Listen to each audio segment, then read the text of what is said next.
Yeah. Ay. Yeah. Ay. Yeah. Boys. Yeah. Hold on. Hold on. We them boys.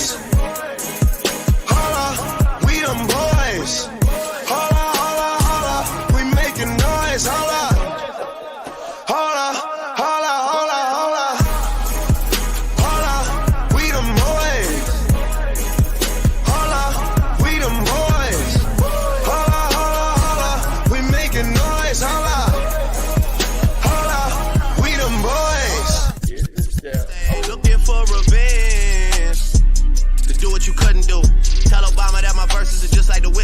They bulletproof. -20, we in Pitfield at K's Kitchen in a Canada Goose.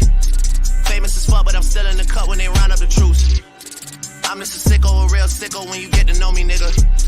I let the diss record drop, you was staying right below me, nigga. We must have played it 100 times, you was going to bed. Why would I put on a vest? I expect you to aim for the head. I could've killed you the first time. You don't have to try and say it louder, nigga. Trust me, heard you the first time. It's nothing personal, I would've done it to anyone. And I blame where I came from, and I blame all my day ones. You know Chubbs like Draymond, you better hope not say none. Them boys, they're a handful. Then I hit them with the high line. Chris Breezy with the dance moves. Mo G with the dance moves. Ad Boy with the dance moves. Jimi Hendrix with the solo. Those are strings that you can't pull. Yeah, and I can really dish it out. Come and get it from the source. But fuck with all the word of mouth. Go to state running practice at my house, nigga. What am I about? You gon' really feel it now. I'm out here looking for revenge. I ride for my niggas. Stay scheming. Niggas tryna get at me. Dog. I ride for my niggas. Stay scheming. Niggas tryna get at me.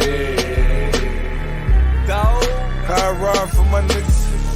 Damn, life so short. Fuck it, I don't wanna go to court. Fuck it, got a budget for the lawyer though. Fuck it, I'm on the run for the month. I'm in the bucket, paid 200 for it. My little nigga stuck and even got me paranoid. I'm getting money, that's in any nigga category. Double M, I got G's out in California. I ride for my niggas, dawg. I ride for my niggas. I slide for my niggas, dawg. I ride for my niggas. Stay scheming. Niggas tryna get at me. Dawg. I ride for my niggas. It bothers me when the guards get to acting like the bras. Guess every team doesn't come complete with niggas like ours. That's why I see no need to compete with niggas like y'all. I just ask that when you see me, you speak up, nigga, that's all. Don't be ducking like you never wanted nothing. It's feeling like rap changed. There was a time it was rugged. Back when if a nigga reached, it was for the weapon. Nowadays, niggas reach just to sell they record. Spaghetti bolognese in the polo lounge. Me and my G from DC, that's how I roll around. Might look like, but we heavy though. You think Drake would put some shit like that? You never know. $1 million meetings in the polo lounge. Me and my man Oliver North, that's how I roll around. Shorty wanna tell me secrets by the rap, nigga. I tell that bitch it's more attractive when you hold it down. Kobe about to lose 150 M's. Kobe my nigga, I hate it, had to be him. Bitch, you wasn't with me shooting in the gym. Bitch, you wasn't with me shooting in the gym. Tell Lucy and I said, fuck it, I'm tearing holes in my budget. Bag her like we in Publix and take her ass out in public. Ordered it up for late, told them butterflies, she'll love it. She used to soda and nuggets, she really just started thugging. I'm just hitting my pinnacle, you and pussy identical. You like the fucking finish line, we can't wait to run into you. But let me get my mind off that young rich motherfucker getting mine off rap with my niggas. I ride for my niggas. What's going on, y'all? Welcome to the Pull Up Show. I'm your host, BJ Matthews, aka B Jizzle. And this your boy at Rick Masters 23 or Mr. Lee on IG. Yo, man, it's your co-host, man. Y'all already know what it is. At Rick Masters 23. Man, check it out, man. Y'all already know the deal. the Pull Up Basketball Podcast merch, man. The red, the black, the white. Go ahead and hit up me and B Jizzle for the merchandise, man. Go ahead and check out our YouTube page, man. Make sure you sharing, make sure you liking every time you walk up in here. We appreciate y'all, man. And look, before y'all even start, all right, because I see some of y'all got jokes, and I'm gonna go ahead and roll with you.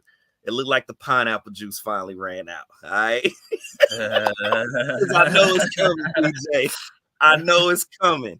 It looked like the pineapple juice finally ran out. But look, y'all, make sure y'all hitting that like button. Make sure y'all are sharing the page, man. Getting that YouTube algorithm, man. Make sure you're getting us out there, man. Also, make sure you are basically, if you want to give us some love, man, and show us some love, hit up BJ on that Cash App, man. Make sure you show love to the people that we put up here when we show their little drops and their hooks, man. Make sure you're checking out their channels, man. $ BJ Matthews. You know what I mean? Become a member, man. Look, let's get into it, BJ, man, because this is what we've been wanting to talk about. We didn't do a Sunday show because we wanted to go ahead and do, since the games were like right next to each other, we want to talk about both games. So we're going to go ahead and do the Sunday show today since 1 and 2 are out the way. But BJ, go ahead and take over, man.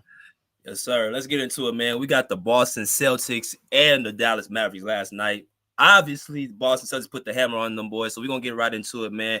I'm going to go with you, Rick. I'm going to go ahead and let you take the floor first, and I'm going to kind of, give the soliloquy after. Of course, the Celtics are up 2-0, and if we look at the screen, I'm about to go ahead and put this on here so y'all can see for yourself what exactly happened, not just last night, but the night before. The Boston Celtics beat the Dallas Mavericks 107-89. Game 1 on Thursday, and then last night looks like the Celtics beat the Boston Celtics 105-98. But Rick, the pick the 8 in both games, right? Obviously, the Dallas Mavericks have been rolling every 3 rounds. You would expect them to come in the first 2 games at least be a little bit better. I think last night they were better than game 1, but just give me a soft analyzation of what you saw. Just a soft one in the first 2 games of this series. How did you feel about the game entirely? What did you think about it? Did you expect what you expected? Just give me a little bit of a soft analyzation. All right, man, to be real soft, and like you said, Danielle, shout out, salute to everybody in the chat, Andre, Clip Gang, everybody. Hey, look, like Danielle said, man, Jaylen Brown, the dude, and not only did his handles get better, BJ, but he kind of looked like a baby D Wade out there. Man is playing defense. But you know what? Because I need to make this quick, soft, analyze, man. Check this out. Everybody, I want to say this from my own mouth. The last time we had a show, okay, y'all, everything that y'all said was true. I want to show y'all some love right now because I was over here talking about drinking pineapple juice. Dallas about to kill it. It don't matter who we go against. Chicken and beer, Ludacris old album, all that kind of nonsense, bro. And I want to tell all the Celtics fans, right? I think it was like 3 or 4 of y'all that came up in here. I forget the names, but y'all were right. Celtics outran. It was a track meet out there against the Mavericks. Also, y'all said that Drew Holiday was going to average an easy like 15, 16 points. Man, the second game, the bro dropped like, 26? And had like a crazy stat line, BJ. Like, let me go back to it. My man Drew Holiday had 26 points, 11 rebounds, and then I know that what a 1 block? Okay. What is it? Am I reading the right one? 3 assists? Yeah. Bruh. Okay. And then, BJ, another thing they said, oh, if Porzingis come back, it's really gonna be over. And me, I was kind of like I'm just talking about me. I was kind of like, man, what I'm saying, it don't matter because we got our pineapple juice. Man, Porzingis said, give me your damn pineapple juice. First game. And just showed up and drunk the whole gap. BJ, everything that our subscribers said to us, man, I gotta admit, just as a soft analyst, they was right. I gotta give it to y'all. Old Rick Masters 23 gonna give it to y'all. To the 3 or 4 Celtics fan that came up here, y'all was right. And I ain't feeling bad for saying I was wrong. So y'all got it, man. You know what I'm saying? And what up, Mercedes? But go ahead, BJ. I'm just keeping this off real quick. Well, shout out to my girl Mercedes, our girl, you know what I'm saying, just became a member of the Pull Up Basketball Podcast. Make sure you guys follow her suit. If you guys want to be a member of the Pull Up Basketball Podcast, give us perks. We actually need to get back into doing our contest. We will be doing that this month. I know it's been slipping the last couple of months, but we're going to get back into that for the summertime. So this is a good time for y'all to become a member, as well as we had an interview with Law Murray last week, LA Clipper beat writer, gave us some insight about the Clippers and some stuff that's going behind the scenes. If you guys have not saw that interview, please check that out. But let's get back to business. NBA Finals last night. First off, the series ain't over yet. Series is still going on. So, Rick, I know my man saying, you know, he was wrong about this, wrong about that. Series is still going on. Now, if we talk about the last two games, though, we gotta tell it like this.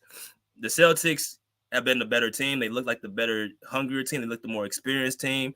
They have the best player in the series, which I think is Jaylen Brown. We're going to talk about in a minute.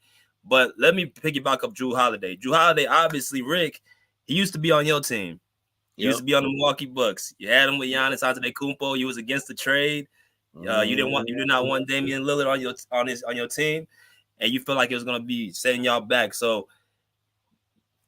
with Giannis watching this and seeing this on the level of in the NBA Finals his first year, a guy that you signed off on to get, how much of a slap in the face is it for you to have to watch this man in the NBA Finals? If you're BJ, I'm mad as hell. I'm mad as hell, bro. I'm mad. Man, that's like me watching Kawhi send off. I don't know who, Visca Zubac or Terrence Mann, and he somehow get a championship somewhere else, or they get to the finals somewhere. It's like that's just damn. I feel for Giannis on that, but hey, it's always next year. Jrue Holiday's been on a series. No, Jrue Holiday's been amazing. I think, and people forget he's just not just a defensive player, but he also can score the ball. He having 26 points last night. A lot of the baskets he scored was right in the dunker spot, which is right by the basket. Very, very crafty player, able to score in the mid post, able to score with his little teardrop shot, can shoot the three, make free throws. Just an all-around good, solid player. A vet, kind of understands like the game through and through, man. You just want a player like that on your team. And, with Boston, man, I'm just seeing like, they don't even need their stars to play well. I mean, look at Tatum had an off game last night. He's been pretty much off efficiently the last two games. So I'm watching Tatum not scoring the ball. A lot of people, you know what I'm saying Tatum is getting carried. He shot 6 for 22 from the field, but he had 12 assists and 9 rebounds. I'm watching the game with my eyes, and I'm seeing Tatum actually protect the rim. I'm seeing him rebound the ball. I'm seeing him make the right pass, not be selfish, trying to get his teammates involved, not get in the way of the success of winning. That's called maturity. The Celtics have been here. You got to remember, they've been to 5 conference finals amongst Jaylen Brown and Jason Tatum era. And they've been to 2 NBA finals, including this year. So they understand what it takes to win. They've had, Derek White on their team. They had Chris Paul Spring and Jrue Holiday this year. They had Al Horford in the past. So this Celtics team has been in this position. And I feel like they're looking at like they got 2 more wins to go. They're not going to take their foot off the gas. But what do you feel like Dallas is going to do, bro, in games 3 and 4, separate from what you think they should do? So I want you to give me the approach of what they're going to do and what you think they should do. What do you feel like is going to happen in games 3 and 4? Bro, first of all, the first thing they need to do is pass that rock around like their opponents. This is why I say this. I think Dallas, now obviously they've been doing their thing up to this point, meaning that they've been looking for Gafford and Lively to catch the moops. They've been looking for, Kyrie to come off them screens heavy and shoot them deep threes or come through and do them little layups 100 times and hit 50 out of 100. But the problem is that this Mazzulla-led team, that's how you say his last name, right? The coach, this Mazzulla-last team, bro, Mazzulla been in the lab. And BJ, you just said something. Even though people were giving him a hard time, except the fans who were here the last time on the show, you got to remember, he's been going through a hard time with that same team as well, right? So Jason Kidd, even though we admire him as a player, decent coach, Mazzulla remember them butt whoopings back in the day too, right? And I don't know if people really, really watching the game, but he had Jason Tatum on Gafford and on them centers just to Yes. create a mismatch because remember, y'all, Jason Tatum is 6'10". So like BJ said, we look for him to drop 30, 40 points, but this is coaching at its finest. Missoula was like, yo, we got Porzingis back. So let's do this. Let's put all my tall guys out there and let's put Tatum, somebody quicker, faster. You know what I'm saying? Like a little, like I want to help y'all out. Think of a Velociraptor in Jurassic Park, right? You know what I'm saying? It ain't big as a T-Rex, but it was just as vicious. And it was fast as hell. And I would dare say that most people would probably pick a T-Rex over the Velociraptor in that Jurassic Park movie. You know what I'm saying? Because y'all already understood them things was smart and they was fast and strong. And that's what Jason Tatum was looking like. I'm like, yo, they got my man playing on centers. He really wasn't playing on them. He was offsetting everything, right? Because we already know that Lively and Gafford can move really fast to be as big as they are as centers. And so what Missoula did was say, you know what? I'm going to put these guys out here. I'm going to put Jason Tatum, switch it up a little bit. We already know Brown was doing his thing on Luka. And we're going to have that front court. Basically, instead of putting Tatum up top, we're going to bring him on down and put him up on that doggone center. We're going to keep him from jumping over everybody and catching them oops. And see, yeah, he didn't drop 30 or 40 points, BJ, but he kept Lively and Gafford for dropping 30 or 40 points. And then, of course, every time Kyrie thought he decided that I'm going to come in here and think I'm just going to come in here and do a layup, which he got a few, literally.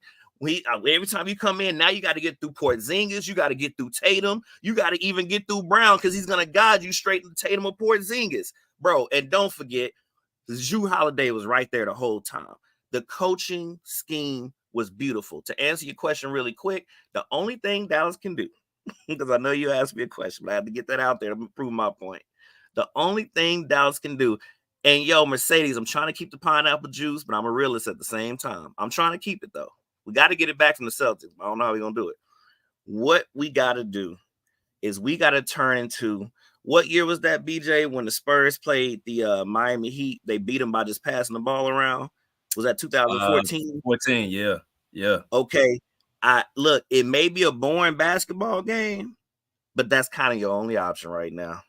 Because we saw in the first game that Dallas obviously was comfortable, right? Not comfortable like they thought they was going to win, but comfortable because they've been winning so much up to that point, if that makes sense to y'all. Then in the second game, we saw that Dallas really tried their best. We can't sit up here and say they didn't. They really tried to go after the Celtics, but it didn't matter.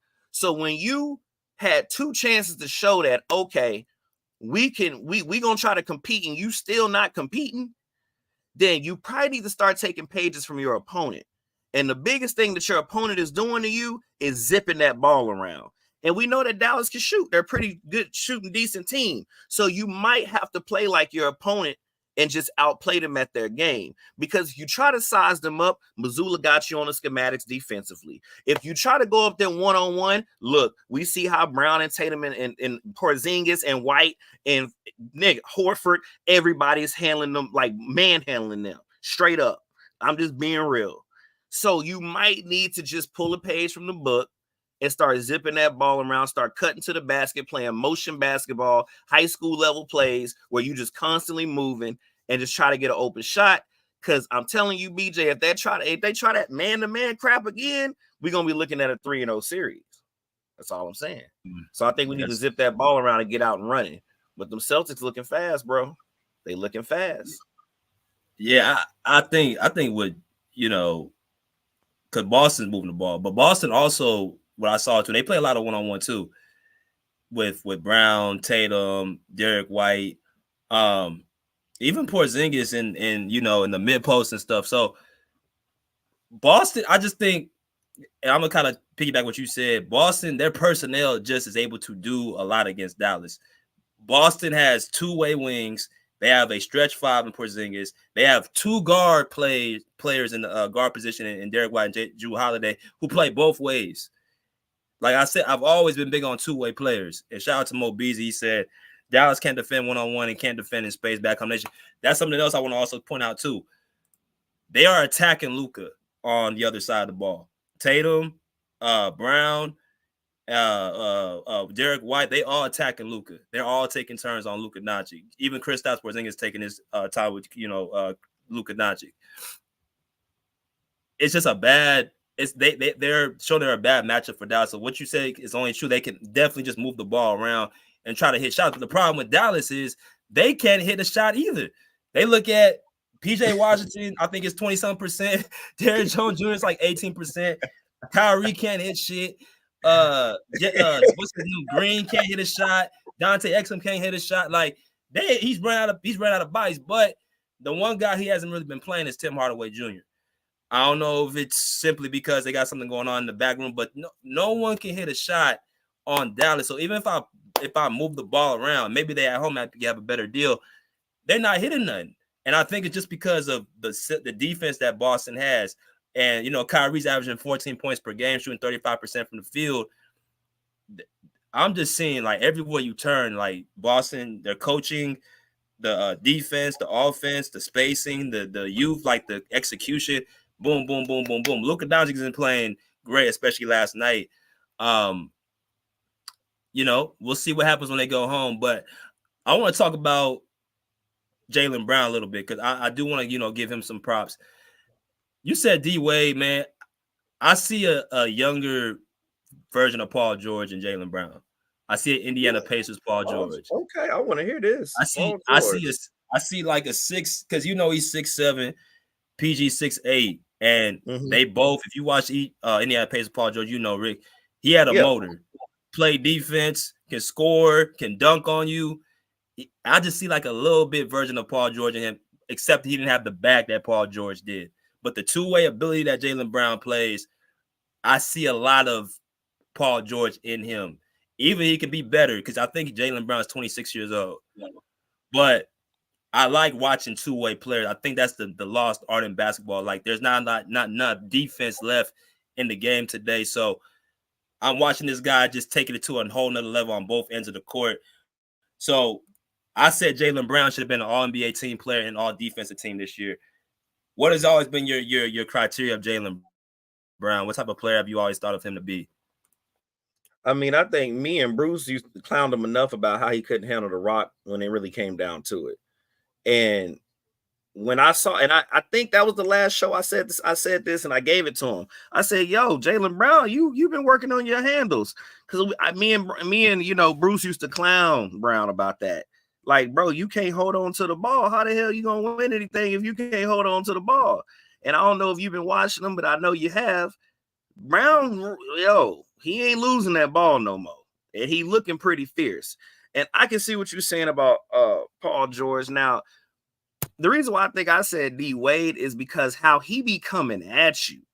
Like, he'll hit the little crossover move and go straight to the rack on your ass. And like, even if it look like he about to get blocked, he body you anyway. I'll be like, ugh.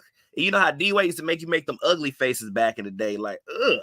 Like how he get up, like you thought he was gonna get blocked, but nah, like you, But I can see what you mean about Paul George too. I think Paul George is more silky with the shot though, because your boy Brown up here shooting threes, 32 and 5, 2 and I don't know, but it wasn't looking pretty.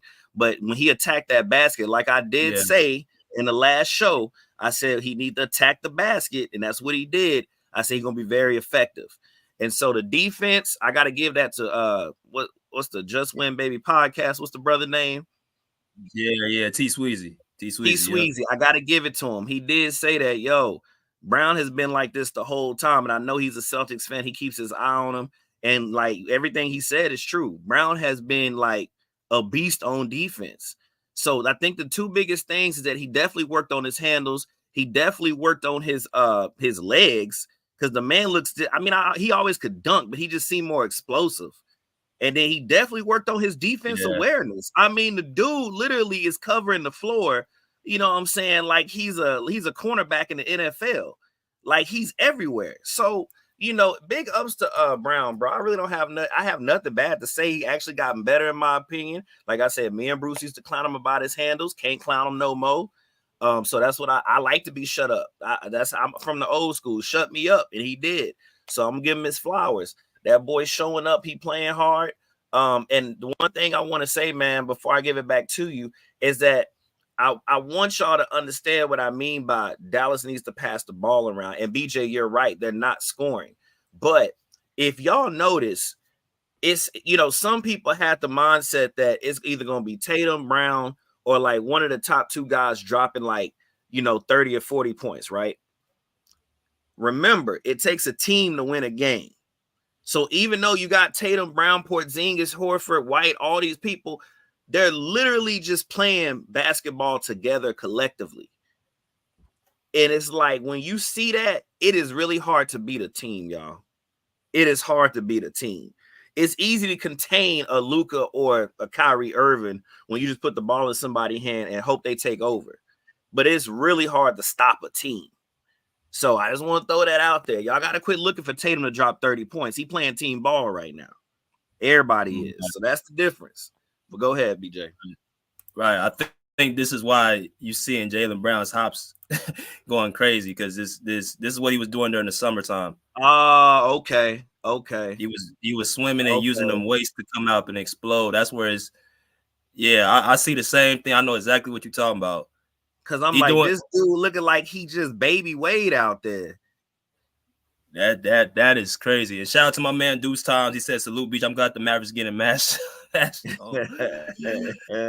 Mo Beasley said it's difficult when you can't hide guys on defense, and when the ball swings around, you're gonna get caught in back. See, not only do Boston have more guys who can put the ball in the basket, they're playing the right way.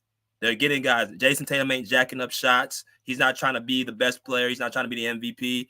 He's simply just taking what the defense gives him. He's having a bad night, he's going to find something else to do. He's going to rebound the ball. He's going to play defense. He's going to assist the ball. That's showing a level of maturity by Jason Tatum. So shout out to him for doing that. And shout out to Jaylen Brown, man. Like you said, everything that you said about Jaylen Brown was correct. And he's been working on his handle as well. And I think, when you go through a few different, Holtz, going through a few years of missing the playoff or not making the finals or getting close but never, closing the deal, it automatically be, okay, I'm going to eventually get over this hump. We saw the Celtics year after year say, should we break this tandem up? And really, the only team they've really been losing to is the Miami Heat in the East. Other than that, they've been getting to the finals. They've been making deep runs since Jason Tatum and Jaylen Brown been rookies. But because of the success they had in the early time, it's like, well, let's break it up. Now let's continuously run it back until we get this right. Let's stick with this core and this team. So now look at them right now. They looking like they're going to, possibly win this series if they keep playing like this. They got all the momentum and all the confidence in the world. So shout out to the Boston Celtics for what they're doing. Shout out to Boston Celtics fans. I know there are a lot of people out here who are Celtics fans. So shout out to them. And I'm going to let you, hand it off, Rick. Yo, BJ, man. Again, man, to the 3 or 4 Celtics fans we had over here on the last show, they were all right. But it's one in particular I'm thinking about right now. Was it Old Man that was on here? Yeah. I think his name is Old Man. Old Man. Yo, yep. Old Man's literally said what you just said. He basically said, yo, you got to let these guys develop. They got to grow. Yeah, they didn't win, but it's their season. You got to give them their time to get in their season. And BJ, I think that's what we seeing. I think Old Man was right. Because when I compare this team to the teams I saw in the past, these are two different Celtics teams. Even though it's the same people, you got Drew Holiday and other people who are added on. This is the main nucleus of this team. They look ready. And I think I said this on the last show. I said, in order to be a champion, you already got to know you are one. Before you become a champion, you got to know you are a champion. And BJ, hey, man. Hey, look. Mercedes, I know you said keep the pineapple juice, but I've been watching basketball for a long time. These boys look like they ready to win a championship. They look, and I mean, they're not phased. They not ain't no breakdown in their offense. There's no breakdown or mess ups in their defense. They're the ones causing the matchups for Dallas. Like, everything's intentional. Porzingis, Horford, White, Pritchett, all these guys who play supporting roles. They're where they need to be. They're where they need to go. They, even when they get out of the, offensive scheme or defensive scheme, they can replace and help each other and cut across the court. The machine is just flowing so well is what I'm getting at. They are ready. Mazzulla has been in this position. He learned from his mistakes like coach is supposed to do. I mean, look, Old Man, I got to give it to you. it looks like what you said is happening before us. It looks like these guys are finally hitting their stride. And look, BJ, to kind of give you some love too, they still got 2 more games to go. So I won't totally just say that it's over, because we are dealing with, you know what I'm saying, a champion in Kyrie Irving, man. We know he's a killer, and we are dealing with Luka. You know what I'm saying? We know Luka is a walking bucket, but with 8 turnovers, ain't too much you're gonna do if you keep hitting 8 turnovers, Luka.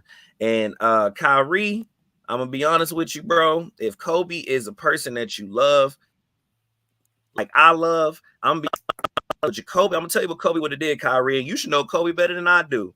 You shot 7 for 18. Kobe would have shot 7 for 50. He would have been shooting. So if you really a disciple of Kobe, Kyrie, because you know we grew up watching Kobe too. Like me and BJ love us some Kobe Bryant. Kobe will shoot his team out the gym if ain't nobody doing nothing. So shooting 18 shots, Kyrie, you ain't helping us, dog. Man. Let me go ahead and yeah. Kobe ain't going down without a fight. So he's not shooting no 15, 14 shots. That ain't even his DNA. He might shoot 7. He might, hit 7 of them, but he's shooting 50. He gonna shoot. He gonna go down swinging. Even if you try to take the ball, he gonna take it right back from you. He ain't going down like that. But let me go ahead and let these people in, man. Let's go and let the people. I just dropped the link. Go on a little commercial break and we'll be right back in about 2 minutes. All right, y'all chill out. All right.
All right, so make sure you guys, if y'all not already hit that like button as y'all come in here, share and subscribe, all that good stuff. We got some people in the comment section, letting people come in right now. So let's get it going.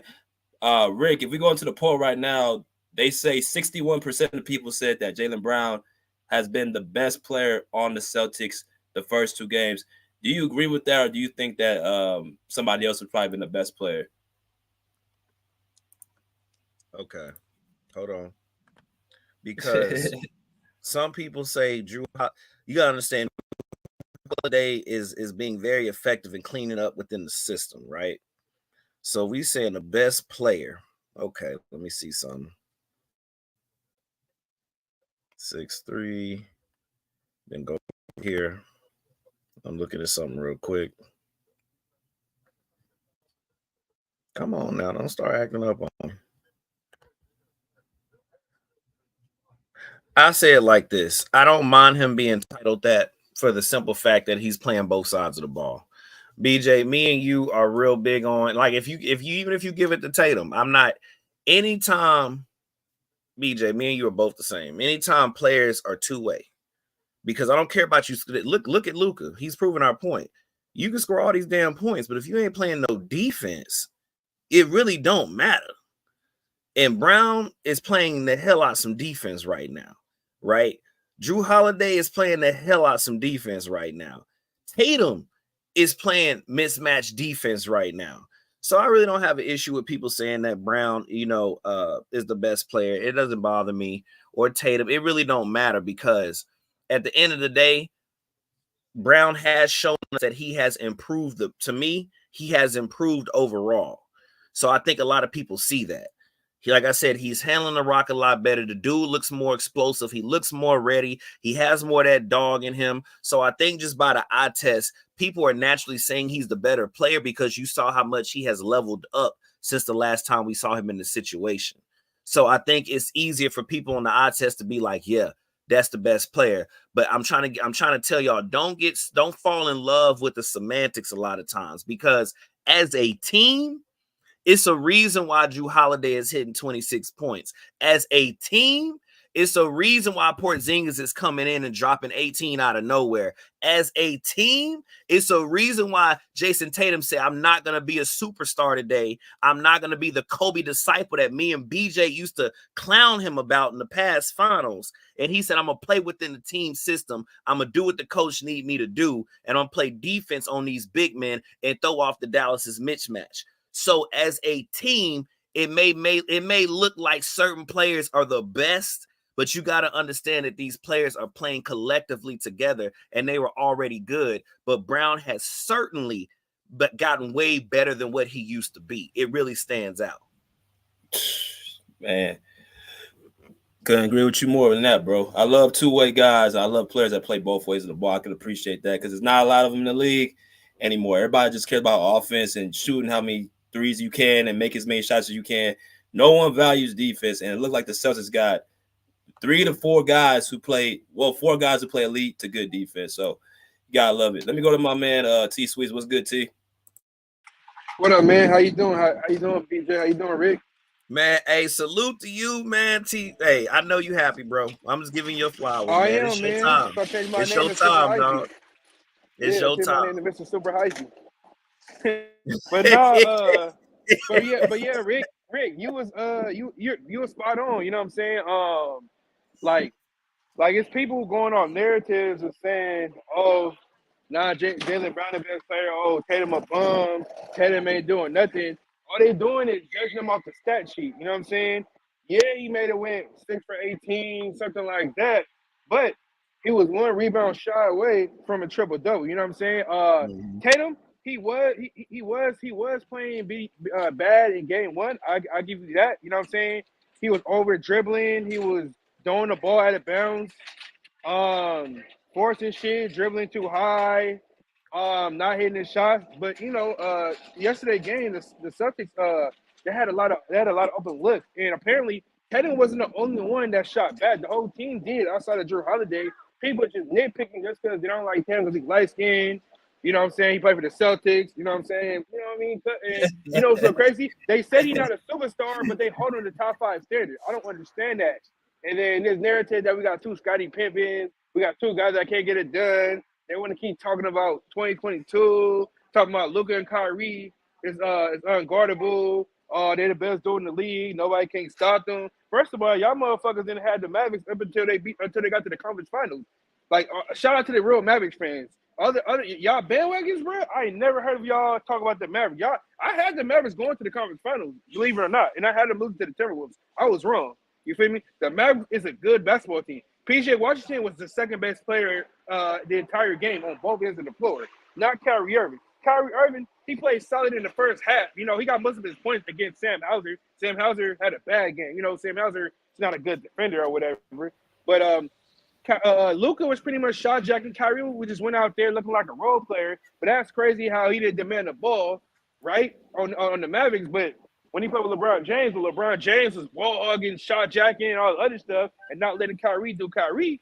You know, Kyrie got mad, but LeBron did try to trade him and shit like that. So I would have been mad too if the organization backdooring me and all this other stuff. I would have been mad too. Like, y'all said this is my team, blah, blah, blah. Y'all letting this dude do what he want to do. This dude trying to trade me. Nah, fuck that.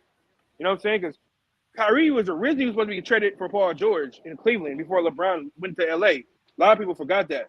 You know what I'm saying? But yeah, man. I feel like the Mavericks they went away. We got them playing out their game. They went away from the pick and roll. Not only that, we're not blitzing Luka. We're not really doubling him. We tried doubling him like in the second half or whatever. Shout out to Drew Holiday and Jaylen Brown for making adjustments because Luka was unbelievable, bro. He was killing us in the mid range, the post. He was hitting shots from the top of the key. Then you know what I'm saying, he hit a couple threes or whatever. You know what I'm saying. But yeah, Luka was going dumb. But then he tried to go in the game. They say he was questionable. I said, when the fuck did he get hurt? And then they only showed a play of him taking a charge. Same shit I asked when he was playing us. He's always hurt when he's getting beat. Same shit I said. He's hurt now all of a sudden again. It's crazy though. But yeah, Jaylen Brown has been the best player in the series. I'll give him that. But Jason Tatum, skill-wise, is the best player. You know what I'm saying? He leading the team in every single category, like rebounds, assists. Hold on real quick. Go ahead, Andre. I'm getting a call. I'm sorry. All right, let me go to Bubba real quick. What's good, Bubba? Yeah, salute BJ, salute Rick, salute T Sweezy. Yeah, I pretty much said everything. I don't want to, go ahead and repeat everything, but I think I'm highly disappointed in Kyrie Irving.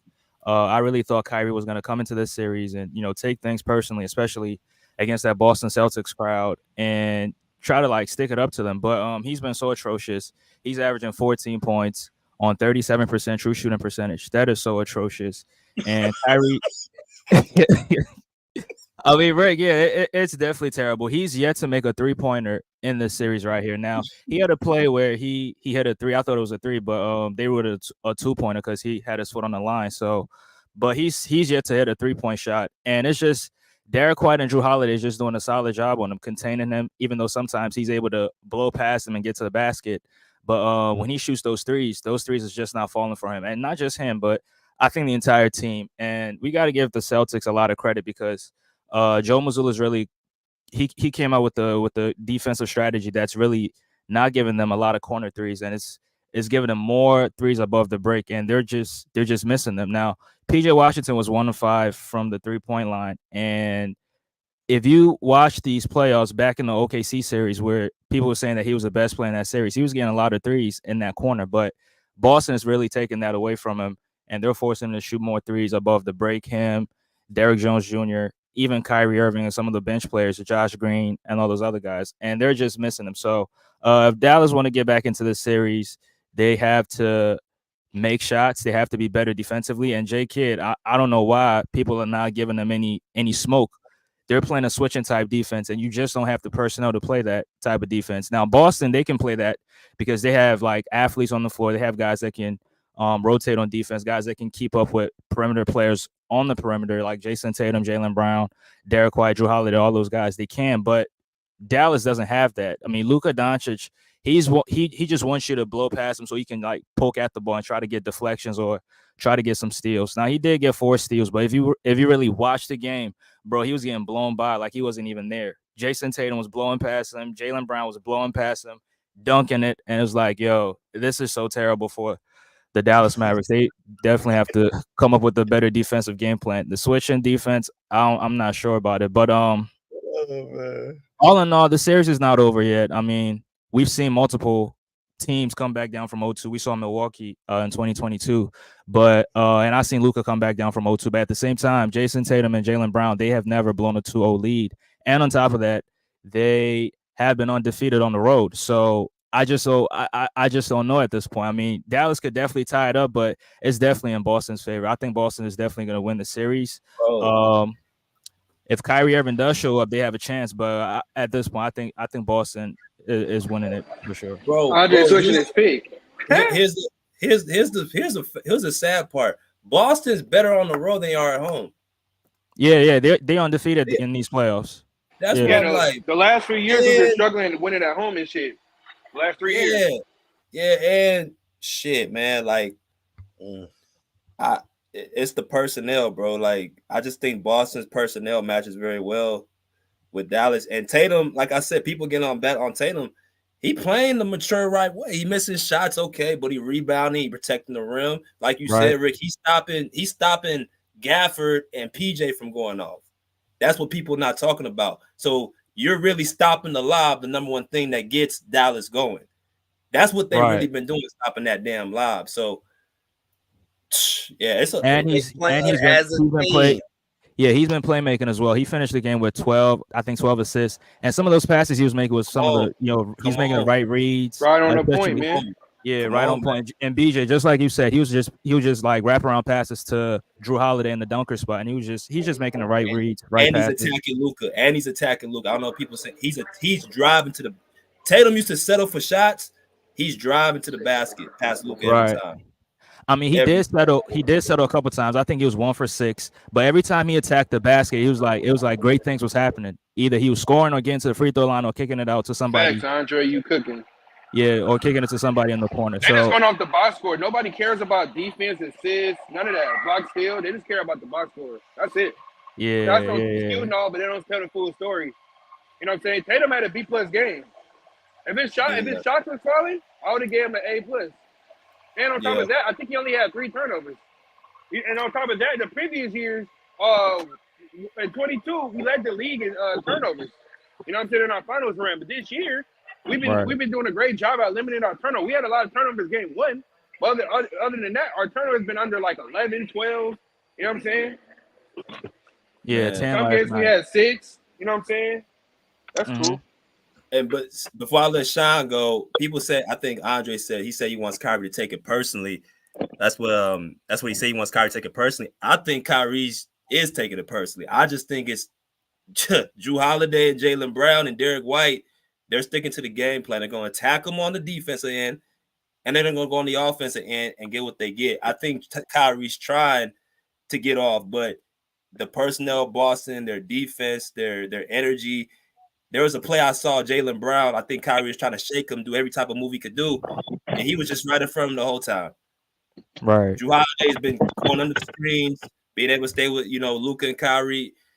Joe Mazzulla, shout out to him too. He's been coaching his ass off this series as well. So I gotta give a lot of credit to what Boston's doing. But let me go to my man Sean. What's good, Sean? What's motherfucking good in the hood, fellas?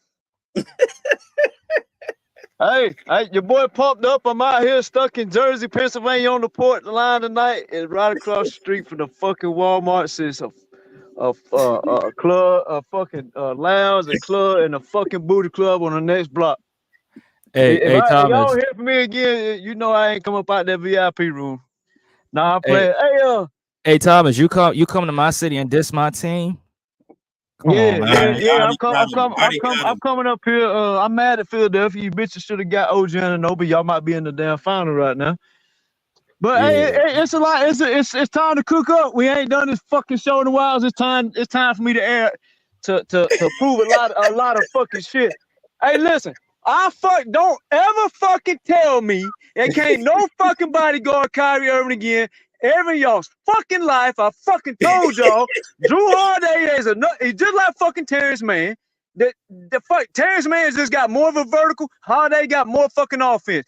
Kyrie, like BJ fucking just told y'all, what I've been telling BJ, I'm tired of hearing the fuck shit. This dude ain't. Do y'all realize these players play 20, 25, 18, 15 years? Bitch, they not 18-0. You know why? Because they beatable. We got to stop acting like these motherfuckers is somebody they not. Right? Kyrie is he bullshit. If Kawhi fucking played, Dallas getting their fucking ass swept, and they're at home right now because Terrence Mann been on Kyrie's fucking head just like Drew Holiday is. That's what the fuck you will see, right? And Jaylen Brown, good a defender he is, Luka's still cooking up over there. Jaylen Brown ain't no fucking Terrence Mann. Terrence Mann is showing you who the fuck he is right now. This whole playoff, they can't nobody do what the fuck Terrence Mann was doing. I've been telling y'all this shit for 2 years. I let y'all off the fucking hook with this bullshit Westbrook and Harden fucking garbage ass. Let's bring them to a team. No, bitch. It should have been T-Man and Pascal, like I said 2 fucking years ago, and we've been locking motherfuckers up. And even if fucking Kawhi got hurt, Pascal still fucking scored 30. That's another motherfucker showing you, you know, who the fuck he is. Rick said it 2 weeks ago on his fucking show. Man, son of a bitch, I didn't realize what the fuck? Who? If Pascal doing it, Pascal doing it. Yeah, that's who the fuck Pascal is. That's who the fuck we should have got. And here's another thing, BJ, Rick. That fucking Luka ain't never had no help. Bitch, Porzingis in the finals frying fucking Luka. Fucking Russell's in the playoffs cooking up motherfuckers without Luka. We ain't got no help. Oh, we got Kyrie now. Bitch, you down 2-0. You know why you down 2-0? Because Ty Lue's stupid fucking ass need to take a page out of the fucking Boston Celtics head coach playbook that T. Sweezy been frying his fucking coach up all year, lying on his damn coach over there. That son of a bitch put Drew. I told BJ, I don't think Boston gonna put Drew on Kyrie, but if they do, Mavs are in fucking trouble. Listen, Kyrie's a good scorer. Fucking LeBron's a great player. When LeBron faces certain kryptonites, bitch, you score 8 points in the game. Bitch, you score 17 points in the game. This is what happens when you face real fucking defenders. You get put back in your play. Now, I also agree with Andre. It's going back to Dallas. They'll shoot better. Because Boston is known for laying down and sitting on their fucking hands sometimes. They not no killers like that to sweep nobody. So they not finna sweep no fucking body. But we're exposing narratives. This the point. You ain't had nobody, but yet the same somebody you didn't have, Mavericks, you can't fucking stop him. The same somebody you didn't have, bitch, if OG Anunoby was playing and Randall was playing, you motherfuckers will be facing Bronson and not Porzingis in the final. But I had Boston going to the finals preseason. Me and BJ had this talk many a time. BJ, man, I don't trust Boston. I said, BJ, yeah, Drew Holiday and Porzingis is 2 fucking cheat codes. I did. I said that. Boy, and I'm not calling BJ out. What I'm telling the story is because BJ was big on Minnesota, he was right about that. I was wrong. We all right or wrong sometimes, but to lie and spin bullshit motherfucking narratives is gonna stop. I let this shit ride on the show for about 3 or 4 months. I'll be fucking Mr. Nice Guy, let motherfuckers talk on the panel. But to act like Luke ain't had no fucking help, it's motherfucking blasphemy. Completely. It's idiotic. Because if the Knicks was, and I swapped, and the reason I said I had the Celtics first, Rick, I had Celtics preseason. But see, it's things called trade deadlines and buyouts where you make your roster better. I got off of Boston and got on the Knicks because they picked up a lockdown defender, and you already had Hart, and then then they picked up Bojan too, and you had Randall if he was healthy, you had Robinson if he was healthy. Them bitches were loaded over there, completely fucking loaded. And the fact they got where they at without half their motherfuckers just show you how loaded they was. That's why I got off of Boston. So the Luka ain't had no fucking help, motherfucking crying, excuse making, bullshitting, lying for a fucking turnover fucking king, a 3-point jacking fucking shots up like he's motherfucking Ray Allen guy. It's bullshit because you got Porzingis, but bitch, you would have had Brunson. Both of you guys, you said no fucking help, bitch. You got him in the finals. So, you know, all the fucking lies, that's garbage bullshit. And let me get, while I'm fucking cooking, let me get on motherfucking Anthony Davis, since his helper, since he had Rajon Rondo and Drew Holiday. Oh, he ain't had no help. LeBron gets AD. AD better than Paul George. Cap. AD ain't nothing. If Paul George had motherfucking Drew and Rondo, they'd have went further than the fucking Pelicans did. So, Drew Holiday showing you, again, who the fuck he is. Kyrie, great scorer. Oh, Kyrie finna show y'all this. Kyrie, I told y'all. No, y'all ain't told me fucking nothing. Kyrie's a good scorer, but Kyrie ain't no motherfucking Kawhi Leonard. He ain't some of these other people, but he's a fucking good scorer. But Ty Lue, he likes to make motherfuckers look way fucking better than they are. If he puts Terrence Mann on Kyrie, like I fucking said after game 4, that series is different. Now, do they beat him all the way? I ain't sure. But the fact of the matter is, Kyrie is the guy. And I got a screenshot in the poll that's on YouTube. They said, who's the best player or who's the most important player or whatever the fuck it said. And they put everybody up there except Drew Holiday. And in the comments, I said, Drew Holiday is the key. Because if Kyrie has to face Terrence Mann or Drew Holiday, Luka is by himself. And Cam the Hooper, shout out to Cam in the chat, he said it best. If you take away Luka's players, all he's going to do is jack up shot after shot, which is going to hurt the team. That's why that bitch thinks he's fucking somebody shooting 12 3-pointers. I told you. Now, Boston's coach is going at it a little different than what I would. I'd go under the screens and invite Luka to shoot not only 12, but shoot 16 of them bitches. Because you're going to shoot yourself out of the series because that's not your game. Anybody can make threes. Kawhi can make threes. It's not his fucking game, right? A lot of people do that shit. But Boston's actually, what they doing is they put the center, and this is the same recipe I had while we was going to beat Denver.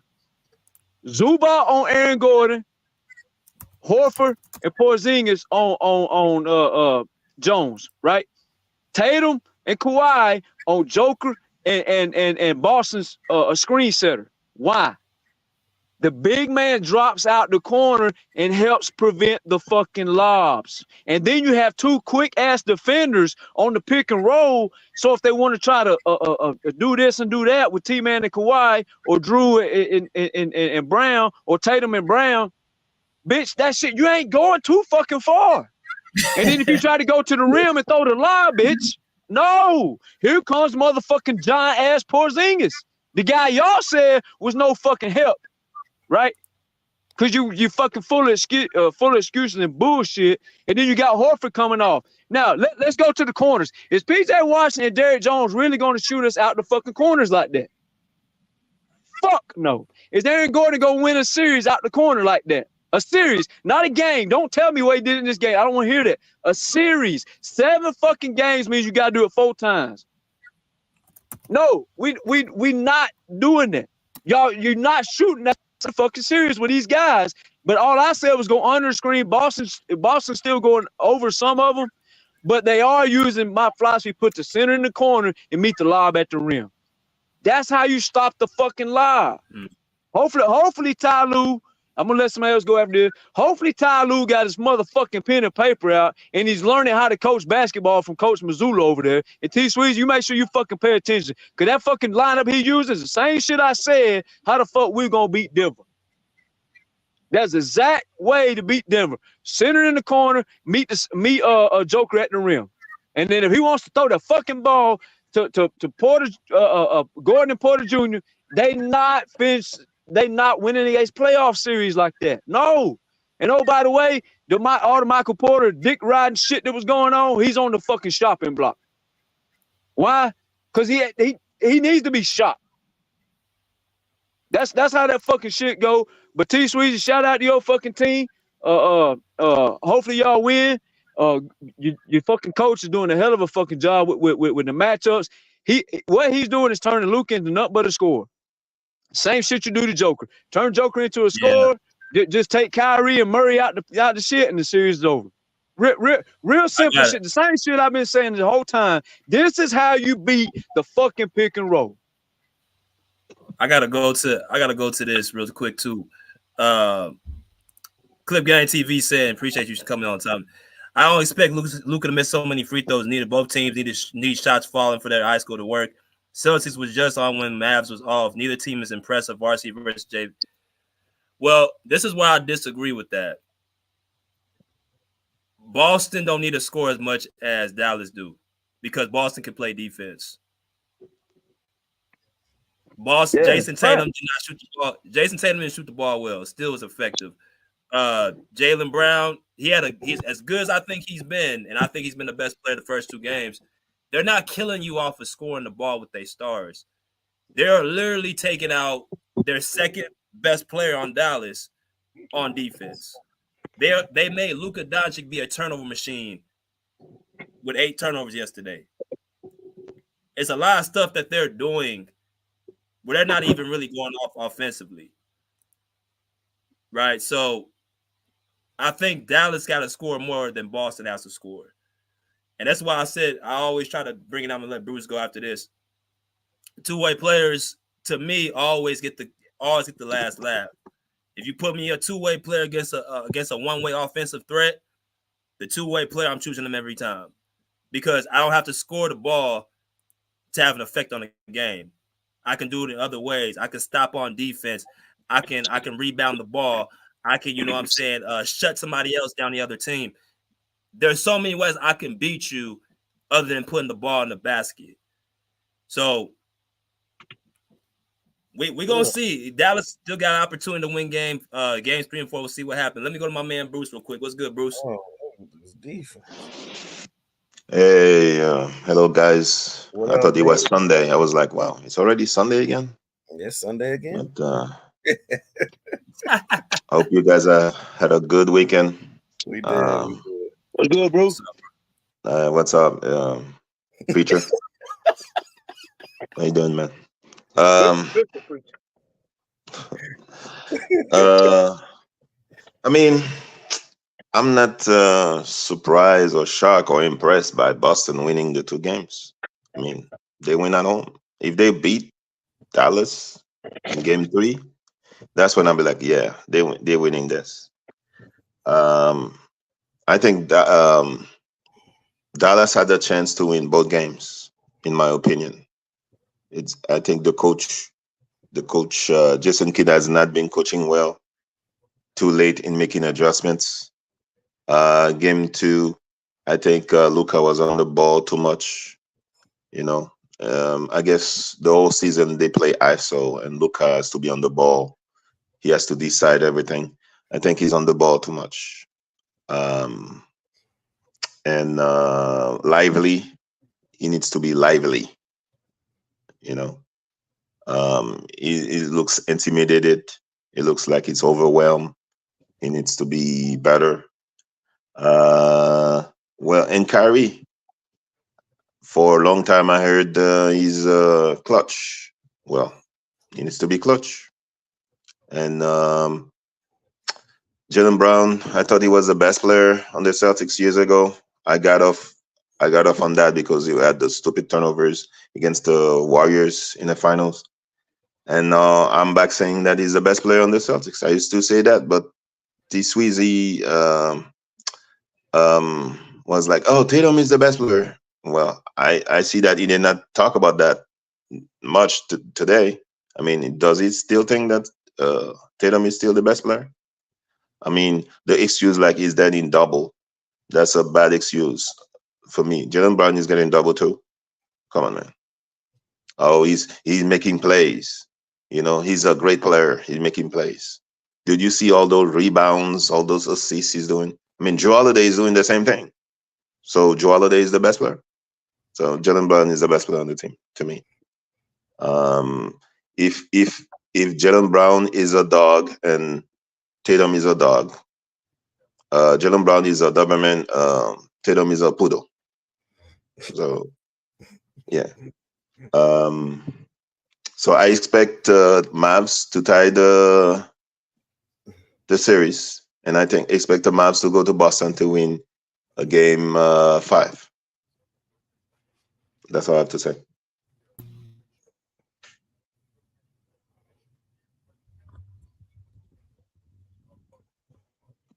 Oh, BJ, you on mute. The Mavs finna win 3 straight, bro?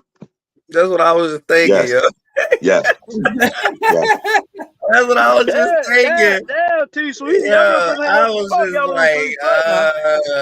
like 3 straight. Okay, we'll see. T Sweet, y'all ain't working for down. Y'all lose 3 straight now.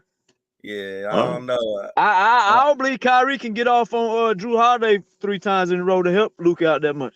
You know what I'm saying? I'll be back on drinking that pineapple juice if they do it. I mean, they need to play Tim Hardaway. I don't care if Jason Kidd he's mad that his father says something about him on the show. Play Tim Hardaway. Why Tim Hardaway is not playing and you have Exum? Hold on, what happened, bro? I mean, last year Tim Hardaway was say something about Luka. You know, on what's the show's name? Carlton Show. Yeah. So since then, Tim Hardaway hasn't been getting minutes. So I thought he was in the race for 6 man of the year or something. So Tim Hardaway has to play. I mean, Exum over Tim Hardaway. Tim Hardaway has better defense and he shoot the ball better. So I don't know why Exum get minutes, man. That I heard Mavs fan talking about he gonna be an X factor. That dude ain't did nothing the whole playoffs. He just looks out of place. No. Duraless, I'm not on the weed. I'm on the truth, man. I'm staying on the truth. So what's the feeling going back to Dallas? What y'all how y'all feel about going off of Dallas, going into next 2 games? What y'all feel gonna happen? I feel like if I got my ass whooped like in a fight on the west side, I'm scared to go to the east side to get my ass whooped again. What the fuck? What I'm basically saying is if you got beat up twice, hey, I don't know how much training you're gonna do in a couple days, big dog, but well, Dallas, I agree with Bruce. Dallas is finna take at least 1, or at least possibly 2, because at the end of the day, like Boston ain't no world beaters. Like they will lay down, they will fold up. Like that's what Boston do. We seen that a million times. So Dallas got a fighter's chance. All I was saying was kill your fucking pussy ass, fake ass, bullshit ass excuse narratives. That was my thing, because at the end of the day, the reason the Mavs are not gonna win the series is because they took the T-Man on Kyrie approach. That of course they got their team healthy. We didn't have Kawhi, so I understand. I halfway understand. But Mavs will not win this series because Drew is going to be okay. Kyrie will have a good game or 2 here or there. Don't get me wrong. Kyrie's a good scorer. He gonna get a game or so here or there. And when he gets that 1 good game or that 2 good game, everybody gonna say, "Oh yeah, he gonna cook Drew for the rest of the series. He's this, that, and the third." No, the fuck he's not. In the first half, he gonna get his right. He gonna have 1 good game here or there. Yeah, he'll have 1 good game here or there. But Boston has took a different defensive alignments than I thought they would. Kind of the same philosophy of just making Luka into a jump shooter and stay out the paint and stop throwing the lobs. Same philosophy, different scheme. But with Drew on Kyrie, I think the series might see 6 games. It would surprise me to see 5 games, because like I said, Kyrie is going like everybody wants to cry. Luka ain't got no help, right? Well, your help is facing Drew Holiday for 7 games. That's not a good recipe for your healthy diet that you think you're gonna be eating on. So this shit is over in 5 or 6. But you know, Boston will come out here and wet the bed in game 3 or 4. They'll give up one of these games, possibly both, because you know they known to do that. But they in trouble. I'm sorry, Dallas could have won the game if in the first half Dallas took care of business. They had a control of the game, and Luka starting to miss free throws, all those stupid turnovers. Boston had turnovers, and then Luka missing free throws, Bruce. Luka had 8 turnovers the last game. And all those turnovers in the first half. Luka got 8 turnovers, Rick? Jaylen Brown was... So wait a minute. The same shit that I predicted would happen when he faces, if the Clippers were healthy, they defense.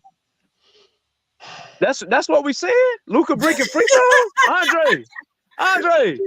Hold on, Andre. Yeah. Luka breaking free throws, bro? I'm still here. Yeah, he was 4 for 8. Yeah. He breaking free throw, and he got damn Rick. How many turnovers he had? Yeah, let Bruce finish. No, go ahead, man. I forgot what I was going to say. Go ahead. Come on, man. Say it ain't so. Say it ain't so. So we just making shit up about this people, huh? Nah, what's made up is the shit about fucking Kawhi Leonard and Terrence Mann. That's what the fuck is made up. Everything else stands as being on point. Why are we still talking about Terrence Mann? You have to put everything Terrence Mann. Man, when you're cooking at home, I'm talking about Kawhi, when you're cooking at home, you're like, yeah, about, you see, if you cook this meal like Terrence Mann play defense, man, we had a good crew. You know, Hey, if when you you've been the drive best the player in the truck playoffs, like you gotta Terrence talk about it, Mann bro. said, we're gonna make it to the destination. Come on, man. Hey, Why? Terrence Mann has he's been the nothing to do best with player in this, the man. playoffs, Bruce. That's what you gotta talk about. He's been the best defense player in the playoffs, man. It's the finals. Terrence Mann it's over. Bruce, you missing the whole damn troll. You missing the point of the troll. All right, go ahead, man. If you want a better life, don't pray to Jesus, pray to Terrence.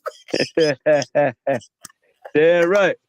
Hey, they say it can cook the white guard, Kyrie, man. They said it was impossible, man. Kyrie having a rough start. Y'all feel he can pick it up in these games 3 and 4? Boy, it's beyond rough. But BJ, let me ask you something. Damn, Rick, you been off of hoot up here on the panel today. No, man, I've been watching the same games y'all been watching. But I want to ask that BJ man said it been beyond rough. Hey, BJ, let me ask you something for real though. When we played against Duncanville back in the day, I got our ass whooped at Duncanville. Do you think would have made a big difference if we would played at Louisville against them? Bro, Duncanville, y'all don't know. Duncanville, that was the number 1 team in the nation. Hell no. Them boys was college players in high school, bro. Them niggas was cheating. You see my point. You see my point. Do you think it would have mattered if we went back home and played them? Fuck no. We would have got our ass whooped just the same. Bro, that was bad. That was one of the worst moments of my life. Man, I'm talking about just getting massacred. So with that being said, whether you want to get your ass whooped in Dallas or get your ass whooped in Boston, just tell me where you want to be. And see, that's why I feel like it is with Boston right now. They just got too many weapons, man. Tatum is due for a big game. Derek White's a damn good player. They got a lot of weapons on that. I'm gonna let JM go. What's good, JM? JM. Hey, how y'all doing, Mr. Masters and Matthews and Mr. Pull Up? I mean, y'all know your name. My fault. Okay, that's what it is. Now, one of them is Matthews and the other. Oh yeah, Masters. Okay, yeah, I was right. All right. Eminem on the page. That's what's up. All right. Salute everybody. Got that Houdini back on the pound. Oh, you funny. Hey, but before I forget, I got a short ass memory. What up, Thomas? I got a short memory. All right.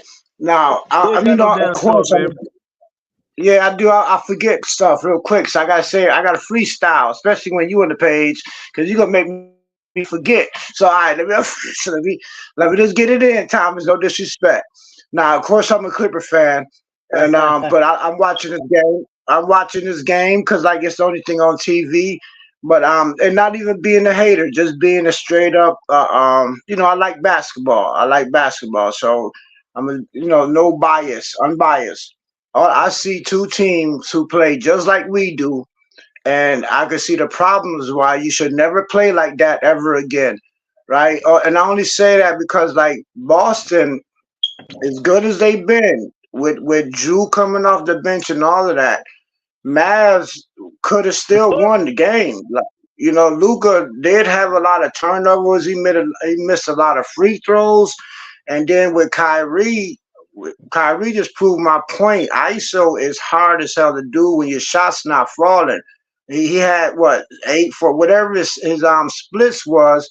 PJ and them wasn't hitting their shots.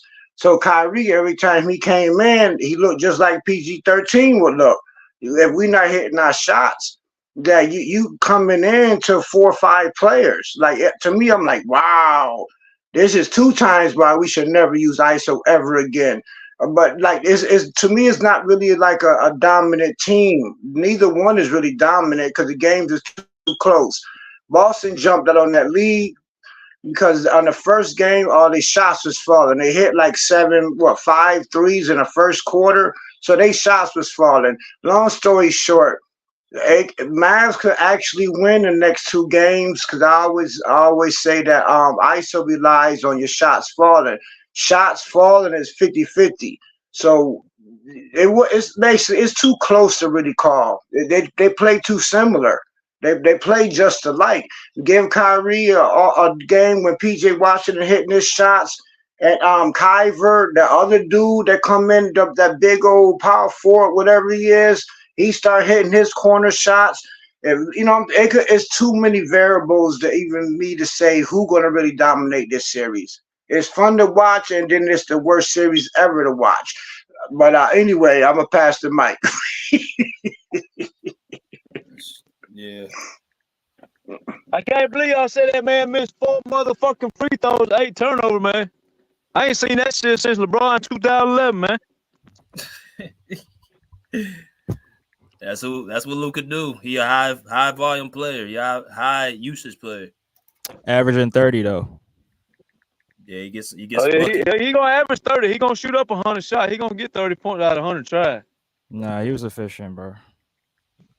Hell no, that dude better be efficient. That shit, his fucking numbers got to be garbage, complete garbage. Nah, but Luka defense. Luka was out there like Luka was like wearing a full body armor, damn near. Like I give him props for even playing, even when they were singing the national anthem. Oh, that shit working on you, Hunt. Then. Nah, I mean I'm impressed. That dude don't never act hurt unless he intimidated, like he gonna scare you. Nah, he was showing acting hurt when he putting up a quick 20. Nah, but I'm just saying he looked so terrible that even the commentators like, I would have picked Mavs, but damn, what you call out there looking like he a mummy, like he was wrapped up terrible. So I'm impressed.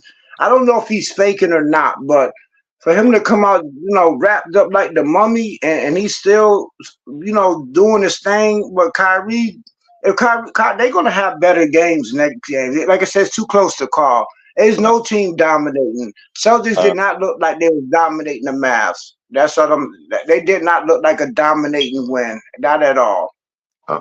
I'm sorry. Mavs lost the game last night. They put Kleber. I remember Kleber. They put Kleber. He has like 3 possessions in a row. He's shooting threes. Miss. And the Celtics go back and score. They keep giving Kleber the ball, and he's missing. And then you put Exum. But Bruce, you got to remember, Cleaver did a number on us, and that's all I'm gonna say. Cleaver messed us up, so he can hit them threes. You guys keep going on the Clippers. It's the Clippers are not playing. I said Cleaver, but Cleaver can't hit them threes. That's all I was saying. He can't do it. He did a number on us, but the Clippers are not playing. He did. But anyway, go ahead. Oh my God. I admire your loyalty to the Clippers, but the Clippers are at home. Kawhi is in San Diego right now, or Cancun, whatever. I don't know. I said Cleaver for the Mavs. Cleaver. I talk with the accent. Cleaver. They power forward. The Mavs power forward. He could hit them threes. But that's not what I said. But that's okay. Yeah, go ahead. I said Max. Yeah, go ahead. All right. Okay. I forgot, man. I'm forgetting everything. Every time I'm forgetting what I'm saying. Go Clippers, Bruce. Yeah, man. Y'all always blame me for y'all forgetting shit. Hell, y'all. I ain't even around. Y'all forgetting shit. What's going on, man? Y'all starting to sound like the Mad thing, man. Hey, man, I ain't gonna lie to y'all. This NBA got me so messed up. I don't know who the hell the roof of. All I know is Rick over there is fucking sorrows every night trying to wish Drew Holiday all the way back to Milwaukee. I'm looking at Drew Holiday just I'm mad right now. So I'm looking at that to be honest with you. I told you about Drew Holiday. I said he could reach the finals. That is some bull crap. I hate everybody. I hate everybody in the club. Fuck everybody in the club. Holiday. Yeah, he's definitely would you say he's the MVP so far? Or you think it's Jaylen Brown? Bro, Hell man, no, it's Holiday. Yeah, they're gonna find a way. They're gonna find a way to give it to Tatum. No, there's no way Tatum can get it. Tatum is, Okay, we'll see. with his stats. Andre, you think Jaylen Brown heard Bruce dogging him out for 6 months last year after he led the playoffs in turnover? Yeah. I remember that. But I think he listened to Bruce, man. He came out. Wasn't I the guy, like the only guy who said Jaylen Brown was the best player on the Celtics? Yeah, you did say that 2 years ago, He was but saying the worst player in the world, saying the worst $300 million contract you ever saw. nah, Thomas, he was saying Jaylen Brown was the best player 2 years ago in the finals, but after last year when they lost to Miami, that's when he started, turning. Yeah, that's what I'm talking about. I'm talking about last year when he was roasting him. I was saying he must have been listening to Bruce. Yeah, but he back on the Brown wagon again. So no, I'm not back. I'm just saying that he's the best player. He's the best player.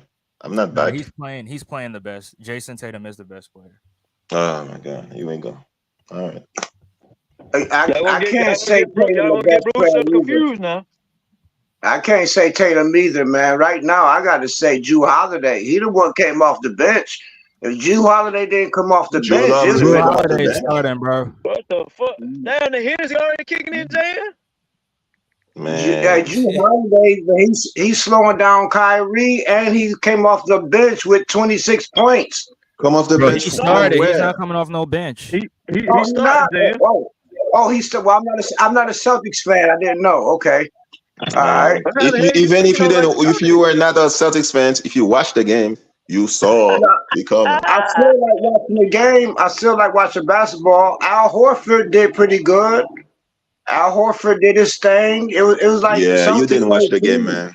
Yeah. Al Horford, he didn't play. Al Horford didn't play. I did watch the game. Was Al Horford in the game? Yeah, Bucks were watching. Al Horford did play, right? I did watch the game and see Al Horford, right? All right. Yeah, this boy. I mean, he was. I think. My fault. He is 1-11 since stomping on Lucky Leprechaun. That's insane. I thought it was 0-12. That's as worse as LeBron being owned by the Nuggets. Well, they know Kyrie's style. He played with him. Kyrie played on the East before he went to the West. So Boston seen Kyrie a lot when he was a Net and a Boston Celtic. They know his game. He mainly ISO. It ain't hard to beat him. He was on the Boston Celtics first before Tatum came there. That style just doesn't work. Not with him nor Harden. Not with him nor Harden could pull that crap off. Like, well, y'all confusing each other, man. Good luck. I don't even know who. I got bets on both teams. It don't even matter to me. It don't even matter who win. I still win. You get bets on both teams. How are you gonna win? How are you gonna win the money, man? You have bets on both teams. I don't get it. Come on. See, why are you gonna do the slander and all that, man? Why can't we just talk basketball? Slander. How am I slandering? You here and I'm slandering? When I ain't around for a long time. You on the panel and I'm slandering. Come on. I'm just talking about basketball. You talking about money and all that crap. You brought the bet. I didn't bring the bets. What the fuck? I didn't say I bet you. I said I got bets on both teams. I said nothing about you or on this panel. I said I got bets on both teams. All right, man. No Modelo, man. No Modelo. I didn't say I'm betting any one of y'all. I didn't say I'm betting you. All right. Bruce messing with you, man. Bruce is messing with you. Well, you know, sometimes I get serious. You know what I'm saying? You can't let Bruce mess with you, man. He had me mad for real. I hear you breathing hard, blood pressure going up. Bruce have you red in the face, and you can't. Man, Bruce messing with you. Let him get you all cooked. Oh no, I'm not even tripping. I just thought he couldn't hear me. You know what I'm saying? I'm not even tripping. I thought he couldn't hear me. Anytime you hear Bruce say, anytime Bruce does this, oh, okay.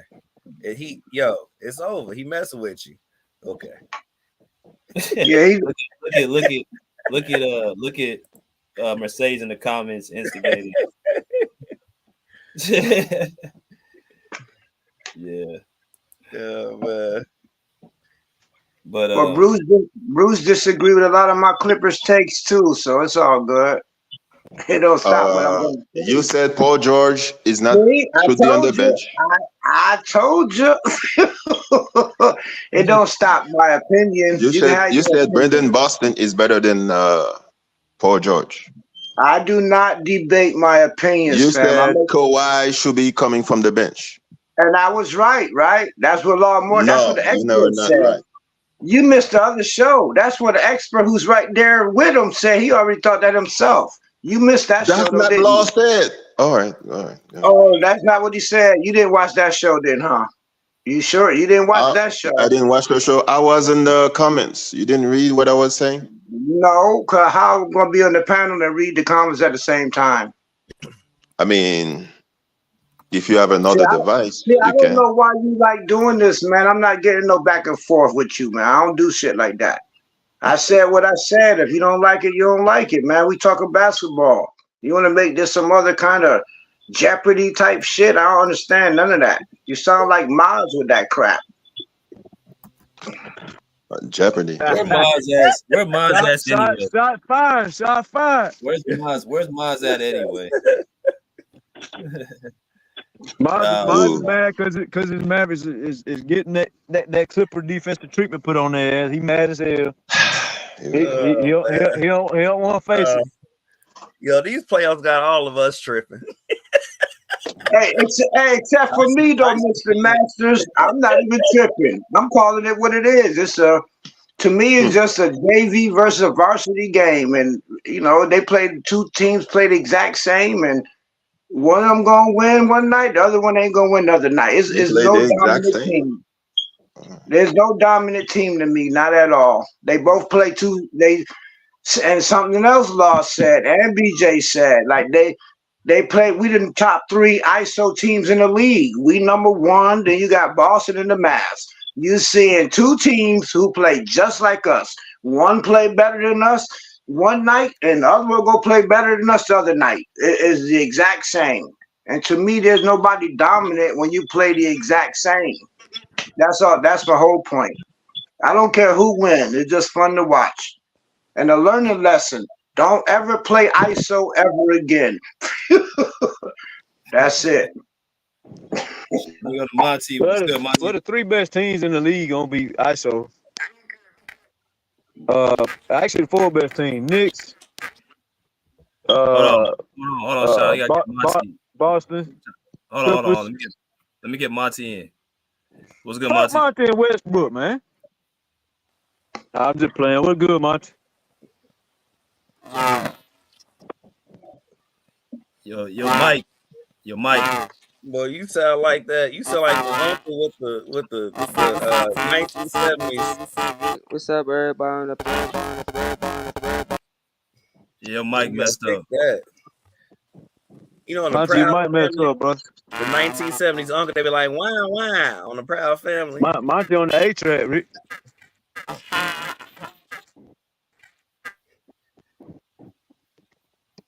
You gotta fix that mic, Monty. Boy. Yeah, boy, just dropped off. Wow. He say he sound like wow. Hey, what that from, Rick? No, you remember that little you know what I'm talking about, BJ, the uncle that wore like the 1970s like white suit on Proud. He be like, wow. Wow. That's what it sounds like.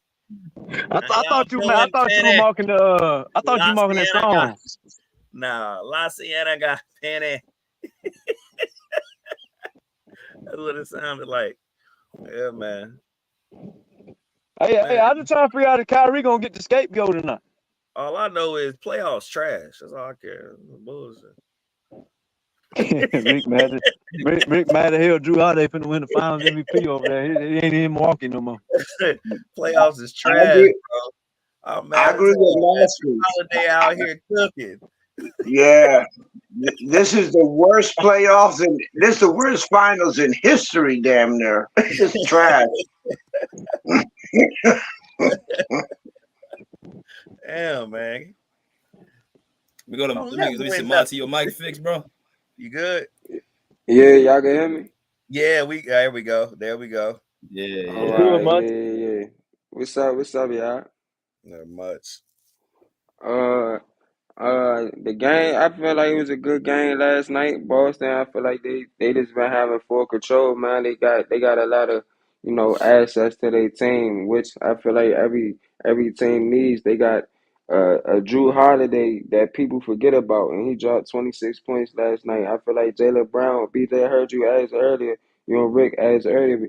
I think Jaylen Brown is the best player in Boston. I've been saying that for a long time. He's a excellent defender. He's leading the Boston to a 2-0 lead.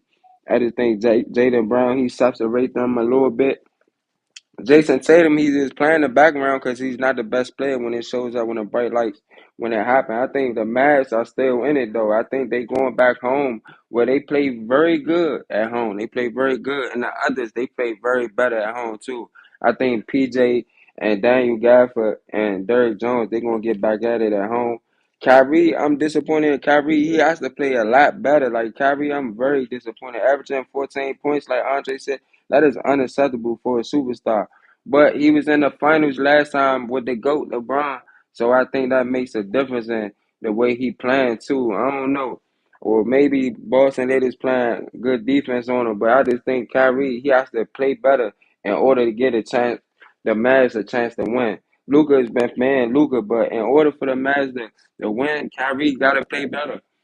He got to play better. I don't know about Jason Kidd not playing Tim Hardaway, but that's OC. I think Tim Hardaway is probably the closest best player to create a shot for them. But other than that, I think Jaylen Brown is the best player for Boston. Porzingis coming back, he's been giving them problems. Boston, they just got a lot personnel, but I think the Mavs still can beat them though. I think they still can beat them. But Boston, they legs was rested. I feel like I expected the Boston to come out like that, but we just got to see what Dallas how they answer back. I want to see how Dallas answer back. If they lose the last game, they getting swept. But if they don't come back the next game and win, they gotta win this game at home. They gotta win. BJ, can I say something real quick? Yeah, go ahead. So Monty, salute to you, bro. You made some good points, but when you say that What's up? Jason Tatum, yeah, what's good, bro? But when you say Jason Tatum is playing in the background, I kind of disagree a little bit because yeah, he's not scoring at a high level, but I think he's doing other things. He's rebounding. He's averaging double-digit rebounds in the finals. He finished with 12 assists as well, and single-handedly, he has by himself shut down Dallas's bread and butter play, which is the pick and roll lob dunk. He's literally shut that down by playing on Gafford and Derek Lively. So if you say he's playing in the backgrounds, I kind of disagree. Now I appreciate Jaylen Brown's defensive efforts on Luka Doncic and Kyrie Irving, but we can't. I'm more so talking about game one, more so. I'm talking Okay, about more so. okay, cool, no problem. Yeah, game one, he was. Yeah, I'm more so. I wasn't talking about more so of game two. I'm talking about more so of game one, and I'm talking about the last finals when he played the Warriors. More so, that's more so of what I'm saying when he follows and he's a background. He tends to follow in the background, but I'm not mad. He's playing team basketball. He's playing Right. what he's doing. What he's doing. Like Rick said earlier, he's doing what he's doing. He rebounding, he's assisting the ball. He's playing defense. It's also a team sport. So, like Rick said earlier, if he doesn't have it going, then I respect it for him. Let Jaylen Brown, let him do what he do. I seen Shaq say it after the game. I seen Shaq because I look at all the post game stuff and stuff like that. I seen Shaq say after the game, he was like, when some games in the finals when Kobe had it going, it wasn't Kobe was the best player. Or when he had it going, it wasn't Shaq was the best player. He was like, whoever has it going that game, you follow them. You know what I'm saying? So I definitely understand it to that point when you saying Dre, but I just think they said Jason Tatum is could be possibly the face of the NBA. So that's the only reason. So I just feel like he should be playing a little bit better offensively. That's the only reason why I say that. They saying he should be like Luka is one of the faces of the NBA, and Edwards is one of the faces. Like they play up to them expectations. I just think Jason Tatum he should be a little bit better offensively. That's it. Right. I absolutely agree with that. But I'm just saying that we can't he's not playing great scoring wise. I wouldn't say offensively because he's doing other things on the offensive side of the ball, like screening, playmaking, passing, what have you. But to say that he's in the background, that's the only reason why I was just saying that. But I mean, like you said, it is a team sport, and it's just Tatum is just fortunate that he's now on a team where he has to score 30 points or 40 points for the Boston Celtics to win. I mean, he has guys. I mean, the fifth option could literally be the number 3 option or number 2 option on my team. So I think he's fortunate to be in a situation like this. And if he doesn't have the scoring, he can do other things, and the Boston Celtics could still win games at the highest level. They not only got 5 guys who can score. They got like 4 or 5 guys who can play D. Brown, Holiday, Holiday, Tatum, White, and Porzingis. All 5 of those dudes are good to elite 2-way players. That's the difference. That's the difference. That's the fundamental difference. What's Brown and Tatum averaging in the series? Tatum, I think averages. What's he? I'll pull it right now. I think he averaged probably like 17, 18 points. Probably like 17, 18 points. Oh, really? What's the other average? JB's averaging 21.5. Oh, okay. Yeah, so you can average 19 points and 21 points and show up and win a series if you just put the defenders on the court, right? So that's what we're saying. So we don't need Paul George, James Harden, and Kawhi to average 30. We need to play defense. That's what you're saying, right? Yeah, they have to step up as well. Tatum averaged 17. Yeah, I don't think none of that matters. Yeah, exactly. You just winning with fucking defense. That's what you tell them. I mean, if Drew Holiday don't point that I ever said about the Clippers, how they need to win. That's exactly the point, right? Bro, if Drew Holiday don't drop 26, they probably don't win. So what's Drew Holiday averaging? 19, I think. Okay, so a bunch of guys averaging 20 points that we say is no good when the Clippers do. Wait, what? Say it again. For all the Clipper haters, so you got 3 guys who can't even barely average 19, 21 points, but we use that same excuses for why the Clippers is failing. No, they're not failing. What the fuck the difference is? Boston's coach is playing with defense, our coach playing with offense. That's the bottom line, period. And Boston it's not. No, that is not the difference. Yes, it is. That's exactly what it is. It's not. Thomas, stop that shit, bro. Bro, stop that shit. It's not that. Stop blaming that shit on Ty Lue. You want to know what the difference was? Kawhi was not here. Why you keep making fucking excuses, bro? Of course, Kawhi ain't there. But my point stands. The point stands. You can win with defense. That's what I'm saying. Hold on. Let me finish. Kawhi is defense. That's the whole fucking point. Hey, let me finish. First of all,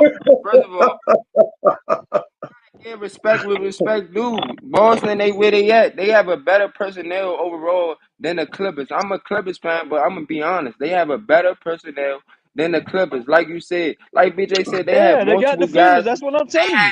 No, they have multiple people that could defend, not 1 or 2 people. They have multiple that's what I'm saying. That could defend, and they have That's what Thomas said. They won because they why they no more elite fucking defender than fucking Coffee? That's my whole fucking point. Derek White's a good defender, but he ain't fabulous. Coffee's a good defender, but he ain't fabulous. That's my whole fucking point. That's what I'm saying. But Thomas, why you not try to factor in offense? Because Derek White is also playing offense at a very high level. He's making threes. He's averaging like 13 or 14 points in the series. Missed like 8 straight shots in a row last night. No, that's not true. He's averaging 16.5 right now. Oh, Derek White averaging 60. Oh, thank you. Okay, come on, stop it, bro. Okay, so that's 16 fucking points. Stop talking that dumb shit, bro. You talking about he playing defense. The Clippers they winning because they're playing fucking defense. The points will come. I mean, Celtics that's get a true. lot of blocks. That's Ain't true, do what Y'all you Thomas. not supposed to But factoring do. in the blocks, Drew man. Holiday didn't score like that in the They first get a game, lot of but the blocks defense too. made the difference in the fucking game.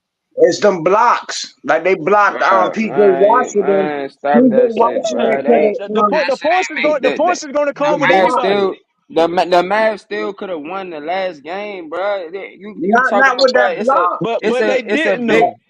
They It's a didn't. big difference. It's a big They difference. made You Lucas. see how They Jalen? made You Lucas. see how Jalen? The You Clippers could have won a lot of games, but they didn't They, know. they The made point Lucas see is turn how the Jalen? ball over 8 the You see times. point how is Jalen Brown the the best points. player?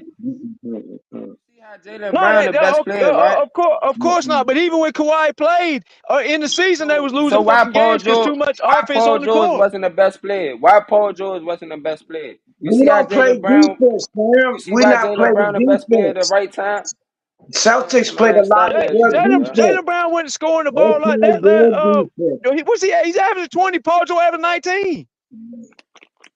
Bro, stop it. Stop it. Yo, You talking The about point is, Paul even George when in the first Kawhi defense. round. plays, our coach still was losing fucking games by playing too much offense. With or without Kawhi, he did the same shit. You keep I agree blaming the with coach, Thomas. and Tyronn Lue is It is the he's a top coach. 4 coach in the It, league, bro. He's a top 4 no, he's coach to not. you. He's a top 4 No, he's coach to not. you. No, it's Yeah, not. to It's not you. to me. It's period. In the league, it's everywhere. No, he's You know what I'm not. saying? No, Tyronn Lue he's is a Thomas. not. top No, 3 he's coach. not. No, That's he's what I'm No, not. he's saying. not. He's not. He's No, he's overrated not. as hell. He's not. Name 3 Boston coaches won right with now better. defense. But Boston won with defense. listen to this, Monty. They Boston is using won a with defensive defense. philosophy that I said one whole fucking year ago was how you stop the fucking Denver pick and roll. That's what they coach is doing. That shit I said do.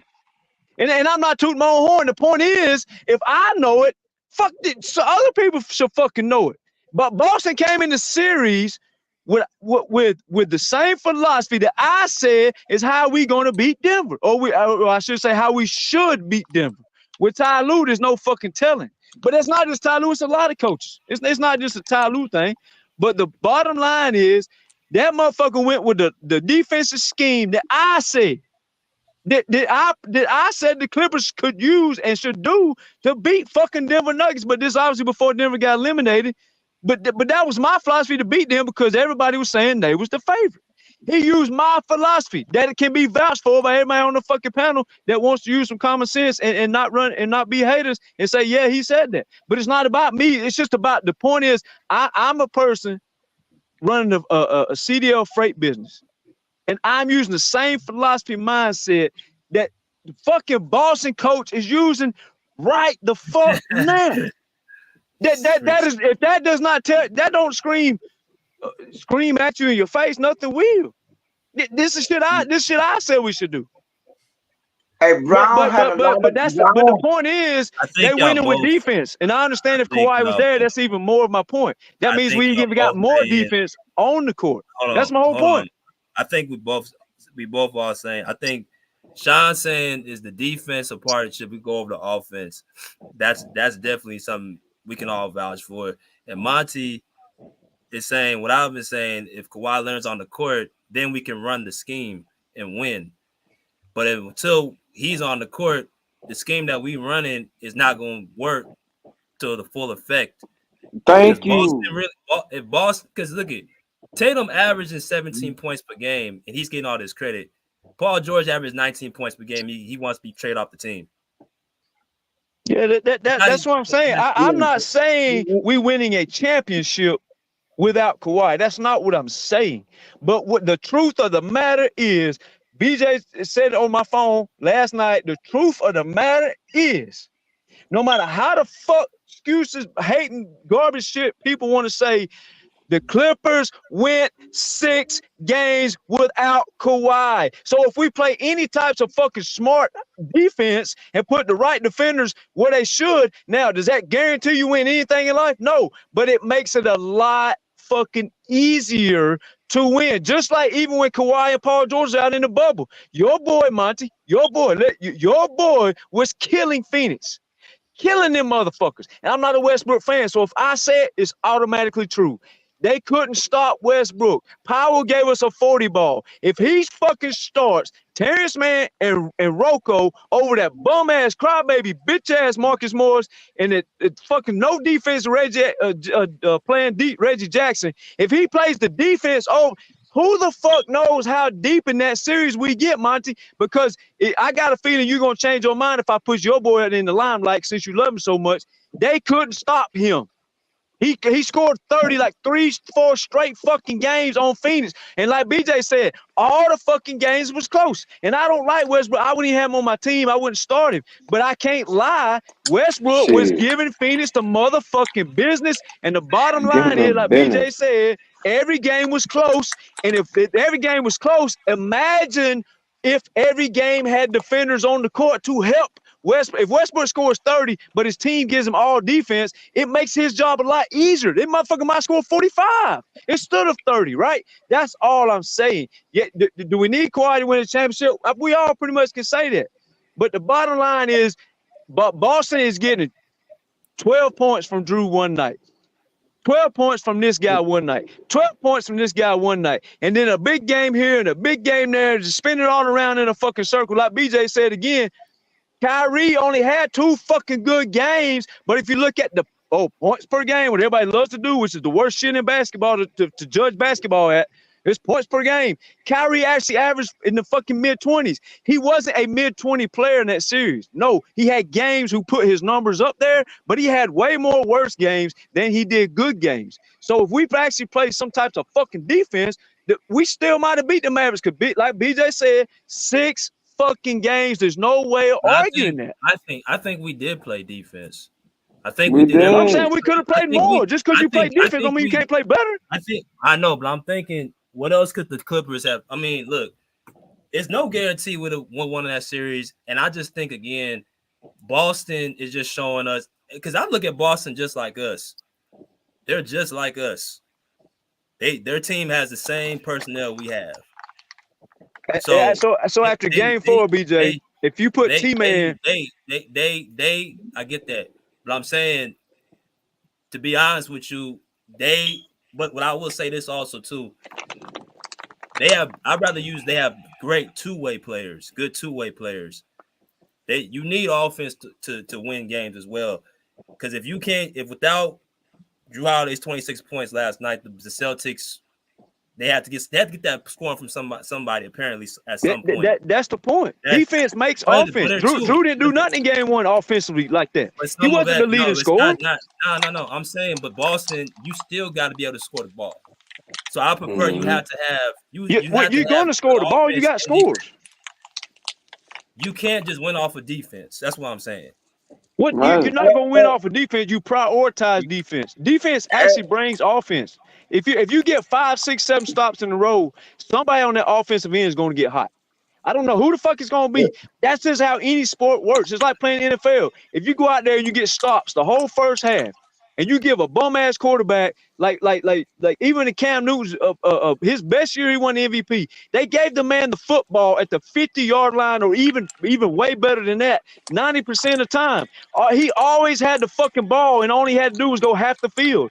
You know what that did? It made him MVP. You know what happened when he didn't have his defense? Personnel is too good to be just a defensive team. They got too many guys who can score the ball. That's why Tatum so did the Clippers. That's what I'm saying. But you're saying they should be. You're equating something that's not even comparable to Boston. Boston had Jason Tatum scored 30 points a game this season. Jaylen Brown scored 25, 26 points per game. Drew Holiday gives you. These guys can score the basketball. They're too good just to focus on defense. They got so many things they can do on the court. That's what I'm saying. You got scores all over the court, but Porzingis ain't even hardly playing, and he puts up 20. That's what I'm saying. You have power, you have Westbrook. If you get stops, these scores will get hot. Who knows which one is going to be, but they will get hot. Somebody will, because defense creates offense. There's only 5 spots on the court. You're saying Powell, Westbrook, but you want them off the court. So who's playing at right? Boston has six guys. Hold on, Boston has 6 guys they playing. They're not playing 7, 8, 9. They're playing 6 guys. They're playing And 8 5 of them guys. are They're playing 8 guys. They're playing Porzingis and the other 2 guards. Okay, well, I'm saying they mainly playing 6 guys. Sam Hauser. Well, I mean that's part of it. We would do the same thing. But but you can't say put Powell and Westbrook off the court and at the same sentence say take them off the court because they don't play defense. So you got to make your mind up who's playing what type of minutes because you're putting defense in front of offense, which is cool, but you need everything. You're gonna need offense here. You're gonna need defense here. You can't just rely on one thing. And when you have great players who can do both things, you can't put them in a box and say let's just focus on this. They're too good to just do one thing. Exactly. That's the thing though. Porzingis ain't starting, and he still managed to pop up 20 points. You know why he got 20? Because they was getting stop after stop after stop after stop. Your scorers don't need to play 100 minutes to get fucking 20 points. It don't work like that. Some scorers can pop off fucking 15 points in 4 minutes. And hell, if they only play 16 minutes in the whole game, that's 20 points, which is what you saw out of Porzingis in there. That's how basketball works. Who's the scorers who are playing the high minutes for the Clippers? They don't need to be playing the minutes. Hey, well, can I just jump in real quick since I'm a Clipper fan? Only thing I'm saying about that game, about the defense, and I agree with Thomas only on this one point. This is just it. The Celtics been winning because a lot of them, Brown and White, they've been having key block shots. That's why I just say in this series, Celtics' edge is their defense. They forced Luka to have 8 turnovers. PJ Washington, last dunk, that dunk last night, if he would have made that dunk, it would have made him like, what, a 2-point game, right? But he got blocked. Brown has actually been, 3-point game, but Brown has actually been getting blocks. Like, Mavs don't have too many blocks, so I will only get an edge to say this. Like the bitches only scored like fucking 70, 80 points at one point. They barely even reached 100 points. Yeah, it was defense. That's just everybody needs to score the ball. That's common sense. But defense, you got to remember, defense creates offense. Yeah. So if Paul George has 22 points, but we play great defense, that 22, 9 out of 10 times is escalating to 28. Just off 3 fast breaks. But again, that's how basketball works. But Boston is winning off of defense along with offense coming along at some point. If Kawhi's not on the court, that's not going to happen. See, that's what I'm saying. That is true. But that's a down the road thing. Hold on. Because Tatum can have a bad game, is because Jaylen Brown's right there beside him. Because exactly. If Paul George or James Harden by themselves and Kawhi ain't there, you're putting more of a load on them to do even more work, which they're not going to do, i.e. lose the series. But Jason Tatum can go and have 17, 19 points per game and have his second running mate or his full team, and they still beat their ass. Why would they beat their ass, though? They will beat their ass because Dallas can't score, when they can't score because of why? Because they're fully healthy.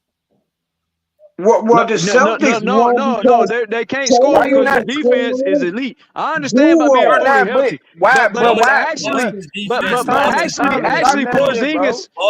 Porzingis is on the minutes restrictions and he's the starter and he's being benched right now. So they're actually playing a little off what they normally play.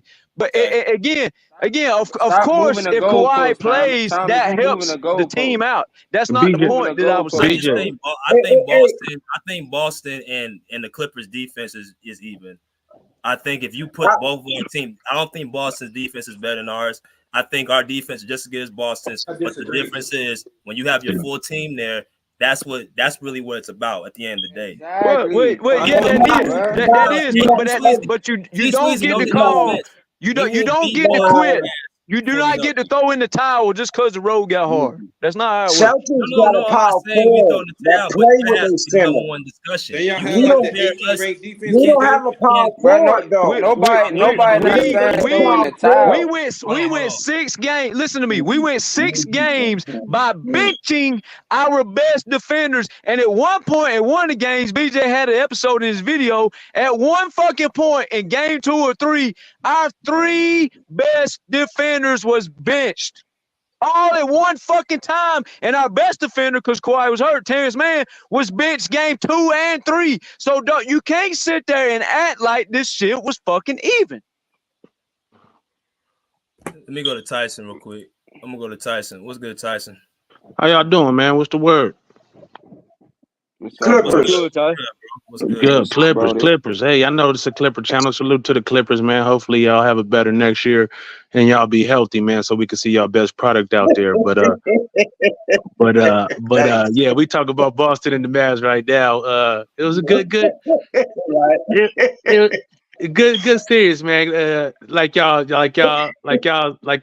stated, man.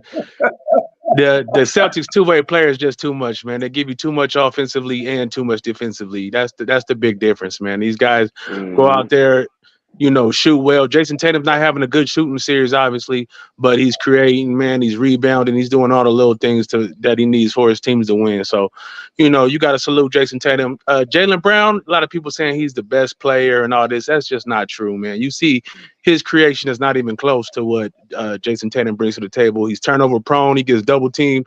He don't know what to do with the ball. He kind of reminds me of a little bit of a Devin Booker offensively. Defensively is obviously not in the same realm, but offensively kind of reminds me of Devin Booker. He panics a little bit when he sees double teams and he dribbles into bad situations. But Jaylen Brown had 6 turnovers, I think, last night. He's not the best player on the team. The boy Drew stepped up. You know what I'm saying? He's playing great defense. I disagree with, just the fact that when Thomas talks about Drew Holiday playing great defense on Kyrie, and he is, don't get me wrong, but the difference is they first 4 guards and power forwards and wings can all switch onto Kyrie and do a similar job as we saw Brown get switched on him and lock him up. He didn't go nowhere. We saw Tatum get steals on Kyrie. We saw, you know what I'm saying? So that's the difference. When you talk about the Clippers, they have people you can literally attack on the floor because they need their offense. You have a James Harden out there. You have a Norman Powell as your 6th man that comes on the floor and has to play big minutes because of what he brings offensively.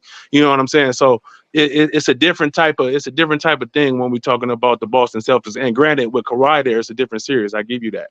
But without him there, it's just not the same, bro, because you need scoring out there, obviously, to win, as well as good defense. And that's the difference between Boston. Their best offensive players are their best defensive players as well.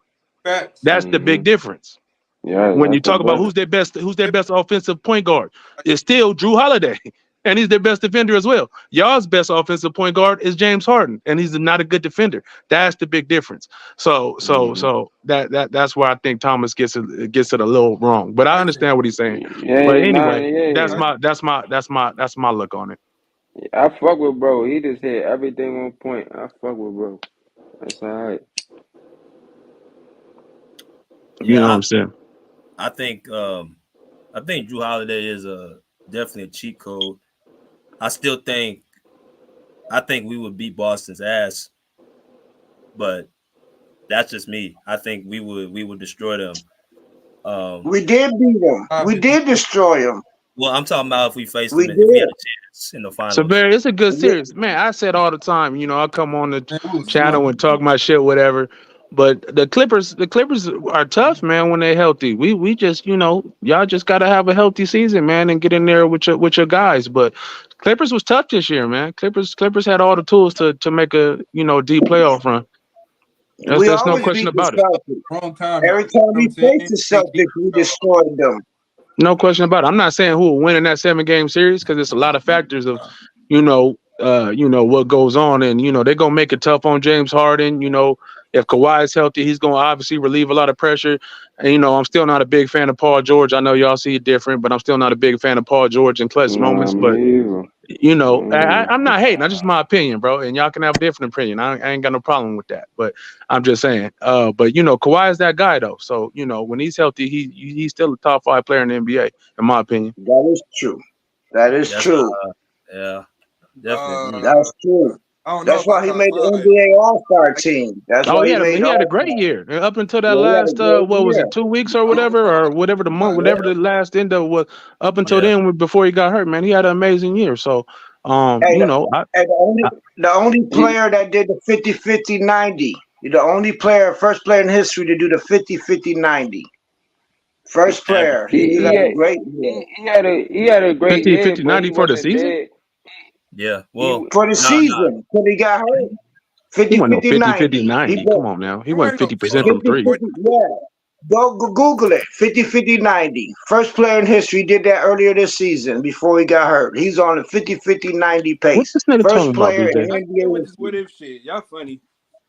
Google it. You don't believe me? Google it. I He might ain't have had a gonna stretch lie. at 50, 50, 90. He didn't have no season at 50, 50, 90, bro. No, yeah, I said he did it this season when he did it. Yeah, I didn't say the I whole didn't know he did season. it. It wasn't consistent. That don't make sense.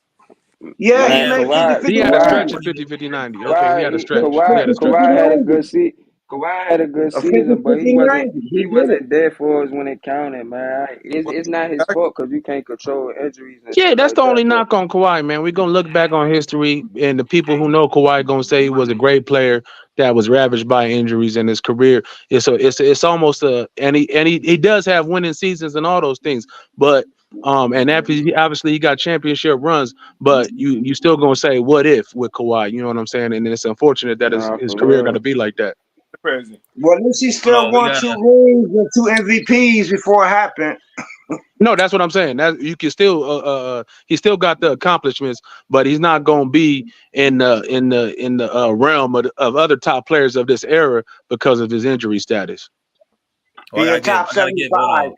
I gotta give old man, my man, old man, a shout out for becoming a member of the page, man. Shout out to my man, old man. Shout out to You wanna old come man. on? Oh man, oh man.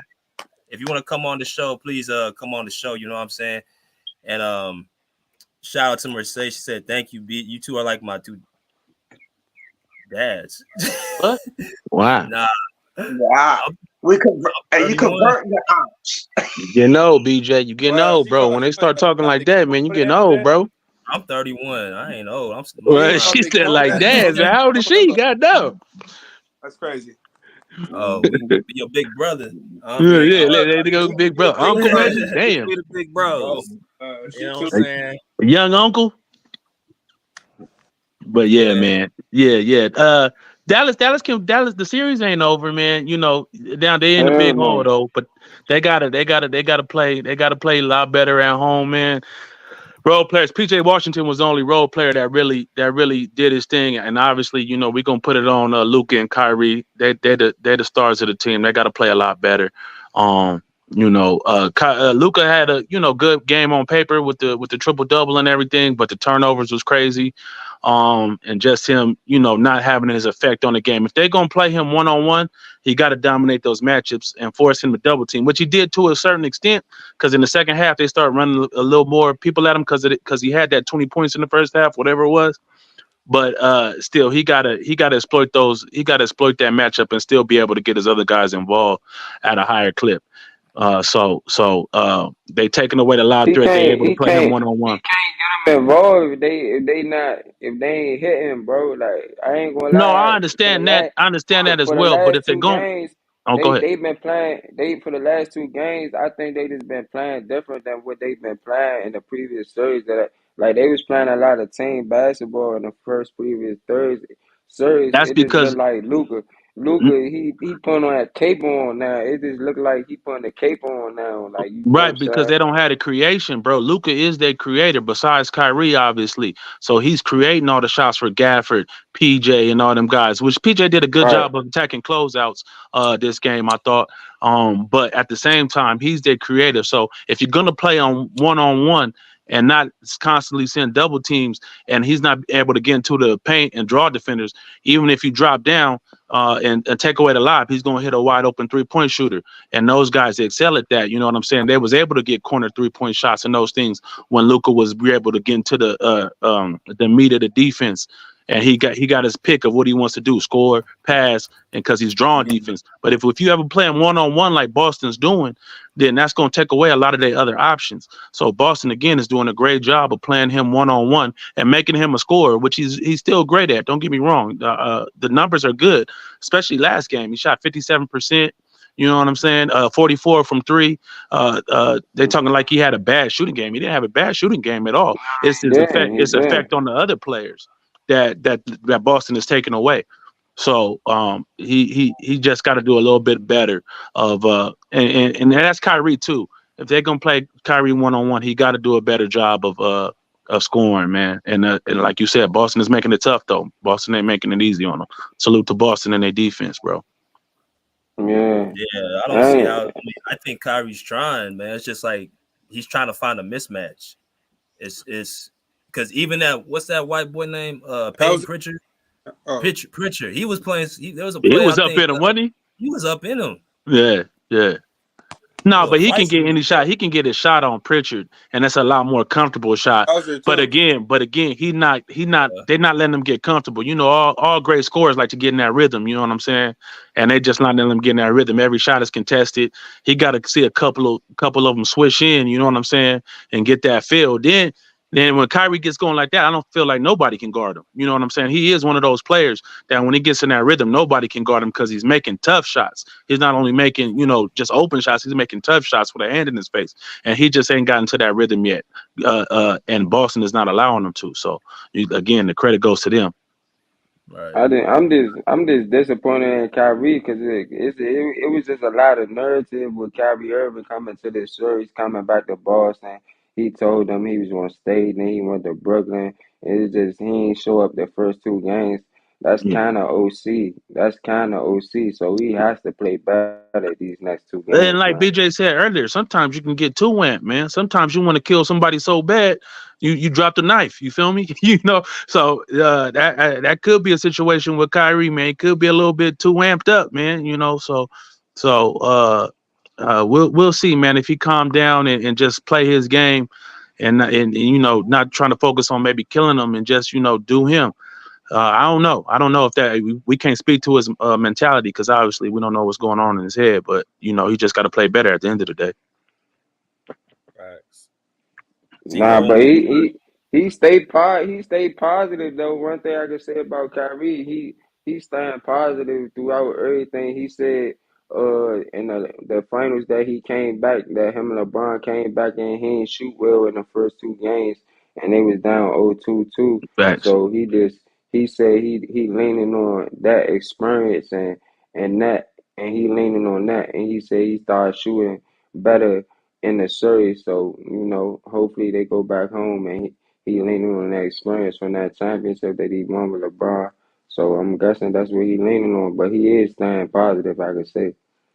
Yeah. The Boston fans gonna kill him. They gonna drag him through the mud if he continue to play like this. So. But hopefully come out of it, man. You want to see great players. I'm rooting for Kyrie. He's a great player. And so I'm rooting for him, man, to just play better. I don't care if they win or lose because neither one of them is my team. But I want to see him do well, man, and play his best ball. You know what I'm saying? Unlike somebody like Paul George, who I don't like. I hope he, I'll be happy when he fuck up. I'm rooting for Kyrie too, man. Paul George is just not on. He just Paul George, man. I just fuck with y'all because me and BJ went back and forth on Devin Booker, Paul George, and all that. So I was a little happy to see him come up a little short. But Paul George didn't play too bad, like you said. It's a lot on his shoulders, man. When Kawhi is out, that makes it tough, bro. That is BS, man. This man getting paid the same amount of money, man. You ain't saying nothing about freaking Tatum and why Jaylen Brown still doing all that, or Drew Holiday got to come do all of that, man. It's a team sport. Kawhi But Tatum is still creating, bro. Tatum is still there and creating for his offense. Tatum is there. It's not the same situation at all, bro. Tatum is there. It's not the same situation at all, bro. Stop that. Kawhi the best player on our team. So what? We got 14 other players. Come on, man. You named a championship team that won with their best player out. Besides maybe Magic, that was it, and that was only one game. Name me the team, bro. We will never win. Name me the team. Name me the team. Name me the team that won with their best player not on the floor for a whole series. I already did that before. I'm not going there again. All I'm saying is. Kawhi, I know I already did that before the argument like last show, 2 shows ago. I'm not going there. There's teams that did it. I'm not going there. Kawhi's our best player on our team. What team did it, BJ? Team. We got the Boston winning. Like I keep saying, they got a team. They playing team ball. It ain't about one player, man. Not even Jordan could do that. Not even Kobe could do it. It can't be done. Not even Iverson The could do it. Bulls couldn't do it either. When Jordan was off the court, what did they win? What are we talking about? They didn't win nothing until Phil said we got to play with a team. That's Kobe understandable, but if your best player, bro, if your best player is out, I'm talking about team. So what? We got Kawhi the best player. What are you talking about? We still need other players to win. Right, I'm not gonna argue with this. I'm not going there. I'm not going there. Never fail. So what? Kawhi the best player. Kawhi been the best player on our team for the whole 5 years. What the hell did that win us? Nigga OC. Damn it, man. You can't win like that. Jaylen, let me just say this, man. Hey, how do I feel about what's going on, man? Clearly, Dallas don't have enough, man. And it does make me even madder, man, just seeing them, because I do feel like we, as the Clippers, even though I hate bringing them up because the Clippers not in the playoffs no more, but I feel like we would have matched up better against them. But no, Dallas don't have enough, man. They don't have enough. And I say a sweep, maybe 5 game. But don't be surprised if they get this done, man, in 4. So that ain't really nothing to really talk on, man. They just don't have enough, man. They don't. Why you say that, BJ? Based off the 2 games, I feel what you're saying, but I just want to know from a basketball standpoint why you say that. This ain't no BJ.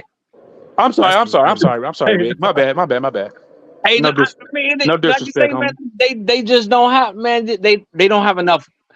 They not getting enough points from their starting 5.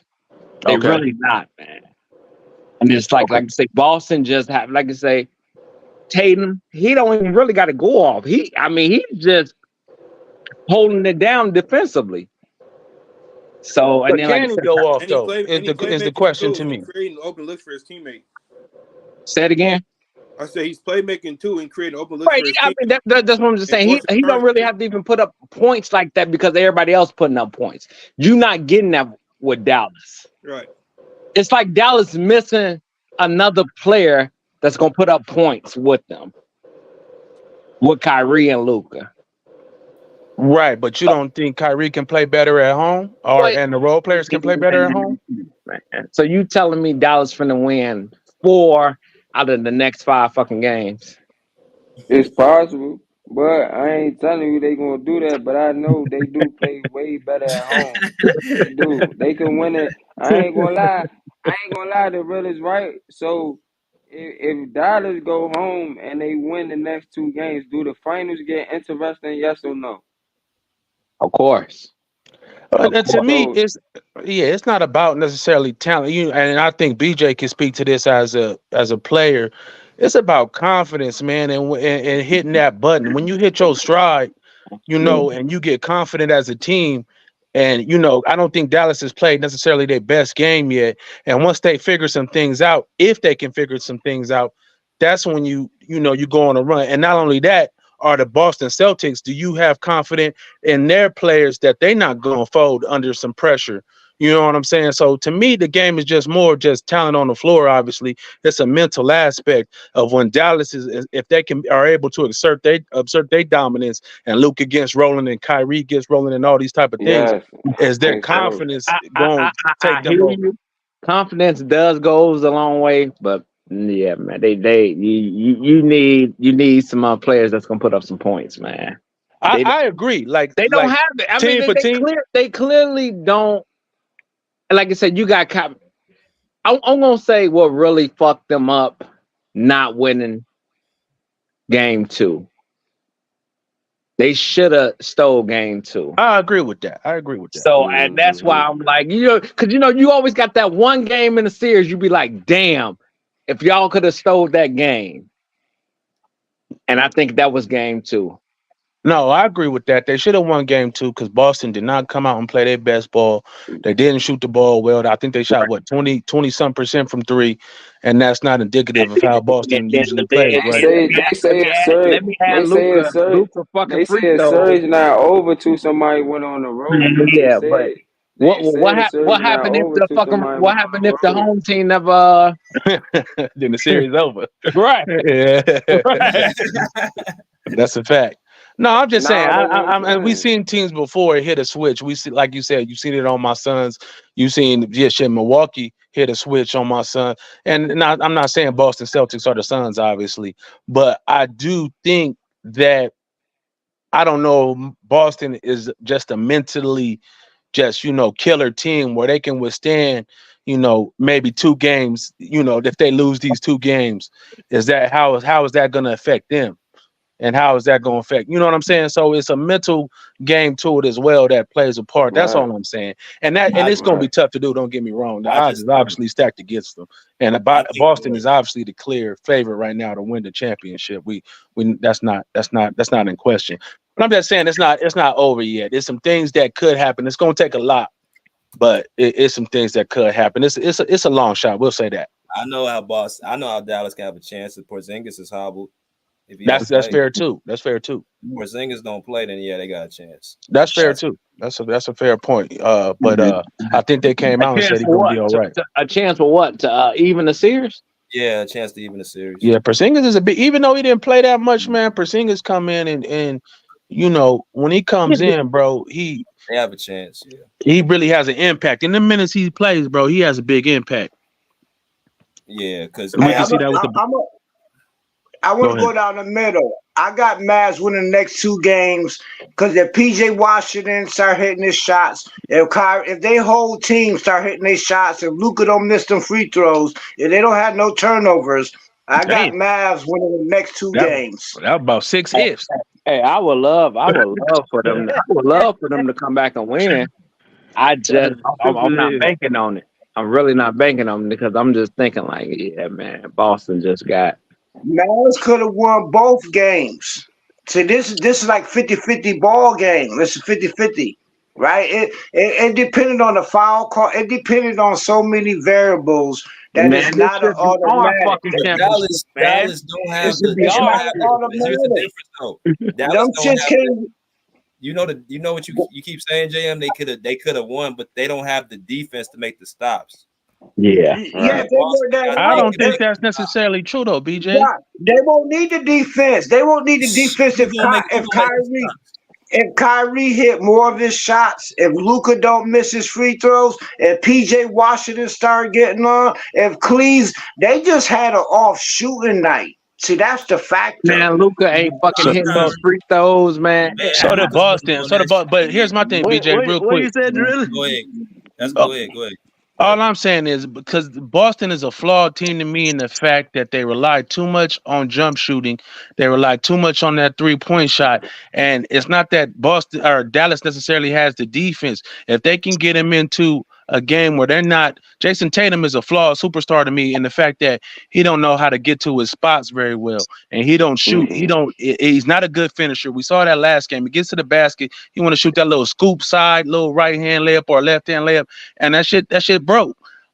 Tatum is a flawed star to me in the fact that, like I said, he don't impose his will on the defense like that. So when you say the defense is not good enough, I feel like if they get him into a jump shooting game and Dallas is able to hit their shots and Boston is not, I don't think they need necessarily a bona fide defense to beat Boston.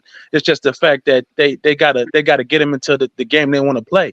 Like you said, making Tatum a scorer and making Tatum a scorer, I think is a good thing because Tatum to me he's just not there yet, bro. But why? Well, see, this is the point that they are a jump shooting team. Right. But so is Dallas. But also what I saw yesterday, Tatum, what he did, he got into the lane, and what he was doing was getting the ball to Jrue Holiday in that dunker spot. Right. Over and over and over. And now that Dallas can't throw the alley-oop, and now that they're not having to protect the rim, they're spacing Dallas out on the offensive end and then going 100%.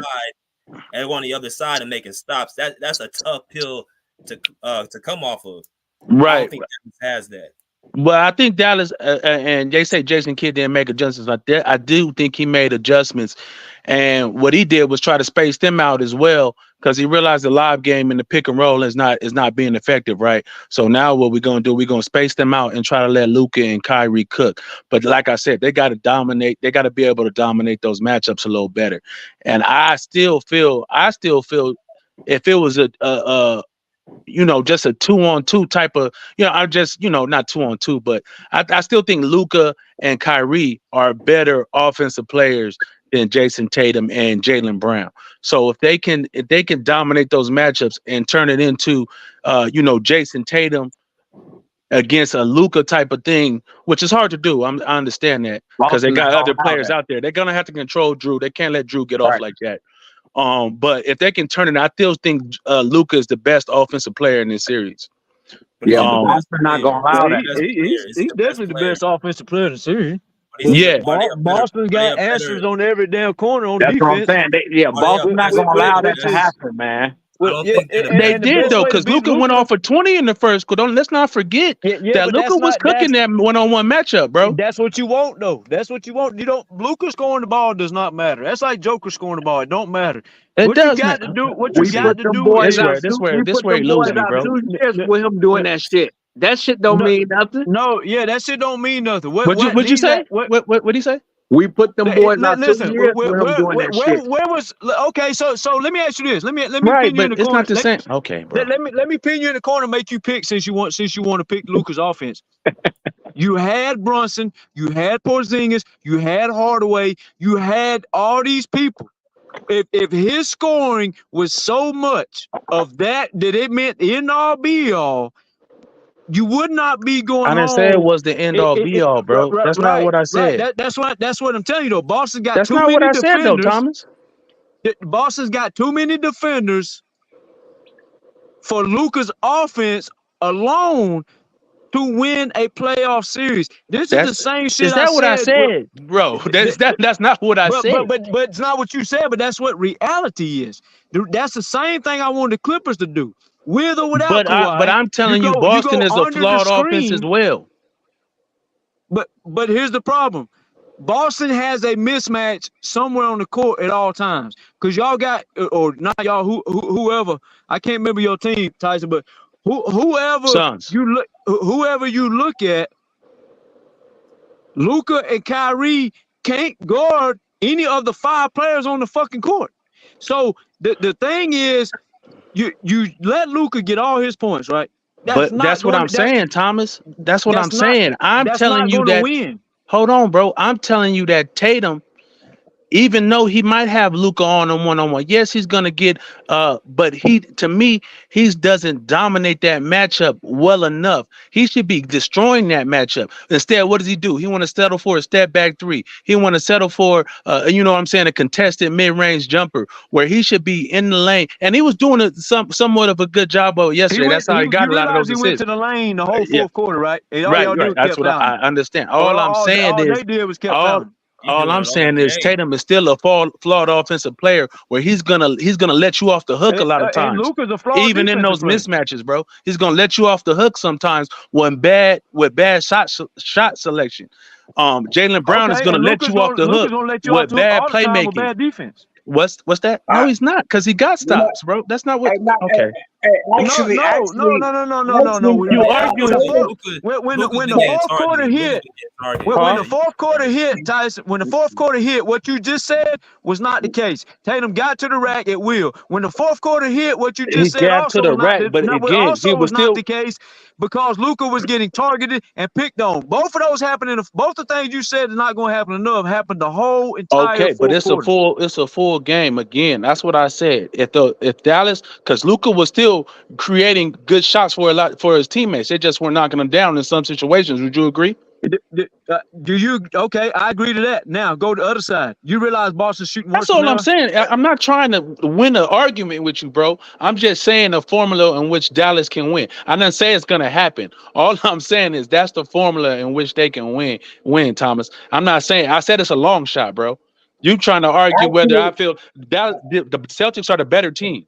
We agree, bro.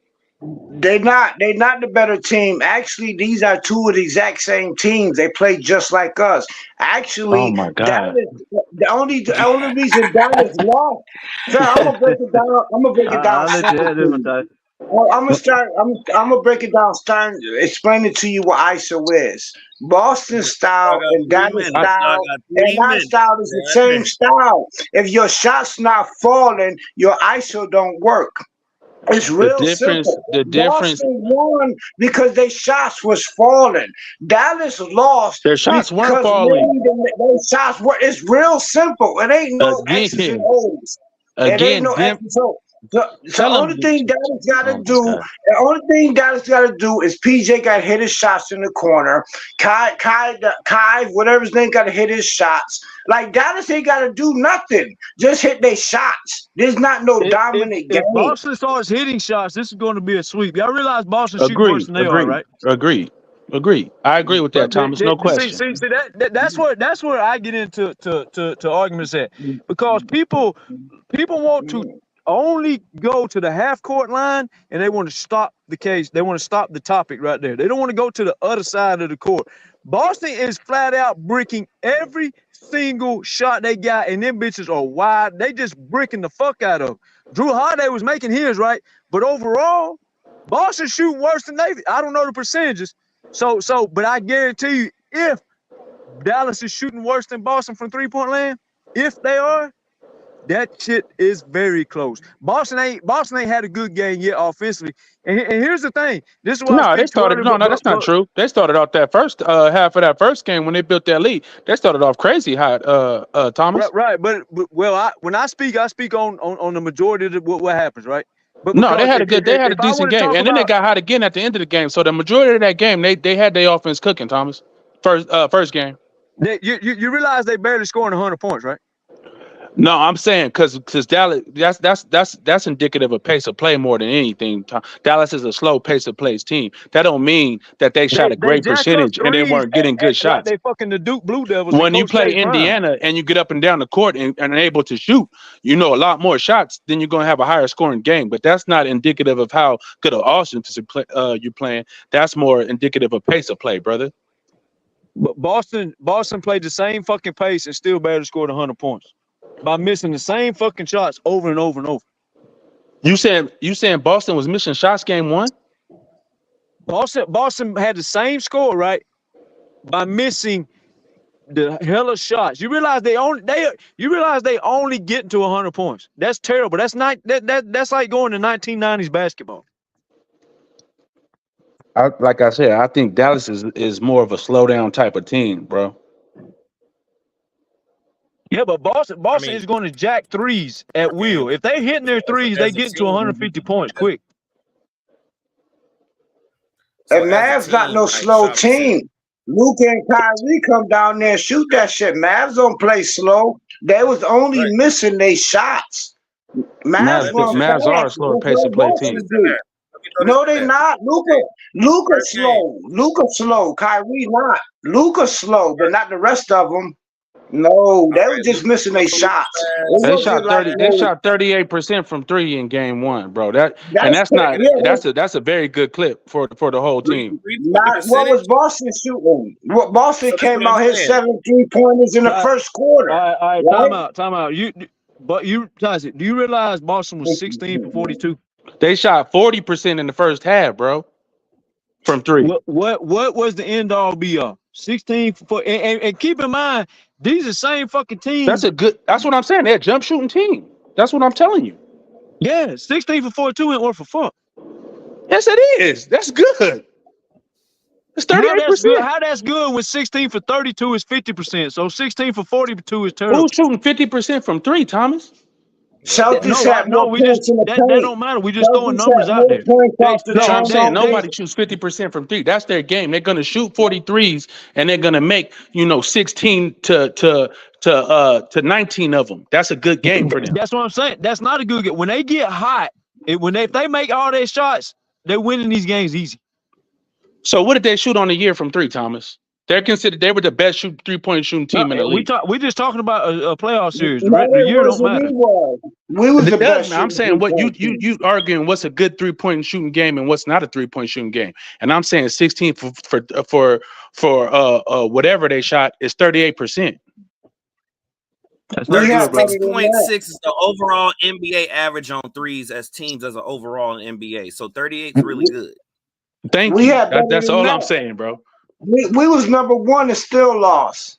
Number one and still lost. That don't mean nothing. That is literally Boston's game. To shoot 43s a game and to make 30. If you shooting 38%, you are killing it, bro. That's what they said about us. Same shit we was doing. That is 38% is barely above the league average, according to what here you just said. You said 36.6. Right. 36. So when we speak on regular shooters shooting the 3 ball, what's the number everybody always says they need to shoot over? 38%. No, 40%. No, everybody talks about shooting over 40%. I think y'all 40% is excellent. What are we talking about? You gotta shoot over 40% to be a good. That's what we want. Right. When we talk about great. players, we That's only do excellent. 40% is excellent. That's what we was, and we lost though, right? That shit don't mean nothing. 25.9 in that first game, y'all. What are y'all talking about? We shot that all season. That's the whole point. That's what I'm telling y'all. Dallas is playing 1980s and 90s basketball because they can't do a damn thing because they locked up. Pressure bursts the pipe. Pressure don't mean, okay, I'll make all my wide open shots. Pressure makes a wide open shot seem like a lot of pressure on it. At some point, you got to stand back and say, these bitches is barely getting to 90. But one game, they didn't even score 90 points. But that's like scores back when fucking Jordan played. The pressure is bursting the pipe. That's why they're not shooting. Boston just standing out there fucking front running and bricking shots. That's when I said Boston is winning by defense. No, I agree. They play good defense. I agree with that. And that wasn't a question, especially game 2. Jones and them boys are only going to shoot good when Dallas is front running. Them boys, they not fucking Ray Allen. Most of the time, they able to be leading in the series, right? So they're going to shoot well. When they're trailing, you're going to see different, right? That's the difference. Even though Minnesota, that's why your best players got to set the tone, Thomas. I agree with you. Yeah, the road players are usually, they're going to shoot better when they up ahead and they doing certain things. Certain players, you got certain players that are what do you call it? Like momentum proof. They're gonna shoot what they shoot. Some guys aren't affected by that necessarily. You know what I'm saying? But yeah, most guys are. Especially Derrick Jones and Lively and Gafford. Them boys are not shooters. I agree with that point, Thomas. They need a two-headed monster. But that's why, Kyrie and them got to set the tone, and that's when them guys start. That's what I'm saying. Once they start doing anything, that's when them guys get open shots, bro. If we talk about threes, man, look, as a general overall average of the league is literally like 36 or 33. I know that, bro. I'm not gonna go back and forth with you. Know what I'm saying? My whole thing is this: Ray Allen was 40%, and of course Steph Curry is 42. So my thing is, right? He's talking about great. To even hit past the 38 mark is already great. So thank you. That's what when we look at the Celtics and we look at the Mavs, the Celtics, if you look at both games and look at their percentages, threes, Celtics is beating them. Right. That's literally the Celtics game. They're the best three-point shooting. What's Dallas? And to say that Boston didn't shoot well in game 1 is crazy. They don't have a lot. If you look at Dallas, they don't have a lot of three-point shooters. They have people that are capable of making a three-point shot, but they don't have a lot of shooting. Like, that's why it's crazy that Tim Hardaway is on the bench. Like, I don't know what Jason Kidd, I don't know if they got in a fight in the locker room or Tim Hardaway said something to Luka or I think with Tim, bro, it's his defense. Open that up. I think it's his defense. He might open it up, but I think it's more his defense. No, I understand that, but they let Luka and Kyrie live like that. So why not Tim Hardaway? Shit. No, we're not comparing Luka and Kyrie to Tim Hardaway offensively, bro. That's the difference. We ain't gonna compare him, but I ain't comparing him, but I'm just saying we could let him. I'm saying Tim Hardaway. I feel like he could help them right now. And they might put him in now to give him a little spark. But I just think Jason Kidd's looking at he hasn't been shooting well necessarily in the playoffs, and then we're gonna put him in, and then that's another bad defender on the court. I just don't think. I think Jason Kidd is weighing his pros and cons of it, and he's like, "Nah, we're gonna go with Green, who's a slightly better defender, but his shot is broke right now too." Tim Hardaway hit 2 threes. Here's the numbers. 3 threes about the shit. This is Boston's starting 5 shooting number. 3 for 7 ain't worth a fuck. 2 for 5 ain't worth a fuck. 2 for 5 ain't worth a fuck. 2 for 6 ain't worth a fuck. That's 4 of their 5 starters. They ain't worth a fuck. That's the starter shot game 1. Well, what's the 3-point land overall? Who said? What are you talking about? Okay. I'm saying they best players. That's what I'm saying. Their best players and their best scorers. They ain't shot the ball great yet. Let me see what Dallas is in the 20s. Yeah. Derek White was 3 for 8. Drew Holiday was 2 for 5. Brown was 2 for 5. I think Tatum was 3 for 8. That bench must have shot the lights out then. What did the bench shoot? Horford was like 2 for 7. So where did all the mates come from? Exactly. Thank you, Tyson. The people that don't play. The people that don't play. Well, how did they end up 38%? Look, the Mavs. That's what I'm reading the numbers to you. That's what I'm saying. I read you the numbers, and none of that shit was impressive. The Mavs didn't have no great defense shooting. They came down to Celtics defense. They stopped at the end. They came down to Celtics. Jaylen Brown got blocked shots, which y'all don't talk about. Yeah. Porzingis had a lot of blocked shots y'all don't talk about. And they forced Luka to 8 freaking. That shit was defense when they needed to play defense. That was the only factor. As far as all them other stats, they was equal. They weren't equal across the board. All right, they was even across the board. It was only them stats guys. Run down the chart. Run down the chart then. Go ahead. I'll wait. Run down the chart. I'm not even run down the stats. I'm not doing all that. Here's what I run down the stats. You ain't gotta believe me. Run down the stats of the game. Run down all the percentages. I literally just did, but it don't matter because we keep going back and forth. Like literally, there ain't no back and forth. The numbers are the numbers. The numbers are the numbers. It don't really matter what somebody think. The numbers are the numbers. The Celtics' best shooter shot 2 for 5 from 3-point land. That's their best fucking shooter in game 1. That is not good. Man, this is a weird game. Luka had a bad game. This is a weird game. Only thing you need Kyrie to do. If Kyrie hit 5 more shots, if Kyrie hit 5 more 2 for 5 is 40%, bro. If Luka hit free throws, we get mass. 2 for 5 is 40%. Man, it was an even game. It came down to stops, fam. That's what it came down to. He's saying 2 for 5 is he's saying 2 for 5 is garbage, but it's 40%. He's saying 3 for 7 is garbage, but it's 42%. The game came down to PJ Washington getting this dunk blocked. He's saying 3 for 8 is bad, but it's 37%. It's above league average. It didn't come down to none of that shooting stuff. It came down to key stops. Okay, that's bro. What it came down to. All right, brother. You didn't see PJ Washington get blocked, right? He had to, if he would have made that dunk, it would have been a different story. It came down to so close, right? So it's defense. Defensive stops when they need to stop them. That's what it came down to. So here's the reality. Right? I don't really do what could have. I don't need to be yelling, but geez, this is so simple. So here's my thing. So what are we not seeing that the Mavericks usually do? We not seeing all them oops no more. I think we saw one oop. We not. They're taking that away. Right. We took that away. That's how they got here. So they didn't take nothing away. They didn't take nothing away. Mavs missed their shot. They didn't take nothing away. They definitely took something away, bro. This is what they took a lot away. This is ridiculous. Missing wide open shots, man. They was missing wide open shots. They didn't take nothing away. BJ, bro. Y'all just see the game. Sorry, though. I'm gonna start acting like BJ.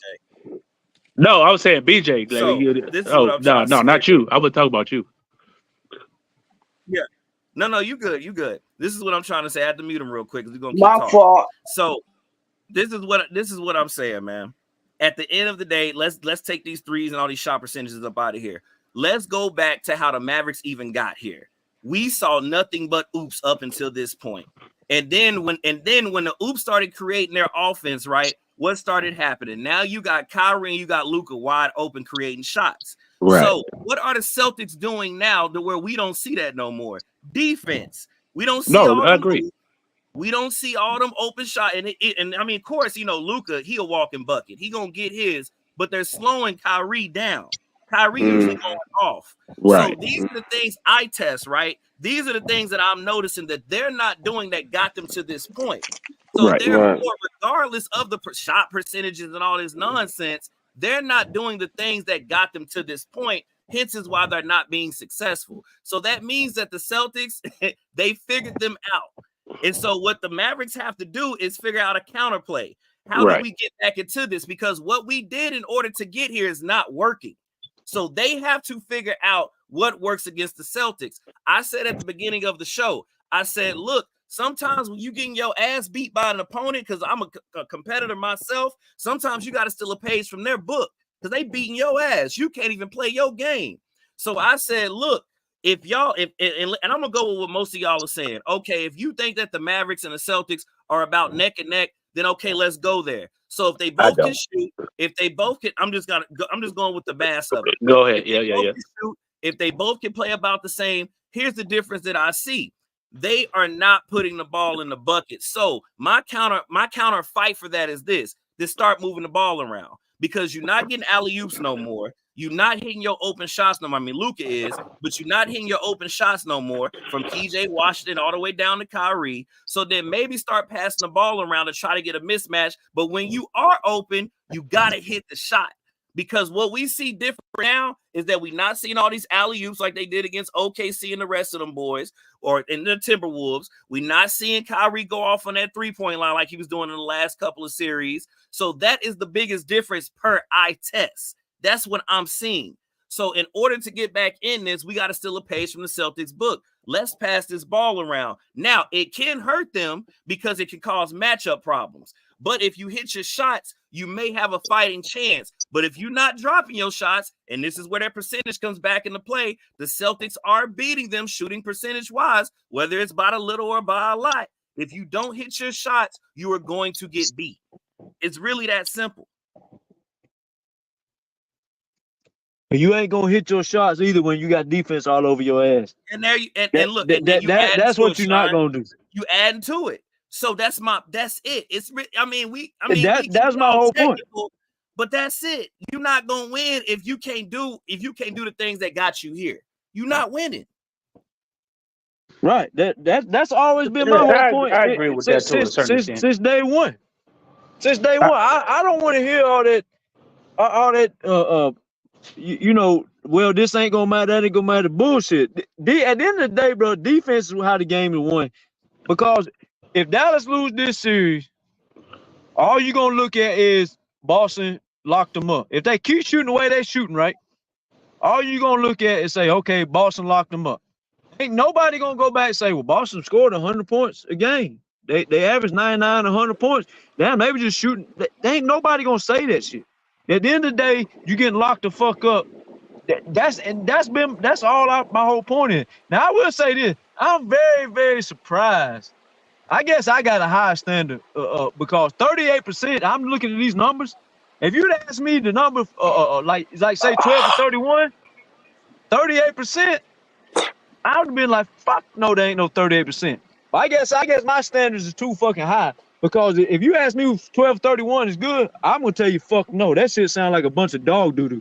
But 38%, I don't know. I guess because it's from 3, it sounds good. So excuse me, but all I'm saying at the end of the day was you gotta put defense on the court. The defense is always gonna win championships, man. Always. Even when Golden State was winning, they was a top 3 defense every fucking year. That is what wins championship. When the Raptors won, that's what they did. After Boston gets done winning, that's what they gonna win with. Because at the end of the day, what we gonna do? We're gonna get to the fucking NBA Finals MVP and we're gonna say, here's your trophy, sir. So at the pace we on, we're gonna look down and say the Finals MVP averaged 20 points a game. Could be. You see what I'm saying? They motherfuckers are one. But the Dallas Mavericks is known as a high prolific scoring team, right? They known for outscoring people. These bitches hung an 89 ball. And then they turn around and hung a 90-something ball. When it gets to the, just like with Kawhi and Iguodala won the Finals MVP. They won that shit because they played the best defense that mattered most in the fucking series. That's what I agree with you, Rick, but you taking away the offensive side of the ball, and I agree with you. Defense is very important, but you're not taking into consider that Boston is a great offense as well. They are. They're a great offense who is barely getting to 100 points. It's not about the point. Oh my God. And still winning. It's not about necessarily the points. Again, bro, it's about pace of play and those type of things. You're talking about, if Indiana was only scoring 100, that's different because they play a high style of pace of play. Boston is one of the slowest paced teams in the league, but they still, per possession, they get quality shots and they hit threes out of those possessions. So you're looking at two different variables. Indiana scores 100. I agree with you 100% because they're not necessarily a prolific half court. Or they get out and run and get the score up. That's their game because they don't play good defense. They're one of the worst defensive teams in the league. So they got to try to outscore you. Boston can do it in both teams. You're not taking into account that they're one of the best offenses in the leagues or their offensive rating. You're not taking into account, and they have great defense. That's why they're the best team in basketball right now. Yeah. When you talk about a team like the Timberwolves, well, their defense wasn't shit when it came to Dallas anyway, because Luka was dominating that series. But at the same time, even in their regular season, they're not a great half-court team, but they play good defense. There's more than one way to skin a cat, right? You can win having a prolific offense and a middle of the pack defense. You can get far, but you're gonna have a middle of the pack defense. You're not gonna go as far as it needs. You can have a middle of the pack defense and an elite offense. You can't have a horrible defense and win. I agree with you on that. But it's more than one way that you can build an offensive team that gets timely stops. That's not a great defense. Yeah, exactly. They got to get timely stops. Right. Boston got a three-headed monster. Right. On that between. What's up, old man? All right. And they got a five-headed monster on the other end. Old man. That's what I'm telling you. Right. That point of attack, that three-headed monster with Holiday, White, and Jaylen Brown. Don't forget Tatum. No, I Tatum, he on the backside. I seen Tatum. I seen the game last night. Tatum, when Luka switched on Tatum, he gave Tatum some problems. He did give Tatum some problems. Okay, so I'm starting to believe Tatum defense is a little bit overrated, but that three-headed monster with White, Holiday, and Jaylen Brown, that point of attack is giving Luka some problem. They tired him out because he was doing what he was doing in the first half, but in the second half he wasn't as effective. Now, this 5 out that everybody is playing. That's because they started targeting him on the other end too. Right, and that's some good strategy. Which is some more shit we didn't do. This old. I'm from the old school. I seen last night this 5 out 3-point shooting phenomenon that's going on. Don't you know it wasn't nobody in the paint? Nobody in the paint. Nobody. Everybody was around the 3-point line. They do this high pick and roll and bounce back out to the 3-point line. Because it's called ISO. That's what ISO means. Porzingis should have a field day up under the goal, but he don't want to go down under the goal. He come in the game. He effective for a minute, but just think how much more effective he would be if they did that same thing and just had him up under the goal, because he's a mismatch. Nobody can block his shot. And then on the other end, you got Jason Tatum. This is one thing I want to say about Jason Tatum that I seen last night. The young man missed so many layups. I don't understand why he missed so many layups. Too. He's getting hacked though, man. Dallas gets away with more fouling than anybody I fucking know. Now he getting hot. Now Jason Tatum get an excuse because he's a fucking bum. Get the fuck out of here. You know, I mean that's a he's looking like Jaylen Brown did last year. the strategy is good, but the reason Holiday got the points that he got, he was cutting to the goal. See, he was taking. Hey, Tatum not even a bum. Tatum not even a bum. I'm just going to interject this. So you know I don't talk long. Tatum is not even a bum. He's playing out of position. He's a shooting guard. Tatum is just like Booker. You got a shooting guard who's trying to play a point guard. A shooting guard, first of all, only knows how to score. Their job is not to pass the ball. So when you double team a point guard who's really a shooting guard, you're going to have Tatum and you're going to have Booker. It's not Tatum's fault. He in the wrong. He playing in an ISO system. ISO does not freaking work. Period. So don't blame. I'm not even a Tatum fan, but I ain't gonna let you criticize him. Just like Booker. Booker and them are two shooting guards who the coach expects them to be a point guard. So when they choke up and them they niggas can't light pass the skin. ball, that's because you are taking these people. That's how basketball works. That's basketball IQ. Man, did I put out the skin color He card? Tatum not trash, bro. Come on, bro. They Let's trash. not do Yeah, that. Tatum is not trash. Tatum not trash and Booker not trash. They play in the wrong position. There's a lot You more think they players are in the league point the way guards. worse trash They than are Tatum. not point guards. That's why he chokes up. He chokes up because you put the ball in his hand, and his only job as a shooting guard is to score. He can't pass. He can't pass. Booker can't pass either. Tatum is a very good Yes, he passer. is. Tatum is a good Yes, passer and you put him playmaker. in the right system. You put Tatum in the right system, he is shooting guard. That's what he is. He's not a point guard, just like Booker. They play the exact same way. No, they And I don't. pass No, the they mic. don't. No, they don't. Yeah, please pass the mic. They play two They different both choke up. ways. They both choke. Don't they choke? They both choke. Yes, they do. Tatum. The difference is Every playoff they both choke. the difference is They're not trash. They're not trash. Yo, They're not quiet trash. down. Yo, quiet down real quick. Oh man, you just got in. So what's your take? I'm sorry. Say again, DJ. What's your take? Because I just let you in not too long ago. What's your take on the game? Yeah, like I told you and brother Rick the other day, I said the two guys that I think that was going to be most impactful was Holiday and White, and it turned out that was the case. You know, they defense, man, they did a really good job.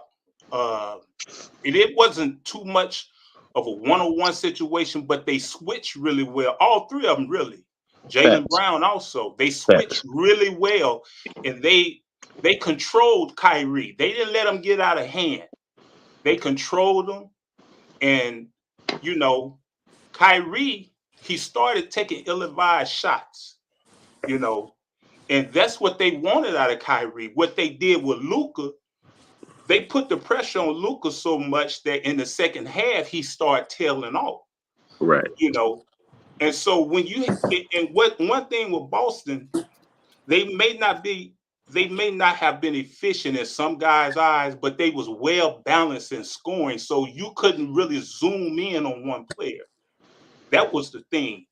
And Derek White and Holiday, they hit some timely shots. Whenever Dallas wanted to make a run, they hit some timely shots from the corners. So you have to give Boston some credit. They played a really good game. Like I said, I'm not in JM.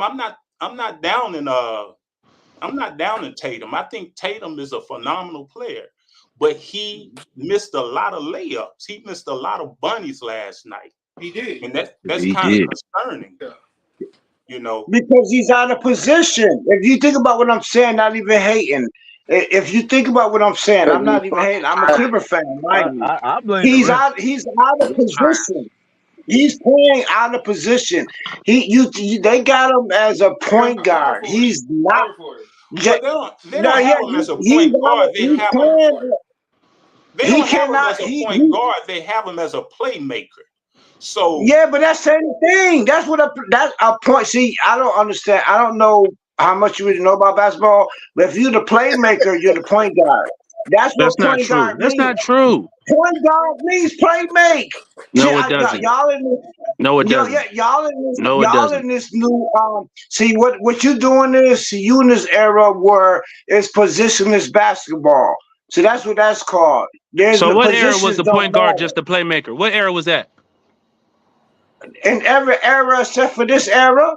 So Every last era, BJ Armstrong where was the they have playmaker for real the Bulls. point guards, So we BJ have Armstrong real was the playmaker for the point Bulls. guards. So BJ Armstrong was the Yes, playmaker for the Bulls. yes, he was. Yes, he was. Yeah. What else did he do? What else did He he played do? defense and Except for gave the ball to Michael Jordan, and Michael right. Jordan played made. He stood outside and That's shot called threes a and point Scottie crashed guard. Pippen was the majority of That's them. playmakers. called a point Michael guard. Jordan was the That's playmaker. called a point guard. B.J. Armstrong was a point guard. He made the He plays. did not You play right. make. Then what else did he do? He He didn't brought the score ball 20 off the court, points. passed it to Michael Okay, what Jordan. was Steve Michael Nash? Jordan got What was double Steve teamed. Nash? They passed it to What was Pippen. Steve Pippen play Nash? made. All right, what was the dude to play with Karl Malone? What was all the Didn't great Scottie point Pippen pretty much guards? Well, invent the point what was forward? Jason? What are we Pippen was talking not about, a bro? point guard. pardon Pippen me, wasn't no fellas. point guard.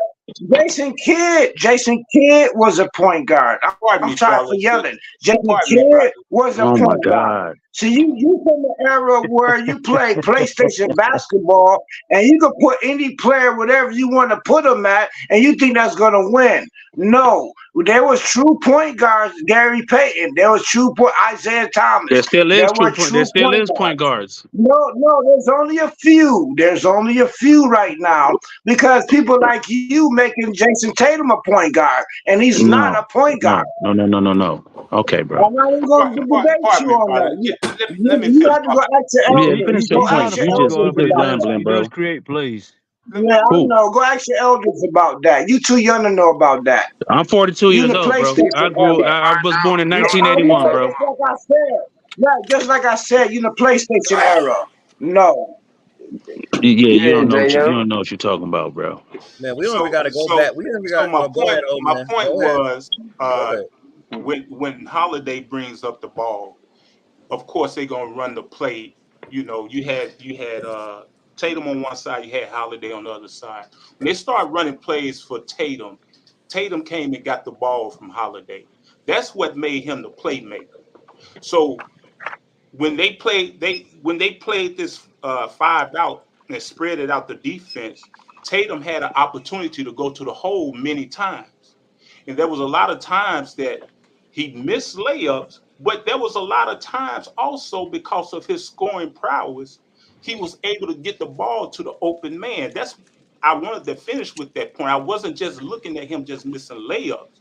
So I'm not 100%. saying he didn't do no good. He did plenty good, but he just missed layups but he was able to make like 12, I think it was like 12, 13 assists, I believe, if I'm not mistaken. Yo, But any player could play. Any player could pass the ball. That's why you got people like them playing point guard, like Russ. but I'm Anybody just could talking pass the about the ball. strategy. I'm But that talking don't about mean the strategy they from don't mean last they're a night. playmaker. That don't make them a playmaker at all. Okay, we're gonna go with that logic then, brother. But what I'm saying is he was able to make plays that got everybody pretty much involved. And so that's the reason you had balanced scoring in the starting 5. 100%. And so So is he Dallas good? couldn't. So is he good as Magic Johnson? So he good as Magic Johnson? That's the That's point not what I'm guard. saying. We're I'm not talking saying about that, bro. offensive and defensive scheming right now. Right. And so that was the reason I ain't even entertaining. Right. that was the reason that Dallas wasn't able to zoom in like they did in previous series. They weren't able to zoom in on one person or maybe two people because you had all of these guys that was capable of hitting shots. So they had to pretty much stay on a man. And so then they said, well, this not working, so let's just go to zone. I don't know if you all seen they started playing zone in the They second. played a lot of zone both games, OG. Yeah. Yeah. So last Ain't got no night, fucking choice. He got 2 alibis. That's true. That's true. The thing about it I'm sorry, was, I'm tripping. 2 liabilities. The fuck? That's true. right, Holiday was cutting to the goal, and he was getting a lot of points cutting to the goal. And see, that's what a lot of teams You cut to the don't goal do. too much on the Clippers, you get benched, old man. Say it again. I said you cut to the bench, cut to the goal too much on the Clippers, you get benched. Right, yeah. Our team gonna be better next year, though. Our coach don't believe in winning. But that's all I wanted to say about it. Go ahead. I was gonna say really quick, we don't even have to go back to the 90s Bulls or the 80s Magic Johnson or nothing like that. We can look at what we're looking at right now. Look at Drew Holiday. Drew Holiday was just a defensive postman that would shoot an open three with the Bucks. But with the Celtics, they got him. They got now some would say right now he's probably a shooting guard in this system. But when he was with the Bucks, he was a defensive point guard. So it's not the fact that we're that players today are just positionless. No, it's that you got to have defensive and offensive schemes depending on what you're up against. Right now, we're in the finals. And so what the Celtics and Missoula and them did was say, okay, these boys like to throw alley-oops, and they like to, and Luka and Kyrie like to shoot open shots and look for those openings, basically. Think of football. What does the running back do and a lineman do? They want to open up a big enough hole for them to get through. So all Kyrie and Luka was doing when you had Gafford and you had Lively down there just looking like Superman and shit, when they were doing that opened them two up to just hit easy buckets. So the Celtics was basically saying, okay, Tatum, we're not going to have you out there on the key. We're going to take your big 6'10" power forward built ass because he's big. We're going to put you on Gafford. You're fast enough to stay with Gafford. You're fast enough to stay with Lively, and you basically can be aggressive with them. You can stay with them and basically harass them, right? And it's showing that it works, right? So now we're not seeing no alley-oops because now Horford, even though he's older in age, the man been taking care of himself, obviously, because he's moving like he's 20-something. So you got Horford. Now you got goddamn Tatum down there just harassing the shit out of Gafford and Lively. They can't even do what they normally do. So then what is that offset? Now you got Kyrie struggling because Kyrie usually feeds off of Gafford and Lively, hitting them alley-oops so he can stay open. Because if we've been watching the whole playoffs, what's been happening? When you got Gafford and Lively catching all them oops, now you got the defensive team, whether it's OKC, whether it's the Timberwolves, whoever they played against, they came down and they had to focus on those two centers. So now when you focus on those two centers, now you got Kyrie out there wide open. You got Luka out there wide open. Now they try to run back up to the top. Now you got alley-oops happening down at the bottom again. So it's just a back and forth game. So what the Celtics did was look at those other games while they was taking their rest from beating everybody. They sitting there looking at the Mavericks and they say, you know what? Missoula said, you know what? We're not going to have you play your regular position, Tatum. We're going to have your big 6'10" ass down there moving with Gafford and Lively in them. And Horford, I need you to help backside. And Porzingis, thank God you back to be 7'3", 7'2", whatever the hell you is, unicorn. And you going to be in the middle running around too. So now you stop all that damn alley-ooping. Cool. Now you got Drew Holiday, a solid 6'4". The nigga built like a running back. He's strong as hell. And then you got him up there. Then you got Speedy Gonzalez-White helping on the backside. So now all this think you finna cut in Kyrie, or you think you finna get a wide open shot, Luka, all that stops at the key. And all this damn alley-ooping gonna stop with those three people I just called out with Tatum, Horford, and of course Porzingis.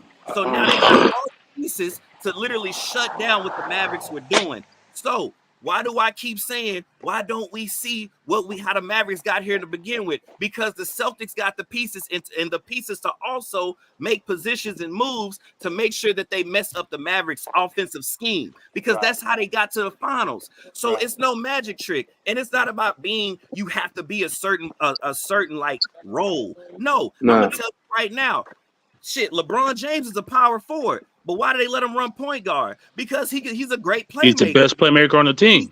He's the best playmaker. But if we're going off your argument, JM, he should be a power forward. He should be up there with the ball in his hand. But he's one of the greatest playmakers of all time. So coaches and teams are like, yo, you can run point, even though you got a damn Rajon Rondo beside you on the Lakers. The hell you got the ball in your hand for? So again, when it comes to your point, it's not about people being out of position. It's about how do personnel team exactly? How do we stop this team from being effective? How did they get here? We have the pieces to stop them. So we don't have to go back to the past. We just have to look at what we have now and how do we stop them from being successful? And that's what the Celtics are doing. That's literally all they doing. That's all they Well, doing. good They take. win Well, in the good fucking take. finals with Good defense. That's take. all they And I'm doing. just gonna answer this with the Lakers. I'm answering this with the Lakers. That's a good take you just said. But watch this. LeBron, the biggest point guard in the world, right? When He's a he power should be forward. posting up because he's a power forward. And what is Lakers doing? They losing. All right. So y'all Boston. Yeah, y'all doing the great thing with all of that. But one thing you just said, they got Al Horford coming in playing power forward and Freaking Porzingis. stupid. What Dallas doing? Dallas ain't switched up yet. They still playing Lively and they still playing Gafford, and them are rookies, right? They're not even experienced yet. So, but at the end of the day, Mavs could have still won them Lively is a games rookie. Definitely because not a rookie. Luka had 8 turnovers, Nigga, missed bro. 4 3-point free throws, and Goffin had a bad game. So you know how you stop what you just said in your defense? If Dallas only got to get their jump shots going, that's it. Because once Dallas jump shots start going, y'all can't do none of that you saying. Nothing. How You does can't Dallas do get their nothing because jump y'all shot? played it. Yeah. JM, how does Dallas Yeah. get their jump shots going when the Celtics smother their ass on defense? Right. Just hit shots. Real simple. How many Just hit shots. how many open JM, how are shots? you How going to many hit a open shot shots when I Dallas can't get a made? shot up? Man, I hope I'm not yelling. But if you No, you you watch good. they ball. You good. Okay, I'm okay. saying though, If I'm good, you make no, some you good. good. Only thing Dallas got to do is hit their shots. If Luka would have made his 4 free shots that he missed, like what was the game? Y'all defense. I said that from the beginning. Y'all defense was the X factor. I agree with you with that. I said Porzingis had a couple of block shots. Jaylen Brown had a couple of block shots. I agree with you, but that was the X factor. It ain't. But that was, and Kyrie had a bad game, right? But Lucas still was able to get off because y'all defense. ISO is basically easy to stop. I said that's why my Clippers is not in there. We play the exact same way. Paul George struggled just like Kyrie, right? At least y'all had Jaylen Brown because we didn't have Kawhi, right? But we also didn't have a power forward like Horford playing with Porzingis. We only had fucking Big Zoo. So I'm saying that system that y'all playing is not Yeah, no incredible JM. system. Y'all just happen to be playing a team who play just like y'all. If y'all played a more physical team, y'all wouldn't even be in here. And the East was whack. Y'all beat the Pacers, a young ass team. It ain't like the Celtics dominated. And this is the last jewel I'm gonna give you. First of all, the East is so weak, right? That every single season I could pick the same 8 teams and make it to the playoffs. It's easy. Right, because they always gonna make it. You know why the same 8 teams gonna make it? I don't even need to name the 8 teams. Every season, the same 8 teams make it because the East is that whack. At least on the West side, we got up and coming teams, and we doing all of that. Mavs only got this far because if we was healthy, we wouldn't be talking about the Mavs. First of all, right? If Kawhi was healthy, we wouldn't be talking about him. It's not like the Mavs was a dominant team. The Mavs had an easy schedule, just like the Celtics did. So at the end of the day, Celtics is not no dominant team. Who the hell they beat? Nobody. Who the hell the Mavs beat? We was their biggest foe, and our best player was out. So you got 2 teams who shouldn't even be in the fucking finals. And the Boston been there 4 years in a row and didn't win shit. They might win this year because they playing a team who play just like them. And the only thing factor is Miami was there if Mavs last year. make points, Miami was there. JM. Yeah, JM whatever. cooking. Miami lost too, didn't they? Didn't Miami lost? Miami JM, beat he's who? cooking. That lets you. Hey, last thing. I forgot about Miami. I forgot about them, but that proves my whole point. AC team going all the way to the finals. That shows you how weak the East is. Hello. It ain't like there's no The dominant. Lakers It ain't went to no the dominant Lakers finals. went to the Western Conference Finals. Hey, JM. So When the Lakers win? Went in the bubble? Man, Are you don't do kidding that. me? Don't do that to yourself. They went in the bubble. Lakers went in the bubble. What Lakers got to do? Have another bubble to win again? Lakers Hey, whack so as look at hell. Mr. Man. Yeah, So look, JM. hey, so check it out, JM. I'm gonna use your same argument, but just in a This is different way. crazy. This is how you sound right now. I'm gonna use your same argument, just in a different way. Go for it. If Rebuild it. Go for it. no, I'm gonna use the same thing, just on the flip side. So if Giannis never got hurt, if Drew Holiday never got traded, the Bucks should have won in the East. That's how we sounding right now. Yeah. The Clippers are not here. The Clippers are not in the finals. Right. The Bucks are not in the finals. Right. Okay. But I'm using your argument scheme right now. If Giannis was 100% and we still had Drew Holiday, we would be in the finals. That's how you sound to me right now. We're not. Yeah, y'all probably would. We're not. Y'all probably would. We're not talking about the Bucks or the Clippers. Rick, did the Knicks have Julius Randle available and Mitchell Robinson? So this is my point. The point that I'm making. Yeah, you probably would. You're right. You probably would. We're talking about teams that are not here. We're And talking about Donovan teams Mitchell got right hurt. now that are in the finals. The Mavs and the Celtics. All right. Now, if you're biased and you feel like, oh, the East was easy, that's fine. But the Celtics are still in the finals. Right. If you feel like the Mavericks had a harder road, that's fine. But they still in the finals. So Thank you. I'm not focused on the future or the past right now.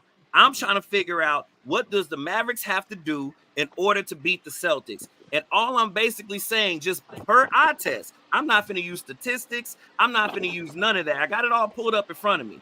What I'm telling you is the Mavericks be throwing hella alley-oops, and Luka and Kyrie be shooting hella shots from those alley-oops. And we're not seeing that anymore. So that means you will. Personnel. And you will. The Celtics have the personnel. They don't figure something out by watching them. Right. So and this is just an opinion, right? I'm not saying this will be 100% fact and it'll work.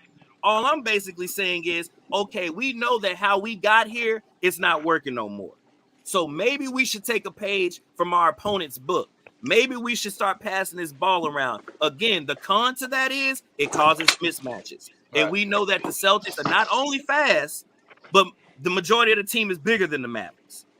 So it's going to cause some mismatches. And we see that when it comes to percentages, that the Celtics are hitting higher than the Mavericks. So right off the cuffs, you're taking a risk. That's all I'm saying. So when it comes down to it, yes, the Mavericks are going to have to hit their shots. But then I came back and said, how do you hit shots when the defense on the Celtics side is smothering the hell out of you? Right. Because I don't know It's going to be this. Damn, look, I don't know about you, but when I played ball and a team was playing D on us like crazy, it was really hard to get in my spots and take a shot. I was taking bad shots. I played ball. They was smothering the hell out of me. I was taking bad shots. But like I said, Especially if you're a primary that's a great scorer. point what you said. But I'm going to end this real quick. I know other people want to talk. But what you're saying is great. But I echoed that already from the first play. Y'all play the same way we do. So the same way we lost, and you can figure out how we should win, is the same way y'all need to figure out how y'all should win, because we play the exact same way. So the same questions you got for y'all. Okay, Damn. So if we play the same way, then the Celtics just play better at it then. Right.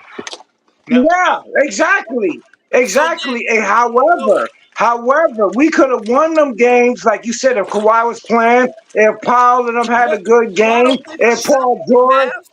But we still could have won even without Kawhi. If Harden had, if all of our players had a good game, we still could have beat the Mavs. If the Mavs players, if Jay Washington, if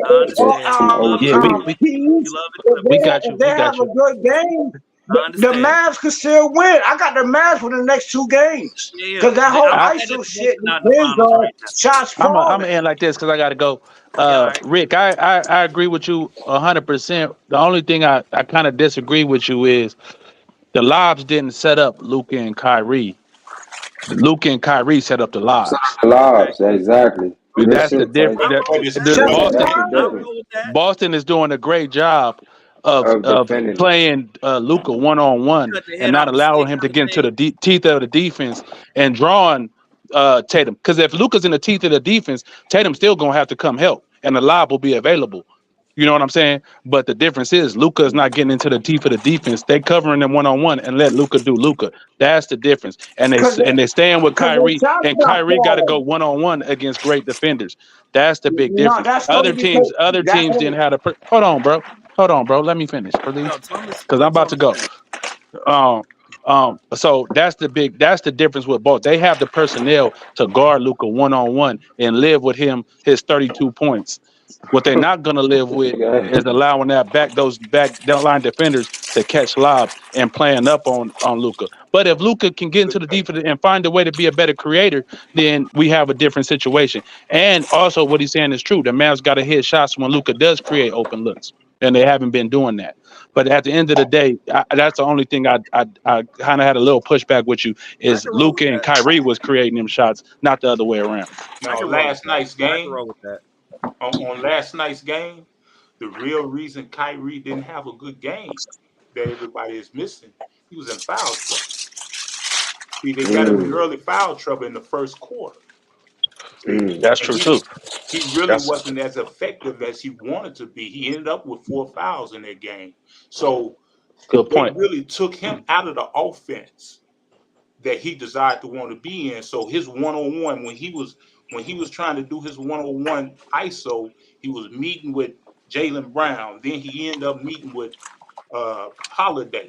You know, in some instances he was being met up with, Derek White, and when he get to the hole, he had arms in the air, they was blocking his shot and everything. So it got to a point where he got frustrated and whatnot because the ball was sticking. It wasn't moving like they wanted it to move. And then if you look at some of the game, they left Derrick Jones wide open at times, trying to make him hit a shot. You know, they put the pressure on PJ Washington.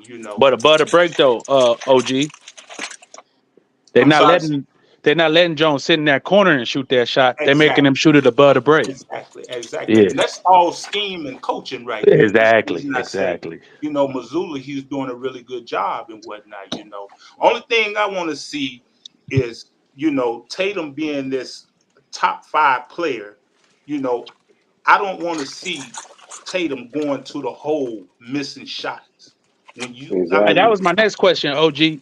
If the Celtics, like everybody predicts, and they showing, go on and win this playoffs, a lot of people going to elevate just the masses in the media. That's how they do. They're going to elevate Jason Tatum to this, different realm. How do y'all see it if the series plays out as the first 2 games? How do y'all see Jason Tatum as relative to a top 5, top 10 status? Well, Nah, like I if said, he, if go he, ahead. I'm sorry, Monty. Go not ahead. not to cut you off, old man. I feel like he has to play better the following games, the next 2 games. I think if he gets a championship, it do elevate him, his status. It elevates Jaylen Brown, but he just gonna be known to be on a good team. You know what I'm saying? Like he was a good team. He didn't like lead them to like you know what I'm saying. Like there's a lot of players like Dirk Nowitzki. He led the Mavs to past LeBron, D Wade, Chris Bosh. You feel me? Like Jason Tatum, I feel like it is going to elevate him. But if he don't perform, just like Kyrie, if he don't perform, it's not going to elevate them to that conversation. Where do you have him now, brother? If you don't mind me asking, as a relative to your, whatever top 15, whatever. Where do you see Jason Tatum as of right now? I put Jason Tatum. I feel like Jason Tatum on the same thing Luka on. I think they both on the probably on the same. What? Yeah, I think they both in the same situation. Like, you know what I'm Okay. saying? Like Jason Tatum, he been losing. He been losing. He's had a counterpart. He just had a counterpart. Luka hasn't. Now Luka has had a counterpart. Now he's in the NBA finals. Like, you know what I'm saying? They've been there one time, but you know what I mean? They there again. But I don't know. Jason Tatum, he's just not that good to me. But it is gonna elevate his stature. It is. So you got one more question. You got right now. Do you have Luca like top 3, top 4? What right now in the NBA, or you saying all the time? You saying No, what? right now, just right now, NBA players right now. If you was making a top 10 list of the top NBA players today, would you have Luka? Top 3, top 4. Where would you have Luka? Yeah, nah, for sure, Absolutely hands not. down. Yeah, absolutely. Nah, for sure. Top 3 in Yeah, that for sure. area. Okay, top 5. We'll just say top 5 Yeah, players. top 5. Yeah, top 5. Okay, and you have Yeah. Jason Tatum in the top 5 as well. Nah, Jason Tatum, no, he's not in Okay, top 5 top of me. 10. Yeah, he's pushing top 10. Yeah, he's top 10 for sure. Okay, I would go around the panel and see everybody's idea of it. So is it my turn? Luca, we seen Luca before. There's been a lot of Lucas before, and they never won nothing. Right? I could go all the way back to No, it's not. Iverson, It's D not been a look. Rose. I could go back to No, D that's Rose. not a I could good go back to comparison. Penny Hardaway.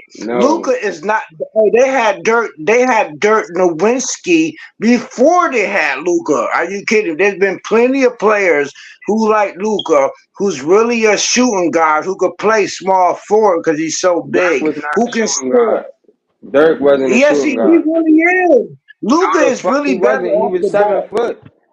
Man, Yeah, it don't matter. let him get it off, man. His top play, Hey, let him get hey. it off, Monty. Only thing I'm saying is about shooting guard. People who like him, you could get into the Bro, X's and O's. I'm trying to I'm in keep a it brief. square, bro. I'm not There's that been a high, lot of bro. players like Luca before, and I could name them, and y'all gonna have to 6'8" in the agree if you afternoon. don't want. There's been Allen Iverson. There's been DeMarcus Rosen. There's been Meyer.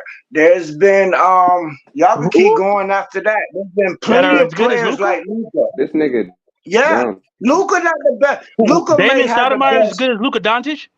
No, I'm just saying examples of players who are the primary scorer. Luca Luka is is more than a just primary good. scorer, bro. Hang Luca is the on, JM. primary scorer. Luca been the This your primary take. Go ahead, bro. Go Hang ahead, on, bro. JM. We're not going. Hang on, Go ahead, bro. JM. You can't. Let me fit. Wait, let me just get on. I talk fast. Let me just get this off. Before Luca, they had Dirk Nowitzki, right? They had players like Luca before. There's been plenty of players like Luca in the league. When you get a player like that, like Luca is, he not only does he need help, but he needs a coach to say, "Hey, pass the ball." There's plenty of players. You could probably name more than me, right? There's been plenty of players who play just like him. He's not No, him and no. Kyrie have to figure out how to play together. They don't know how to play together, and it's being tested right now Yes, they because do. ISO does not work. They in the ISO does finals, not so work. it definitely worked. They found Yeah, out. so what? Yeah, they They lucked up. found They it. They lucked up. They definitely not the worked. Ain't best no team in luck. the West. Ain't The no Mavs is luck. not the best team in the They West. did. There's They no worked way in that. heck you could tell me that the Mavs is truly the best team in the West. They are not. They They got represent the West right now. yeah, but they So not. So ain't nothing what? you can It's been say. plenty. Hey, the Heat represented the East for 6 years in a row, and they lost. Just because you make it, and Boston went there 4 years in a row, damn near. Just because you make it, don't Can mean you you're the get your best. take, bro? No, you did Yeah, not. You sound I dumb. can prove it. How many times You can't. Boston made it? How Can many you get times? your How many take, bro? times? Two. What we talk about who the best Yo, team is? We was talking about just Jason because you're Tatum the best and where you team in rank the him or Luka finals. Doncic. You going on into some whole other shit, bro. Yeah, no, I'm Man, telling you that hey, it's two equal teams. Just because Dirk as Boston shooting number guard is one crazy though. doesn't mean they're the best What does that have team. to do with you rank Jason Tatum and where you think a championship will elevate him or make him decline? Whatever. How do you feel about that, bro? Jason need a coach who knows he's a shooting guard or a small forward. That's what he needs. What? All right, Jason, yeah, next, brother. What you think for on it? real. For real, you can't have him just like Booker. You can't have Booker playing point guard. You can't have Booker playing point guard. Dirk You as can't. shooting guard is Shine, crazy you though. want to Shine? What you think on it, bro? We not about to do this. Yeah. I was trying to stop y'all from doing the errors You can't even because argue what I'm saying because No, it's I can't facts. argue it, bro. You got it. you can't go back in errors because the NBA rule book I is ain't gotta go back to errors. I do that shit totally right now. it's totally different, right? So the errors and all that shit is I won't do the top 5 errors. Y'all said top 5 right now. Is that the question? Right now. Right now, yeah. I consider defense as equal as offense. So a lot of my stuff's gonna be different to y'all off the top. So Kawhi is at number 1. I'm probably gonna go. We're not doing this, Thomas. Thomas, we're not doing somebody probably who's gonna not go. in the goddamn healthy to be in no top 5 conversation, bro. Exactly. We're not gonna do this Well, shit, well, Thomas. Every listen. time we get up here, you got to sit up here and Well, cap you for can't Kawhi. talk Kawhi is a about. great player. He's not healthy to be in no So conversation. first If you can't have a fucking playoff run, my it's nigga, my time. why First you? of all, it's my time to Nah, for talk. You just real. told that man to shut up while Hey, you was bro, I'm talking. just saying, my nigga. Come on, man. But you can't do this with nobody then, because if anybody's hurt, then you just exclude them off in the conversation. Luka not top 5. I don't care what you say. Luka not This top Yes, 5. he's top when you 5 speak on that top Luka right 5 now. means, which means a Oh top 5 man. talent of a That player is not. I said top who's 5 player. I didn't say no top 5 talent. That's not what I said. Right. Talent is Oh man. part of being a player. When you speak on players, you speak on the players as if they're going to be on the court healthy. Is No. that correct? Or do you want me to only speak on the non-injured reserve people? I want you to speak on the players that affect their team in the playoffs and make them the best players in the game, bro. If you got a player that can't stay healthy for a long That's my period whole of point time exactly. when it's time that when it's winning time, and a player who is low managed over the last several years, Kawhi Leonard again is a great player. He is a great player. That is how you like to make Okay, all right, your go ahead. list. Kawhi's number 1. Go ahead. Who number 2, bro? Who number 2? The list is about players. If you're talking about who makes people better, then the Clippers are the prime example because they lose every time Kawhi's not on the court. So that's the prime example of Okay, what right. you just Yeah, said. he's number 1. Go ahead. So I'll probably go him, and then I'll probably go with. I'm probably gonna go with Taking too either. long. Come on, Probably Thomas. Jimmy Butler or Giannis. Stop it. I'm gonna go with Jimmy Butler. I'll probably go with Embiid because he affects both ends of the court. Okay, I'll take that. But because like I said, my list is gonna be different because I include defense as equals offense. I don't include 80-20. My shit is 50-50, right down the middle.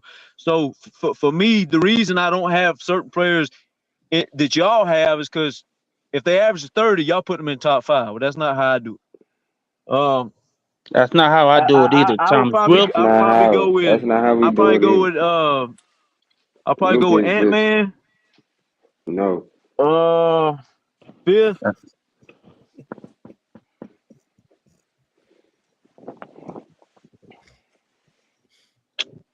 That fifth, I would probably go with. Damn, that's tough to go with fifth. SGA. Well, I don't think SGA can do defensively what Ant-Man does, but SGA is a two-way player. You're right. You got to remember, Ant-Man had to get off of locking up Kyrie to go try to guard Luka because Jaden McDaniels was getting his ass ate up. Yeah, and so did him. And so did Ant. So did Ant. So that man. So Jokic. Well, yeah, but you got to Jokic remember is when down on this Ant-Man list? does his thing on one end, he's also asked to go on the other end and get 40 or 50, right?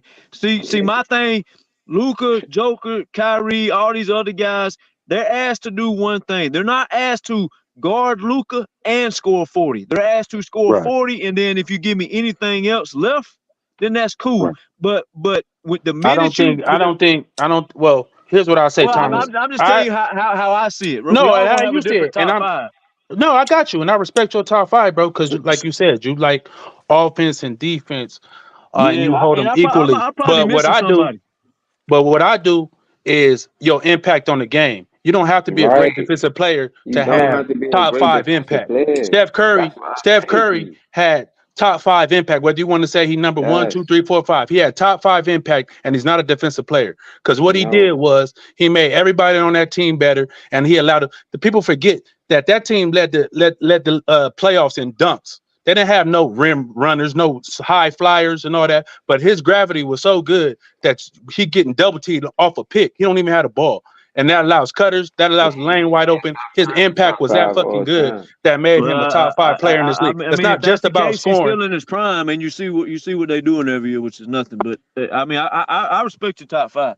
Right. All They I'm got saying is four. They got I go four. on I go on Golden impact. State won Jokic has great impact. because they had a top 3 defense that nobody ever talks about ever when they speak of Golden State. That's why they was winning because they won because they they had a still top 5 had player. great offensive players. Like they just had Poole giving you all kind of offense, right? They had resurgence here, there, Clay with offense. Like you gotta have a defense and offense, right? They had Iguodala, they had Draymond, they had Gary Payton, they had Otter. As soon as they lost a couple of them players, them bitches not only went from Thomas here, not only they go from up here, they didn't drop just a little bit. Them bitches fell to damn near bottom feeders. You also need an offensive star. You giving defense is important, and we all agree. If your best offensive player is not a great defender, all the players I gave you had higher responsibilities than the players. But it's team construct. If I'm building a team around Steph Curry, I know I'm gonna need wing defenders. You know what I'm saying? But when you build a team you around can't the take other players away. I'm speaking of, But you can't take they away not his only impact. will go over here and get 30 like Curry, But them they will offensive, go over here and handle this assignment as if they're fucking Derrick Jones. But a lot of those players that's aren't my the whole same. point. A lot of those players don't have the impact of Steph Curry on offense. No, they don't. A lot of them do. A lot of them score more than him. It's not about scoring. Once again, you just said scoring is not the end all be all, but then you bring up scoring. It's your talking offensive about an impact. offensive player. You're talking about offensive side of the court. Again, if I can go out and get 30 because Luka is creating great shots for me, that doesn't make me a great offensive player. That goes to Luka's impact on offense, right? If we have Klay Thompson as a number one, if we have Klay Thompson as a number one player, he's not going to give you the same amount of offensive output because he's getting a lot of great shots because of what Curry does. Klay Thompson is a great player, don't get me wrong, but he gets a lot of shots and a lot of those open looks because of what Steph Curry provides him offensively. So therefore, when I talk about Jokic and Porter, when Porter go for 30. I don't say Porter is this all-time offense. I say he's a good shooter, and he has good shooting nights. Porter don't do the work that Klay Thompson does. Klay Thompson done a lot more work than just stand around and wait for the ball. Yeah, he runs all picks. That's their style of offense. But again, if Curry's not providing elite gravity, he's not just a scorer. You just said that Curry, they can score just the same as Curry. Curry's providing elite gravity and opening up so many holes on that offense. His impact that would makes him a top 5 impactful player. No, his top 5 impact is sitting at the fucking house and barely getting in the play-ins. That's my point. That's like saying Kobe didn't have no impact, and when he lost in the playoffs, this shit is dumb, bro. Everybody has to have a team. Yes, it does. Defense means just as much as offense, but because Kobe sucked when he was losing. He was a sorry ass player. Kobe played both ends of the court. Fuck no. So they don't have. What I'm telling you is, if you're only focusing on offense being the impact, then the team would keep winning. No, I focus on both ends being the impact. Yes, it would. So Klay Thompson regression as a player don't have nothing to do with it. Klay Thompson regression as a player was still regression 3 or 4 years ago when they won the championship. He's even worse now, though. I understand that. Because you're seeing the impact is not his game. Put it this way. Remove Klay Thompson and remove Paul George. Remove Middleton and remove these people off the players I named team. They still gonna win. Who? No, Draymond Green was Giannis Antetokounmpo's, Jimmy Butler's. Jimmy Butler lost his leading scorer. Giannis ain't won shit. What are you talking about? And he still went to the finals. Giannis ain't won shit. What you mean Giannis ain't won? Without Middleton being a closer, without Middleton being a closer and all those things, that the team wasn't the same. Would you agree? I agree, but they still was in the playoff advancing. No, they didn't win shit. But they still had a good team. Win, but they went further than the other situation. That's all that matters. Everybody needs a team, bro. We're not sitting up and saying players don't need teams. Of course, everybody needs a team. So why are you saying that Steph is out of the playoffs? Like that's indicative of how good of a player he is. Because when you take people like Jimmy Butler, Giannis, Kawhi, that when you take these players and these players not only have to provide the tremendous offensive impact on the court, right? Then they have to go to the other end, and they don't just get to go stand in the fucking corner and rest their fucking legs. I understand that, and I appreciate that. I appreciate a two-way athlete. You should be speaking up on that point at the end of the day, you just said that about Luka Doncic, old man. What did I say, Thomas? I'm sorry. I still say Luka Doncic is a top 5 player. Luka's offense went down because they was targeting him. The players I'm speaking of, that's not the case. Yeah, Luka not a winner by himself. I mean, I understand. Nobody wins by themselves. Nobody's saying that. So don't pull out the sympathy card when that happens. I'm not pulling that. You just spoke to how Steph Curry, he wasn't in the playoffs, so that makes him a bad player. No, but if you're going to say his impact is so great of that, then you would not be in the play, and you would. You think Kevin Garnett got better in Boston? You may not win a championship. You think Kevin Garnett got better in Boston? You may not be able to win a championship, but Kevin you should Garnett be able to. Hell no, nigga. He had the truth with him and Ray Allen and motherfucking Rajon Rondo. What are y'all talking about, bro? That's what KG needed. That's what we needed. He needed purpose too. Rajon Rondo played both ends of the court. Team success is not necessarily an indicator of how good of a player is, bro. You're trying to hang it out there as if their offensive impact just makes the team so much better than that. That's what you're saying. That's not what I'm saying. You saying Steph Curry can't have the impact of a top 5 player. That's what you're saying? He did. They lost. No, he cannot. And he cannot because of my standard. He can't win without my standard is my standard is if you got to guard the best player and not you realize when Curry goes on offense, he gets to rest in the corner. Other people I'm speaking of don't get to fucking rest at all. This man rests half the fuck and trust me, I deal with this shit in Atlanta. Trae Young goes to sit in the fucking corner. But he's got a tremendous offensive impact. But I can't sit here and say, okay, he's not close to Steph Curry. He actually on a better scoring and assist pace and longevity wise than Curry was in this game. You think Trae Young? So you think Trae Young is just as good a player as Steph Curry? What I'm saying is because you go to these stupid ass statistics and say because he has same points and same assists. I'm saying is because he does. This is facts. Yeah, because you go in the corner and you sit there and you fucking. This is casual basketball at its finest, bro. Steph Curry is as good as fucking Trae Young because he has same points and assists. And then has to go guard fucking Giannis and Kawhi and Luka and KD. That's not the fucking same. And it's just not. But there's no way around it. But your standard is you got certain people by offensive impact, and that's your standard. That's why I told you before the list started. My standard is different because I said I respect that, but I just asked you a question. You don't think Steph Curry can have top 5 impact, and you answered it, and that's fine. I disagree with you, but that's fine. No, I don't. But not if you include. Not if you include the entirety of the game called basketball. If you include the offense, hell, fuck yes. Absolutely. But when you're talking about going to the other end, and Curry's not even the leader on his own fucking team. Fucking Draymond does that shit. There's a lot of things that you could pick on, right? That he don't have to fucking do. That people like Jimmy Butler, Embiid, and I ain't even an Embiid guy. Embiid flops too much to me. He's a fucking crybaby. I can't stand flopping ass crybabies. But his impact on both ends is more than one guy's impact on one end. That's all I'm saying, and that's facts. But unfortunately, in this day and time that we, this era we in, we value offensive impact at 98% and defensive impact at 2%, and that's just the era we in. Joel Embiid has a lead impact on both ends. To me, he's a top 2 player in the NBA, maybe number 1 if he could stay healthy in the playoffs and perform that way in the playoffs. But so unfortunately, some playoffs he number 1 because of why? Because I'm not disagreeing. I'm not disagreeing. I just want you to explain about him.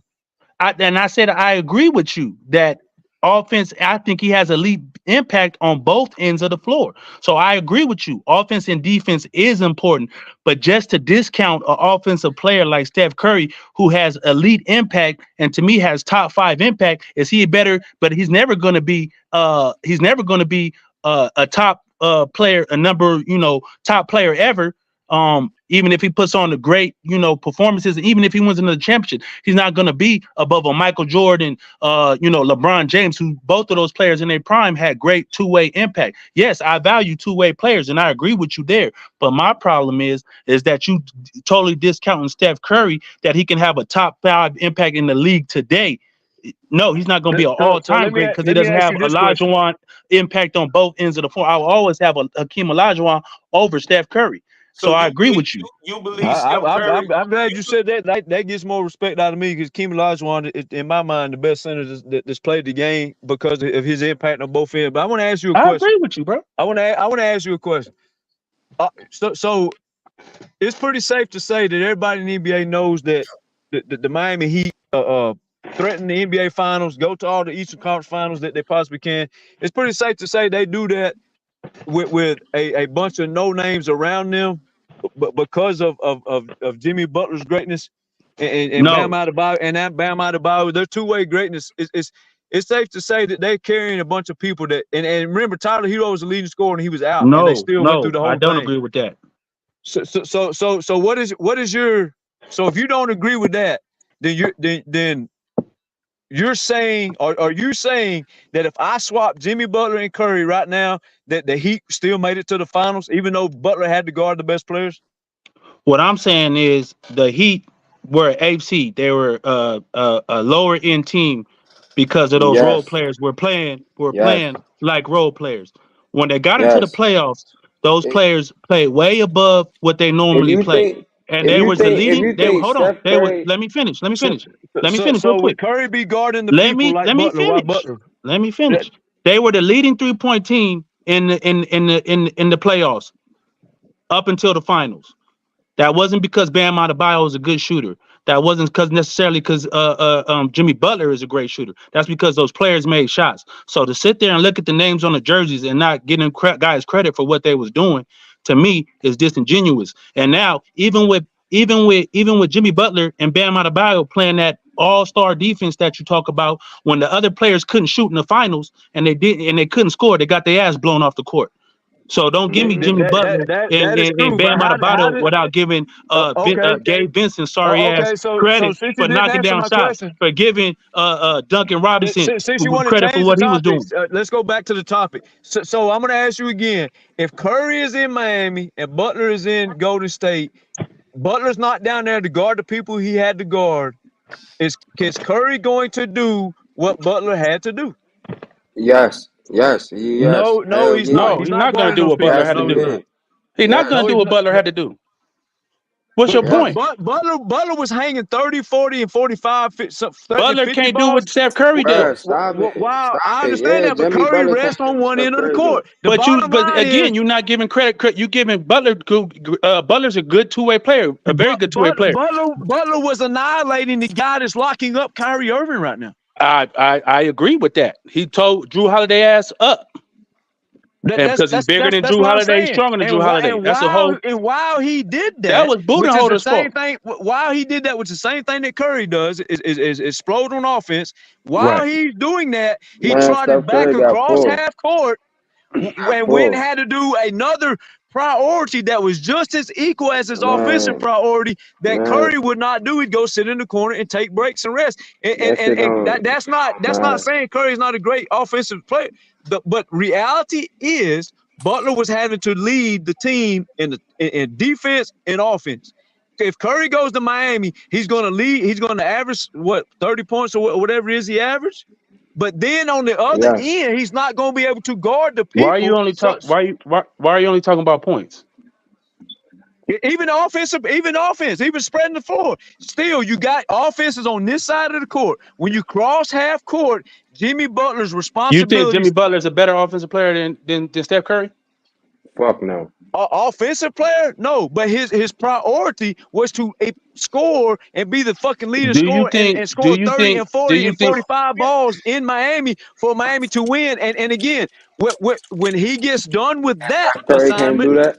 When he And gets Steph done with Curry that can't do that. assignment, which he did, when he gets Okay, done with that but assignment, hold he Curry on, has to can't go do on the that. other Thomas. end Pardon me, and get Thomas. no rest and play 40 minutes. And now this man has to go guard elite players.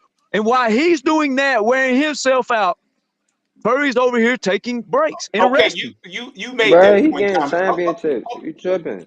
That's not what Hey, I said. Tyson. That's Nah, not the he's getting point. What's up, bro? What's up, championships. bro? That's I what gotta The go in a point, second, the but go ahead. point Go ahead. is you had to But go on the yeah, other end, which is what the old man was just telling y'all. Luka was doing great for so I long, was doing understand that, great for so but you long. gonna win But what championships that with happened it was too. they started targeting him. Oh, by the way, they target Curry all the time. They started targeting Luka, and it wore him out because he could not do what Jimmy Butler actually does. okay, And on that point, Thomas. that On is that where you point. On that Nigga can point. separate. beat Jimmy Butler. That is where you separate the two players and how I He judge beat greatness. them at On home that too. point right there, let me ask Thomas because of what you just said.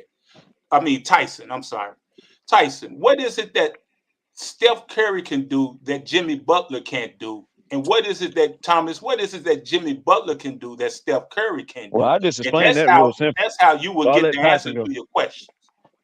Well, to me, what Steph Curry can do offensively, he has the greatest off-ball gravity of any player in the league. So what he can Right. do is run off a pick and move your whole defense just by him running off a pick without the ball. Draymond Green's operating with the ball in his hand. Curry comes off a down screen and you got two players running at him. So to not let him get any space, Jimmy Butler can't do that. So what that does, No. the person who sets the screen gets a run to the basket. Draymond Green finds him for a dunk. And to me, and that's only what he does off ball. On the ball, he's a great ball handler. He's still a great playmaker. And then he can go off ball and do all those things. And he can score. Obviously, with the best of them, if you give him any daylight, he can hit from anywhere on the court. And what he do is he spreads your defense out and makes you play from 30 feet, from 30 feet, Oh my and then God. so opening up all kind of lanes for the other players. So So you that's what Steph Curry does offensively. And on top of that, he's not a good defender, obviously. But what he does is he knows his role on defense. He stays in his spots, and what he does is he plays good positional defense. He's not going to lock up nobody one-on-one like Jimmy Butler, Paul George, whoever you want to name. Obviously, he's not going to do that. Right. He's too small and he's too weak. We all understand that. So you But he saying does that get his effort on defense. Cooking. Right. So he does get the effort on defense and he knows his role on defense. So so when you you say he's a bad defender, yes, that's true. And he does get to rest on defense by going in the corner and guarding one of the defense's lesser players, That one right of the there offensive alone lesser ends the players. whole We conversation. all agree with that. But what he does on offense is unparalleled than a whole lot of players in the league. So therefore, by Yep. that standard, to me, that still Separation. puts him in the top 5 player status as far as impact, bro, because he makes your team Mm-hmm. that much better on a whole nother level better on offense. And he's not like a Luka, and he's not like he's better than Luka, because Luka's only he's a bad off ball player. Luka does nothing without off the ball. Steph Curry can play on the ball, and his gravity off the ball is elite. So he's a better offensive player than Luka, even though Luka is putting up all these great stats. Like you said, once Luka is taken away, and you take away that playmaking, he's still going to give you points, but he's not going to do what Steph Curry does off the ball and shift defenses without even having the ball in his hands. okay then. So that was a long soliloquy. I'm sorry, brother. So you saying Jimmy Butler can't come off of a screen and take a shot? That Sure he like can, Steph but he's not going to have the defenses running at him You like can't Steph do it. Curry. You can't do it like hold Steph on, Curry. because You can't do it like Steph Curry. Jimmy Butler's drawing double teams and post ups and all kinds of shit. The same impact. But go Sure he ahead. does. Sure he does. He does. Stop it. He No, has the it's same not. impact as Steph Stop Curry it. off. Okay, see, we done. No, he don't. Jimmy Y'all Butler sound gets the dumb. ball and has to be double teamed. He's not being guarded by one man. The only man that's ever really guarded him one time only is like once in a while you'll see somebody have a series like Aaron Gordon. I've also saw Drew Holiday and other people do the same shit to fucking Curry. I watched Terrence Mann do the shit. I watched Kawhi do the shit. It happens. Butler is drawing a whole fuck ton of attention because he gets in the paint, he collapses the whole fucking defense, and he's a great passer. Again, BJ. He looking at Don't get credit. Hold on, I didn't interrupt you. Yeah, you got So it. You got it. My he fault. gets in the paint. He gets in the paint. He draws double teams. He draws fucking fouls. He collapses the whole defense. He hits all those same shooters that's making shots because of him. He draws all the same shit. Now, does he navigate the ball deep? No. But does Curry get in the post and draw double teams? No. So you're drawing the defense and breaking down defense on both ends, which is what the old man was about to allude to. But also, and what ended the whole conversation after that big long soliloquy, old man, was, well, yeah, he does get to go rest and take breaks. Now, so that right there, while he's resting and taking breaks, Jimmy Butler is fighting through fucking on ball screen after screen after screen after screen, and the physicality of dealing with Kawhis and fucking Lucas and Tatum's and Browns and fucking Giannis's. No, he's a great offensive impact. Absolutely. There's no doubt about it. But the bottom line is, like he said, old man, he gets to go take breaks and rest and rejuvenate his legs. And to act like that is not fucking crucial is blasphemy. Because if he had to go guard the people like Klay Thompson did in his prime, Kyrie Irving's, Russell Westbrook's, Monty's dude. Imagine this shit, Monty. This is your fucking dude. It's crazy you even co-sign this idiotic shit. Imagine Klay Thompson hanging a fucking 40 ball over here and then have to go chase this fucking Energizer Bunny who's had the most energy we probably ever seen on a basketball court, who never gets fucking tired, and he has to go chase this motherfucker for 40-something minutes. Also, while hanging the 30-something ball on the other end, or 25 sometimes, I understand that, but he also gives you 50, 45s. So let's not say, okay, well, he only averaged and 10 and 5. But because he also would be hanging 40 and 45 balls, and then go chase Westbrook around. That type of shit right there would take any offensive player's average from fucking 30 to about fucking 18, because you have to chase, and you never get the fucking rest, which is what testament to what old man is saying. Luka plays slow for a fucking reason, because he's out of shape. He can't fucking run and gun. He has to play slow pace. Actually, it wasn't old man. It was Tyson. Luka has to play slow as fuck because he's tired, which is what the old man, now back to you, old man, that's what you said. He got fucking tired. Imagine getting tired when you don't even have to do what a fucking defensive leader has to fucking do. Plus, then you want to go on the other end and think Luka's finna hang them points up after he goes chase Westbrook around. And speaking of Curry, imagine having to chase fucking Curry around fucking screens for 45 minutes and then go to the. It's not even fucking remotely close. But I'm gonna say this, and then I'm gonna say this, and then I'm gone. Standards. We all have different standards, right, of how we judge greatness. And if somebody wants to lower their standard to just that, then that's fucking cool. But to me, I'm gonna say this, and then I'm gone. Y'all. What? Jimmy Butler is the best offensive player on the Heat, right? Mm-hmm. And they prime and their best player. What was their offensive ranking during that time? Bottom 20. I don't know. Bottom 20, usually around in the 20s, around in that area. Right. Steph Curry as a point guard, as a small point guard, is their best offensive player. What's their offensive ranking?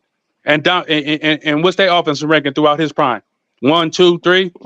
Yeah, because they had a lot of great so their offense is not the same. Don't compare their offense. And I'm going on that note. Y'all have a good one. No, I got a question for you, Tyson. Their offense is the same because Klay Thompson contributed to that offense. He was the best scorer on that team half the fucking time. Kevin Durant was the best scorer. He's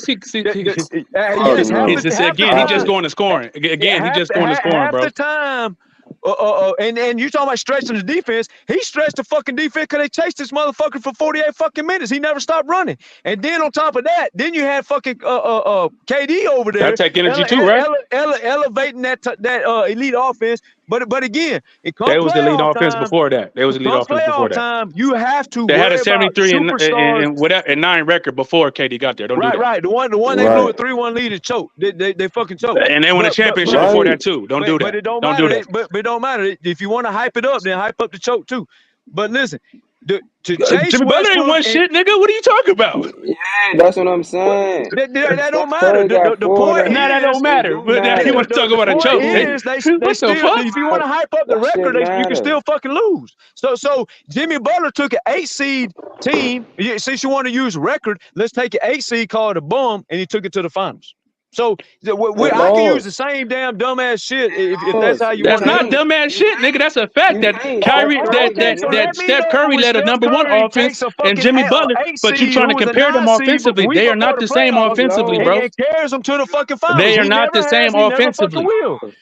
My point was to say, I don't care about team winning, bro. All I'm saying is they are not the Well, you same cared offensively. about team offense. They're only a not while the ago. same offensively. Hey Tyson, That's all is I'm Steph saying. Curry top 5 this year? Is he top 5 impactful this year? No. They had a bad team, but winning is important, bro. I do think winning is important. That goes into being a top 5 player. You can have great numbers on a bad team, so winning is important. Still, Stephen Curry is still a great talent and everything. But I'm gonna give it to players that actually, had success, because that's important to me as well. Well, why you get Embiid at top 1 or 2 then? So that you just caught yourself up. But hey, Jimmy Butler What? draws double How did I- teams and all this other shit and gets into The the Philadelphia paint. wasn't a good team this year. Again, you said winning. Jimmy Butler goes No, further. I said I'm saying Jimmy for a Butler top 5 goes player further that than he Embiid led a good all team. the time. All the time. What? You just said winning is. Jimmy Butler goes further than Embiid. I said that's part of it. Didn't I say that's part of it? You said it's a big part of it, yeah. I said it's important. I didn't say it was the number one thing or anything like that. Okay, so if that good, old man. Yeah, let me ask him this: do you believe Steph Curry should have made the 3rd team All NBA? Shit, he didn't make it, did he? Yeah. Did he? I didn't even know if he made. I don't think he made it, did he? No, I don't think so, but he should have. He's not a Again, top bro. 5 player Again, right now, though. Again. Like, I don't want to discredit players that actually, you know what I'm saying, actually lead their team to success. I don't want to discredit those players. It's not the end all be all. That's not what I'm saying. But to sit up there and give it to a Steph Curry who has multiple first team, second team, whatever, who have multiple, and not discredit some of these young players that is leading their team and to success. I don't subscribe to that. So give these young players their flowers and give them accolades. I said, did he deserve to make it? No. I would rather have a young player that actually has this team in the top 4 or top 5 seeds in those type of situations. With a few outliers here and there, but traditionally I like giving those accolades to players. Just like a defensive player award. It's a lot of great defenders, but if you don't lead your team to a top 5 defense in the league, then I'm not going to give you no credit. I'm not going to say you should be. He did make it. Because I'm talking about, you said something about his impact. He did make it. He did make it. Okay. I don't have a problem. Do he deserve to make it over Jaylen Brown? Jaylen Brown? See, that's tough. See, now we're talking about a number 2 option against a number 1 option. So you got to hold on. Let me correct you on that. You say Steph Curry is a number 1 option? Yes. And you say Jaylen Brown's a number 2 option? Right. Okay. Is Jaylen Brown the number 1 option now? No. That's it. No. Who's the number 1 option? Jason Tatum, obviously. He's the one getting the majority of the ISOs. He's the one doing most of the creation for his team. He's still the number 1 option. Just because he's not scoring well, don't mean he's not a number 1 option. They taking the same amount of shots almost, right? Yeah, they take similar shots, but I'm saying the ball is in. Hold on. If they taking the same amount of shots almost, how can you determine Jason Tatum as a number 1 option? Because I'm watching the eye test. I'm watching the offense. I'm seeing Jason Tatum is the one creating a lot of the shots. He's the one getting into just like you pointed out. Jason Tatum had a good game, you said, because of him getting downhill and creating shots for his team. But who's the most consistent?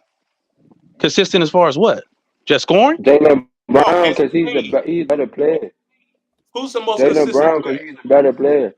I don't think Jaylen Brown's a player. Jaylen Brown had 6 turnovers last night. Like I said, he can't handle the pressure of being consistently double teamed and those type of things. He's just not the playmaker Jason Tatum is. So you saying Jason Tatum, he deserved to be in the number one on the first team All NBA? Yeah. Look at what that team did. Yeah, of course.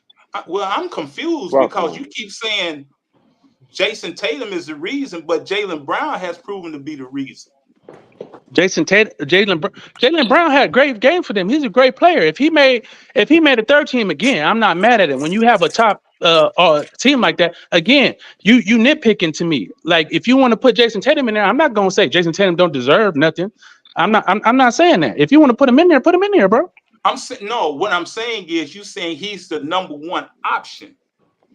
Yes, but obviously to me, Tatum is the number one option on that team. Yes. Yeah, he is. Yeah. Okay. But that's I'm sorry, say again, Rick. No, go on, man. I'm gonna let you finish real quick. Rick, do you think he's the number one option? No, I was about to let Andre go. I'm sorry. Go ahead, Andre. Oh, let Andre. I'm going, y'all. Y'all have a good one, man. All right, T. All right, Tyson. Man, Rick, doing a double shift. Look, I'm about to shut it down, man. I've been up for 30 hours and 20 minutes, so I'm about to shut this down. What you got? 30 hours. 3 hours. Yeah, man. I've been up for 30 hours. That Rick, you starting to sound like them. You just adding to the shit. Hey, that's my life, man. With these little young criminals, I gotta go to work for. Yeah. But go ahead, Andre. I mean, no, I just came into the Jimmy Butler Steph Curry thing, which I get what Thomas is saying. I mean, he's talking about the two-way ability, but I think at some point we just got to understand that not every player could have the ability to play defense. The same way not everybody's going to have the ability to be a good three-point shooter. Not everybody's going to have the ability to be a great scorer. I just think that if you look at defense in the same regard, not everybody's going to be a good defensive player. And so we shouldn't just look at other players that don't play as great defense as a Kawhi Leonard or some of these best defensive players and kind of like underestimate what they do on the floor. That's my whole thing. Mark Jackson. Whose fault is it they don't want to play defense? Because there's a lot of small people to play defense. It's not that they don't want to play. They just are not good as the other defensive players. Mark Jackson said that the Splash Brothers was the greatest backcourt to ever play, right? Right. That's what the greatest shooters, right? Greatest shooters, right. Yeah. Okay. So that automatically puts Steph Curry over Clay. But Clay played both ways, like Thomas was saying. And then when you look at how Clay shoot the ball, Clay don't have to dribble to shoot. He don't have to dribble to be effective. Now, right, but man, if you don't create for Clay, how is he going to shoot the ball? Who said Clay couldn't create? He's not the shot creator. He's not better than no Steph Curry. Stop that. Who created? Hold on. Who created for Ray Allen and Reggie Miller, or did they create their own shit? By moving. They could put the ball on the floor. Klay Thompson is not that guy. Klay Thompson puts the ball on the floor and goes to the rack. Not anymore. No, he can't. Not anymore. He didn't ask you that. That man spoke about the prime player. He didn't ask you about right now when somebody's hurt. So now Klay Thompson is on the same level as a shot creator as Steph Curry. Is that what we doing? No, he's not. That's not what he asked you. The bottom line was there was games, and it's been the same with Clay's been out. There's been games where Curry's been out. Clay still go off. He wouldn't be on the court. There's been games. Matter of fact, Draymond's numbers never missed a beat when Klay Thompson or Curry was out that season. So to discredit somebody else because we want to overhype somebody is blasphemy. Draymond's numbers never missed a beat, and everybody said he can only get assists, he can only do this because of those two, which was always a bold-faced lie. And when they went out, he showed that, but of course ESPN ain't gonna hype that up. But again, old man didn't ask you that. Old man asked you about the Splash Brothers when Mark Jackson spoke on them. That shit was years ago. That shit was not in 2024.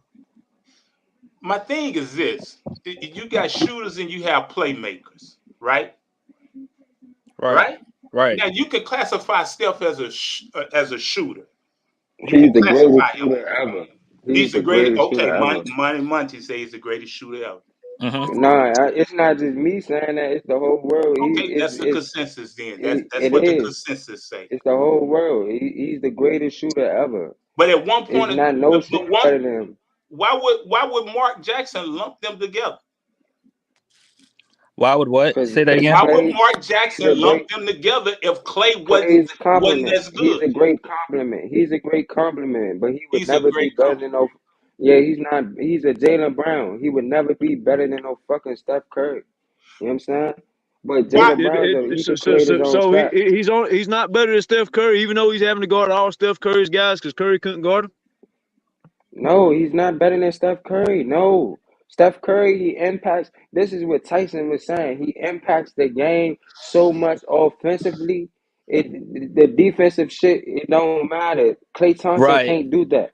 Right. And And it gives Clay I don't Thompson. Okay, understand. I don't It gives understand Clay what y'all not Thompson a lot of understanding. open looks. Well, where is the impact then? What are we seeing when the all world Golden State defense ain't on the court? What are we seeing? 4 rings. That's what you see. You see No, 4 championships. That's in the What you history. see. With this impact that y'all What the talking fuck? about, this Right. impact that y'all are speaking of is right now. Y'all, this is what y'all are speaking of. The top has been the top Okay. 5. Wait, Monty. Let me get him right here. What was Klay Thompson's field goal percentage in the playing game against the Sacramento Kings? Was he not 0 for 10 from the field? So if he was Oh so my great, God. Like, That bruh, is irrelevant. time out. Hold on. That If is he's so irrelevant. great, if That he's is so irrelevant. great, Y'all nah, said let me cook. y'all said the Let me offensive cook. impact. Let me You cook. said the offensive impact. Thomas, let me cook. No, So you asked if me a Klay question. Thompson is so great, like you try to make it seem Nobody like, why asked he you went a 0 for 10 question. in the playing game? Curry's been 0 for 10 in the Because he playoffs before too. asked. So what? Was he? Asked. Was Klay But Thompson getting double team and triple team like Steph Curry was? Klay Thompson, no, when Klay Thompson in his no. fucking prime, hell yeah, that was all over that We motherfucker. talking about 2020. Nah, Klay Thompson never demanded a double team. Okay, Now you want to go back that's to what we history. talking about. Where's the impact? The impact is on the couch. Nah, the impact is Steph Curry's getting He double team. has These guys 4 are of not making them. shots. It Everybody doesn't gets double matter. team. That's part of life. It All good doesn't So matter. scorers why get Klay double Thompson team. can't make He shots? already in the top 5 ever. Steph Curry is one of the greatest But players that's ever. nothing He's to the do with greatest what the man shooter. was talking about. He's the greatest shooter of all time. Wait, He's the greatest shooter that God has ever hold made. on. Do you think they could have got 4 rings listen, without Klay Thompson? You We're think not they could saying have that got they're a 4 team. rings They without need. he Klay ain't gonna get Thompson? no rings without They fucking need. prime We Klay not Thompson. Team. Zero. saying that. They're a This team, this and they was need y'all everybody to Tom, play their role. Steph Curry has to play yeah, his role. Klay Thompson has to play his role. this what Draymond has y'all to play his role. Thomas. Oh man, this what y'all not understanding, right? Steph Curry, he impacts the game so much offensively, like I'm not saying he is like of a Michael Jordan. You know what I'm saying? He gives you that type like Kobe Bryant did. You feel what I'm saying? Like so much offensively, it it he takes you there. You know what I'm saying? He gets you over that hump. Klay Thompson doesn't. He's a great two-way player. He's a great complement player like Kyrie Irving was to LeBron James in Cleveland when they won the championship. But come on, you can't belittle Steph Curry because he's not a great defensive player because he doesn't play. Well, nigga, he's a great offensive player like Allen Iverson. What are you talking about? That shit doesn't matter. Like, come on, man, you I can't mean, Steph do that. Curry don't play defense, but he led the league in steals, though. I'm just saying that, just so Yeah, he just led the league. He He just led the league in steals. What more do you want him to do, bro? he did He's lead the league in 6'3". steals, and he still got targeted and annihilated in the playoffs. But he led the league in steals, so that's some level of Well, defense. he did lead the Thomas, league you in gotta steals, stop but hating on he Steph still was Curry, the bro. liability on defense. Allen Iverson led the Okay, league in steals. Jimmy Butler was also a liability on defense, and LeBron dominated his ass. What are you saying? No, he didn't. Jimmy, He did. that's not a liability. Jimmy That's was not a that's not a liability. What are liability. you talking about? LeBron is just 6'8". That's not a liability. Now it's a liability. All teams target Curry. You talking about LeBron? Yeah, LeBron targeted Jimmy Butler. Like you trying to say, you talking about one great player.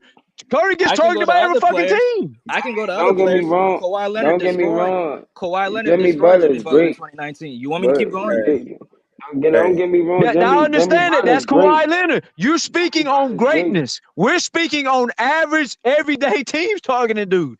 Hey, it's been Bro, 4 don't get hours, me y'all. Jim. Nah, Rick, let us cook. Let us cook. I'm about to cook all y'all up about here. To get all y'all up out here. Because I figure y'all be like, you know what? Man said he been up for 30 hours. I thought y'all was gonna be like, all right, y'all. But look, y'all gonna have to take this to the platform because y'all. Hey, I did acknowledge it though. See, Monty, Klay Thompson, he gave way to the golden child. They had to market the golden child. No, That's the old reason. man, I get that. I understand what you're saying, but you gotta understand, like Steph Curry, the way he impacted they championships. I understand KD came there. They won a championship before KD got there, and after Steph Curry, he impacts their offense so much. Klay Thompson, he's a great setup shooter. He can't create his own shot like Steph Curry, and he cannot impact the game like how Steph Curry is going to impact the game. Like, you know what Exactly. I'm saying? And I got a question. and when Steph Curry comes I across guess half court, when he You comes notice how hold on, Rick, this Thomas, bears hold the whole on, conversation, Rick. You notice hold how on, they just Thomas. keep talking about one side of the court, right? Mm-hmm. Oh my Because God, Curry's you not a keep, great But defender. The but same way look, Jimmy Butler is not but you, as Brother, good as a listen to 3-point me. If shooter. Curry had Not to go guard the best players like Klay Thompson, like Jimmy Butler, like Kawhi, his average is gonna go from here to down yonder, son. Do you wait, understand that? Thomas. Yeah, Thomas. you cannot you are belittling he the not that type of defense of player. what these That's guys not have what to do on That's defense not that. to propel He not that offense. type of If player. hey, Jimmy hey, Butler sat in the fucking corner for 40 fucking minutes and rested his legs, his average is going up by 10 points a game. No, fuck is But if not. another No, scorer the fuck is not. goes to like Trae Young, for instance, if Trae Young averages 35 and 12, and then all of a sudden you say, all right, brother, now your job is gonna go do what DeJounte Murray does. Hit 35 and 12, that son of a bitch is going about fucking 18 and 8. You know Hey, why? Rick, can I Because say you this real can't. quick That's before the you go? whole reason that they don't always put Kawhi or other, especially with his knee, on the best player. Kawhi didn't grab Luka until after Game 5. Why? Because Ty Lue was trying to rest him, which was stupid. You fight fire with fire. You don't Oh, run from the now it's fucking Ty Lue's shit. fault. Now But it's Ty Lue's of fault. course it was Ty Lue fault because Kawhi had to walk in the locker room and overrule Ty Lue and say, hey, this shit ain't working. We're doing it my way. But the point is, Was if you you there? take an Were you offensive there? player who No, who he don't have to wasn't. do Were shit you at the there? point of attack No, and he put him on the wasn't. other end of the court, their points are going down. Like Embiid, for example, the MVP. This man averages 30. If he got to go rest in the corner, Andre can testament to this. If he wasn't fucking tired and wore the fuck out and had to do everything on defense, he would average fucking 40. He wouldn't average just 30. So now he would draw even more fucking defensive attention. So, but if Andre can't admit that about his own fucking team, his own fucking player, then he's not going to admit nothing. But and if ain't none of y'all going to admit that, then you might as well stop talking basketball. Because Bro, when you got to Thomas. play defense So, and offense, so, and remember, we're not just talking about fucking defense and gambling passing lanes. We're talking about assholes and elbows banging, banging with LeBron's, banging with Giannis, banging with Luka, banging with Kawhi. He don't do this for one night, dog. He don't do this for 2 nights, dog. It's a 7-game series. Jimmy Butler is told, go over there and give me 30, 40, 45, 22, whatever it is. Give it all to me. Be the most dominant offensive player. Draw all the fucking double 15, teams. Take 15 points all a the game. fouls. And then when you get done wearing yourself out with that, nah, boy, you 15 ain't points a sitting down game. no fucking where. Thomas, let me Come say this on real this quick. end of the fucking court Thomas, let and me. go over Losing. here and give the same fucking impact that I just And he overloaded you in on that losing. end. Now I'm gonna And overload you he on losing. this end. That shit But is not he even close to losing. comparable. Thomas, let me He say this real. losing. He Let me say this losing. real That's quick. why it's not Not comparable. even He Wait, close losing. to comparable Monty. He at lose. all. He lose Let because me he say this real quick. losing. That's So why it's not Thomas, comparable because he losing. He let me It's losing. not He doing comparable at all that all. on defense. He let hold me on, say Rick. this. Hey, Wait. Rick. Let He me doing say this real all that quick. on as a defense and he disclaimer, still as, losing. He as doing a all that disclaimer, when y'all done, offensively and defensively and he's still losing. Can I say He's this real quick? doing all How he that losing Let when me he's say. in the NBA Finals while I'm just Curry's at letting you home? know. and I'm just he lost. What you talking Yo, about, Jimmy let me Butler? say this It real don't quick. matter. letting He Curry's you lost know. before too. lost. So what? Everybody loses Steph sometime. Curry won 4 I'm just letting times. What are It you don't talking matter. The about? Steph It Curry had do a dream matter. team. It Jimmy Butler's playing matters. with fucking role players out of Chick-fil-A. About? It matters. What are you talking Yo, about? let me Yes, it say this real matters. So quick. Jimmy therefore, Butler was give so everybody fucking else credit. tired. There's 4 Hall of yo, Famers in Golden State, dummy. 4, not Bruh, no, 1, it is not not. 2, yo, not 3. No, it is 4 not. Hall of Famers over No, there on it is that fucking not, team. bro. No, it is not. No, say it, this Yes, it bro. piece, was. Andre. Stop it, bro. Draymond Hey, is going. KD is hey, going. Nah, Clay they, is He was going. they, Curry tired is of hey, going. checking Yes, it LeBron hey, was. in the finals. He was hey. tired of checking LeBron. He was Hey, tired of so checking this LeBron in what the we gonna do. finals. This is what we're gonna He was do. too Thomas. small taking Jokic. Yo, money. It All don't right, matter. so 4 Hall of Famers on the team. Period. Thomas, we gonna give you 2 minutes. Andre, you next. Money, you next. The old man, we're in with you. So go ahead, Thomas. Yeah. All right. So again, I already told you every fucking thing there is to do. When this man he has to go over here and over there, and he has to do it at elite level and guard the best fucking players. And see, the thing about it is, these fuckers act like Jimmy Butler was assigned guarding DeAndre Hunters.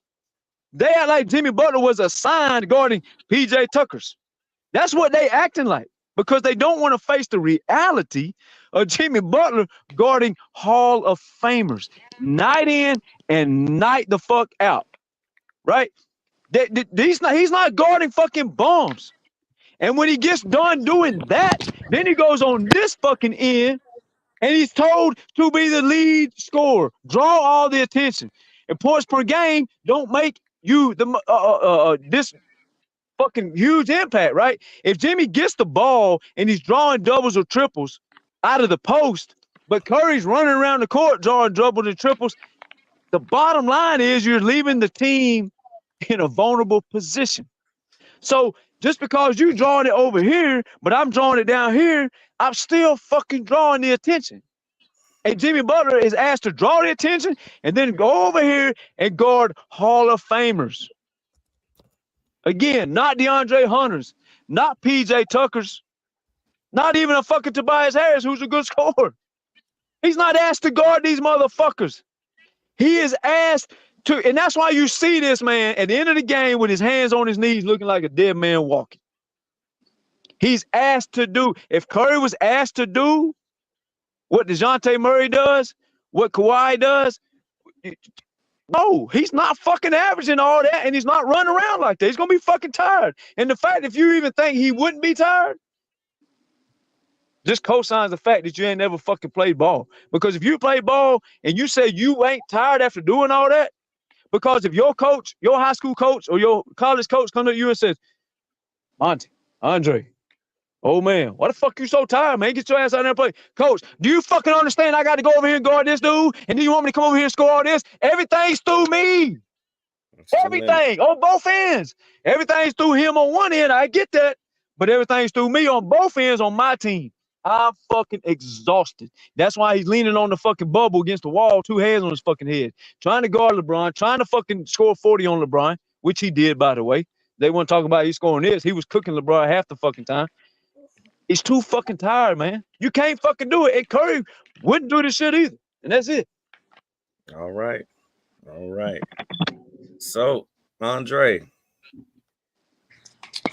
I mean, Thomas just lies and lies and lies again. So with the Miami Heat playing in the first round last year, who did they play against? The Milwaukee Bucks. Who was Jimmy Butler guarding? He wasn't guarding Giannis. Bam Adebayo was on Giannis, right? In round 2, who was guarding Jaylen Brunson? It was the other guy, Gabe Vincent, who was guarding him. It was the other guy, Caleb Martin, who was guarding those guys, right? Now against Boston, who did Jimmy Butler guard? He didn't guard Jaylen Brown. He didn't guard Jason Tatum. It was Caleb Martin, and it was Caleb Martin. It was the other guy. I forgot. Haywood Highsmith guarding those guys. So Jimmy Butler, who he's given all these credit to, is not even guarding the best players. Now, am I saying that Jimmy Butler is not a great defender? No, I'm not saying that. But he doesn't. His primary matchup is not on the best players. And when you talk about impacts, Steph Curry has a way better impact than Jimmy Butler. Steph Curry, once he gets to half court, you have to pick him up. But when Jimmy Butler is at half court, nobody thinks about picking him up because he's not a threat from that. He's not a threat from that range. But Steph Curry is a threat.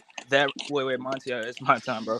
Steph Curry is a threat. You have to chase him all around the floor because if the least amount of time you leave him open, next thing you know, he gets the ball, he's shooting a 3, and he's that efficient as a shooter. And on top of that, Steph Curry has had seasons averaging 30 points per game, shooting 50, 40, 90, and Jimmy Butler has never done that.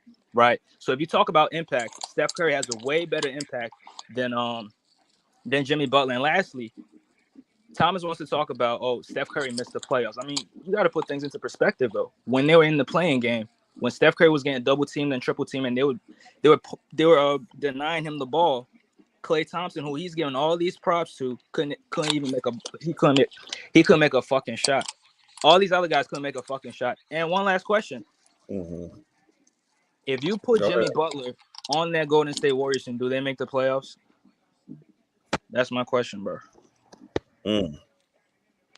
I got to dream about it. I'm tired as fuck.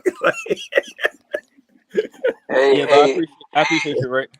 Hey, Rick, I ain't gonna hold you. I'm gonna piggyback on what Dre said. He pretty much said everything I was gonna say. Like, you can't even compare. I understand Jimmy Butler. We have great two-way players in this league. But if you look at players like Jokic, Steph Curry, and players and things like and Luka, you don't really need to be prolific to go to the final defensively, to go to the finals. You still can win with a great offensive talent. That's what I'm saying. Like, players like that, they impact the game so much offensively.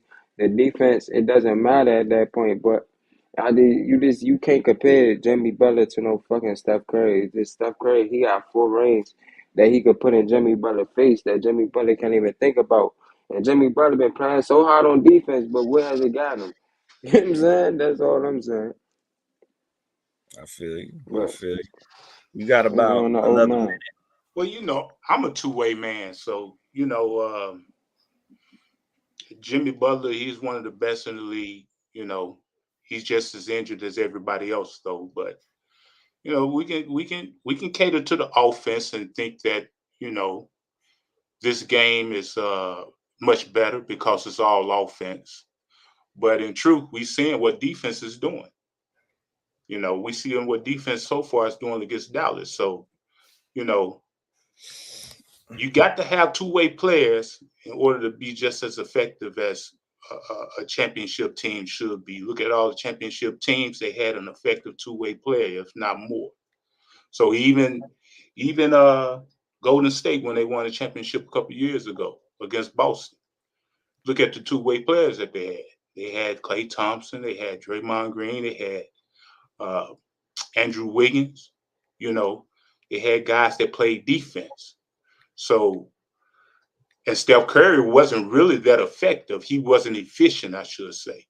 So, you know, it is what it is. Everybody got their opinion and everything, but you know, Jimmy Butler, if you put him on the Golden State Warriors, I don't know which place whose place he was supposed to have taken, but you know, you never know.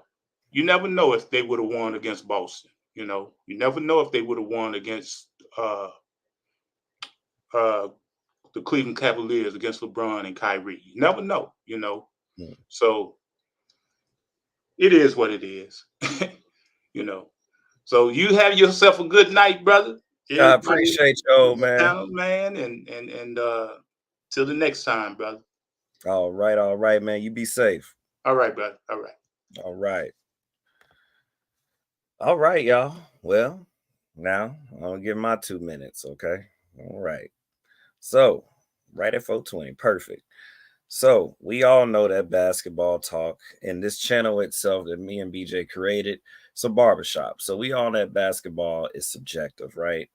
You know, I think the closest that any of us got to the NBA is probably BJ. You know, he played professional ball overseas. So when it comes to the actual game and playing against some professionals, I'm sure he'll know more of the feel of it. But we all love ball. We probably all played it at some level. So, of course, we have our subjective views, right? And with that being said, I actually don't have an issue with what the last, panelist said about the game. You know, that's their view on it, you know, because Sean basically is stating that, you know, he looks at, and it's more imperative to him that the game plays both ways, right? But then, of course, Andre is like, well, that shouldn't take away from the impact of players who probably are not as talented to play both ways. I can also see that perspective. And then, of course, you got Money, and he's basically saying like, yo, you know, we can't say that people like Curry or people like Kobe or people like Jordan, you know, people who can get you over that hump are not as important or not the most important thing when it comes to players when you're standing next to other players like a Scottie Pippen or a Draymond Green or a Klay Thompson, right? Like you need them because they're that impactful, you know. And then of course, old man coming with this old school knowledge that he beautifully, you know, explained. You know, at the end of the day, it is what it is, right? It's a new day, it's a new era. You got the old era, you got the new era, but basketball is still basketball in a nutshell. So if Magic Johnson is your favorite point guard of all time, that's great. Steve Nash is your favorite point guard of all time, or John Stockton, you know what I'm saying? Maybe even Rajon Rondo. Maybe you're not the kind of person that subjectively looks at winning championships as the overall point cusp of being the greatest point guard. You know what I mean? Because maybe you'll look at a John Stockton and say, well, shit, ain't nobody passed him an assist, so he's the greatest point guard of all time. It's subjective. It's all about how you view the game, right? And so I say all that to say, I appreciate y'all's time, man. We clocking 4 hours and 22 minutes, going to about 4 hours and 23 minutes here. But my point is this. Me and BJ love to hear y'all's point of views, man. We love to get y'all on here. You know what I'm saying? I tried to hang in there as long as I could, but my body is starting to defeat me, man. My eyes are starting to get low. So I appreciate y'all's time. You know we love y'all, man. Like I said, probably would have stayed on longer if I had some more juice in me, but I don't, man. I'm petering out. But I say all that to say, man, is that basketball is subjective, and obviously we all love the game. And so at the end of the day, man, thank you for coming up here, y'all. Let me run through this real quick and show the proper love, man. Hey, we appreciate you coming up to the show to pull up membership. Make sure y'all get y'all memberships. Old man, you know what I'm saying? Mercedes, you know what I'm saying? We got some new members, man. We appreciate y'all. Me and BJ salute. Like BJ said before, we're gonna start getting the end of the month shows going again for the new members. Understand basically all that is, we do like a Jeopardy style type thing where we put y'all against each other like it's the playoffs, and whoever the last two in the finals, you know what I'm saying, you get some merch, maybe you get some money. Sometimes I'll throw in an incentive and throw some money on top of that, but that's pretty much what we like, since that's what the, you know, massive our fan base love here. So we tend to do that, so we'll get that started again. Of course, as you can see the ticker at the bottom, that's all of the people who are pretty much, you know, the subscribers of the show. You know, JM Clippers fan, Miss Cloud, which is Mercedes. So everybody y'all see down here, those are all the subscribers right now, man. So every subscriber of the show, we love, love, love, love, love you, BJ and I both. And of course, you already know what this is, the Pull Up Basketball Podcast, man. You know what I'm saying? We did the Sunday show today because obviously the game, you know, it was 2 games. We wanted to kind of catch that second game since it was so close. So we just went ahead and did it today for y'all so we could talk about both. Of course, make sure you always hit that like button when you come up in here. You know what I'm saying? To get that YouTube algorithm going, you know what I'm saying? I already talked about the membership. Well, I didn't talk about the membership badges, but they are available. Super stickers and super comments are available as well. If you're on the show and you're loving what you're hearing, I know Alan NG is usually one of the biggest people that'll drop a little $1, a little $2, a little $5, man. He's one of the biggest ones. So if you're showing love, but make sure you send that over to Cash App $ BJ Matthews. Also, if you want a question to be answered quick while we're in a deep debate like today, make sure you show some love and send that up that way. Yo, subscribe at The Real Eleazy, Warriors fan. Make sure you subscribe at Big Fan Breezy, the Nets fan. Also subscribe at Big Tone Open Sports Talk, the Heat fan. And don't end up in his boom boom room. It's a real place. Subscribe at DFJ Hoops Andre, 7676's fan. Andre was up here cooking. You already know who he is. Subscribe at TuneIn Sports, the Cavs fan. The brother Cool from the East Coast. Y'all love his channel. Subscribe at Time Out with Mr. Mass. The man knows his basketball, so you go over there. Don't go over there talking crazy. You know what I'm saying? He kind of like you know what I mean? He going to fact check you. He going to come at you. But if you're talking correct, y'all going to have a good time over there. Subscribe at Just Win Baby Podcast, the Celtics fan. He was up here today, T. Sweezy. He loves those Celtics. He knows those Celtics. So if you're a Celtics fan, please check out his channel. And right now, the Celtics in the finals. So you'll definitely love his channel right now. And these are the membership badges that are available. The pull-up badge, $4.99 a month. Shout-outs, promotions of your social medias like I just did. Send to BJ Matthews 3 at gmail.com. Also, we got the Clippers badge. the $9.99 a month, 3 weekly videos, and all access to interviews with Clippers supporters and other players, staff for the Clippers. BJ be working hard for y'all, man. So make sure y'all tune into that if y'all want to get more Clippers access. And of course, the summertime starts on the 20th, I think, of this month. So we're going to start looking for some big names to come through. We already has the Steve Kerrs up here, man. We have the Rob Parkers up here, man. You know, we have some big names, man. So make sure you're around that time if you want to ask some of these celebs some questions, man. $14.99 a month, only available for the summer. All access to special guests with myself and the host, BJ, when we bring them on the show. And yo, man, y'all already know the deal, man. I love y'all. I appreciate y'all, man. And oh, real quick, you know what I'm saying? Because I know some of y'all be loving this. Let me do this for you real quick.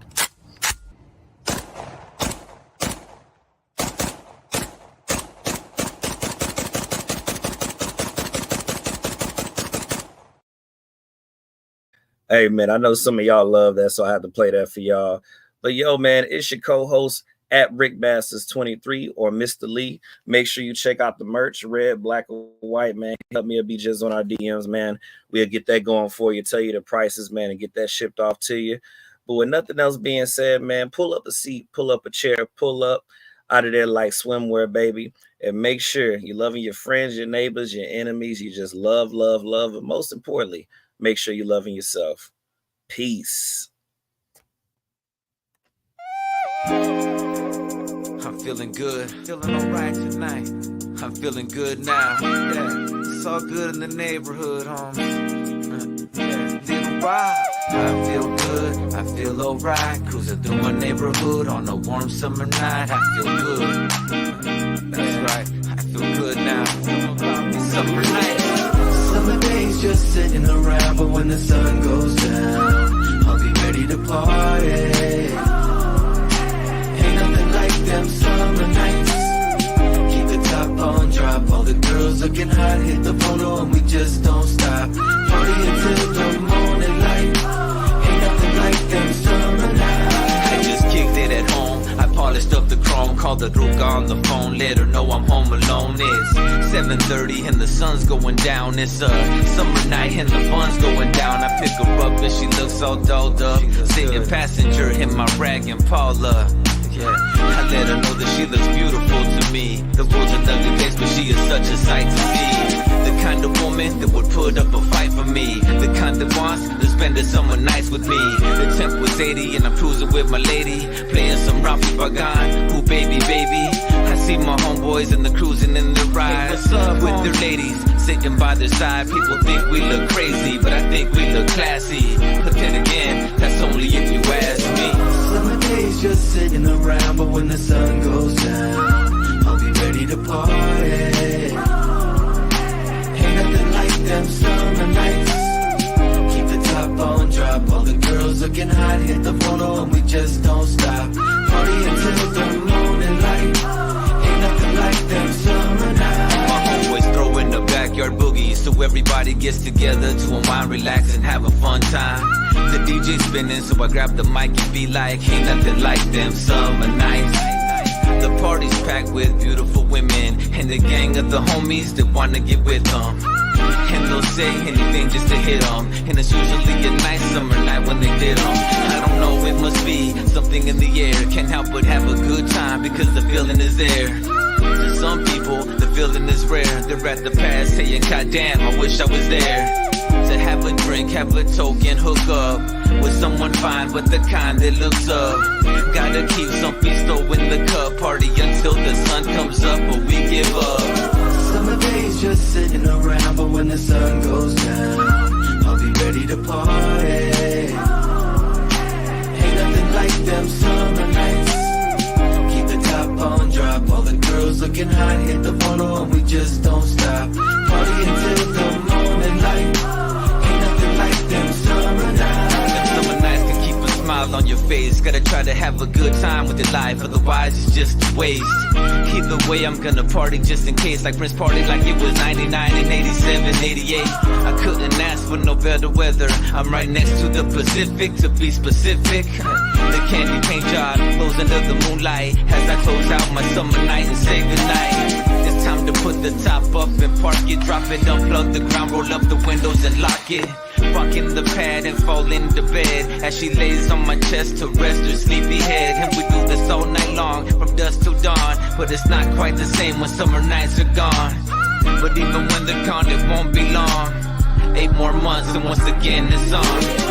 Summer days just sitting around, but when the sun goes down, I'll be ready to party. Ain't nothing like them summer nights. Keep the top on drop, all the girls looking hot, hit the photo and we just don't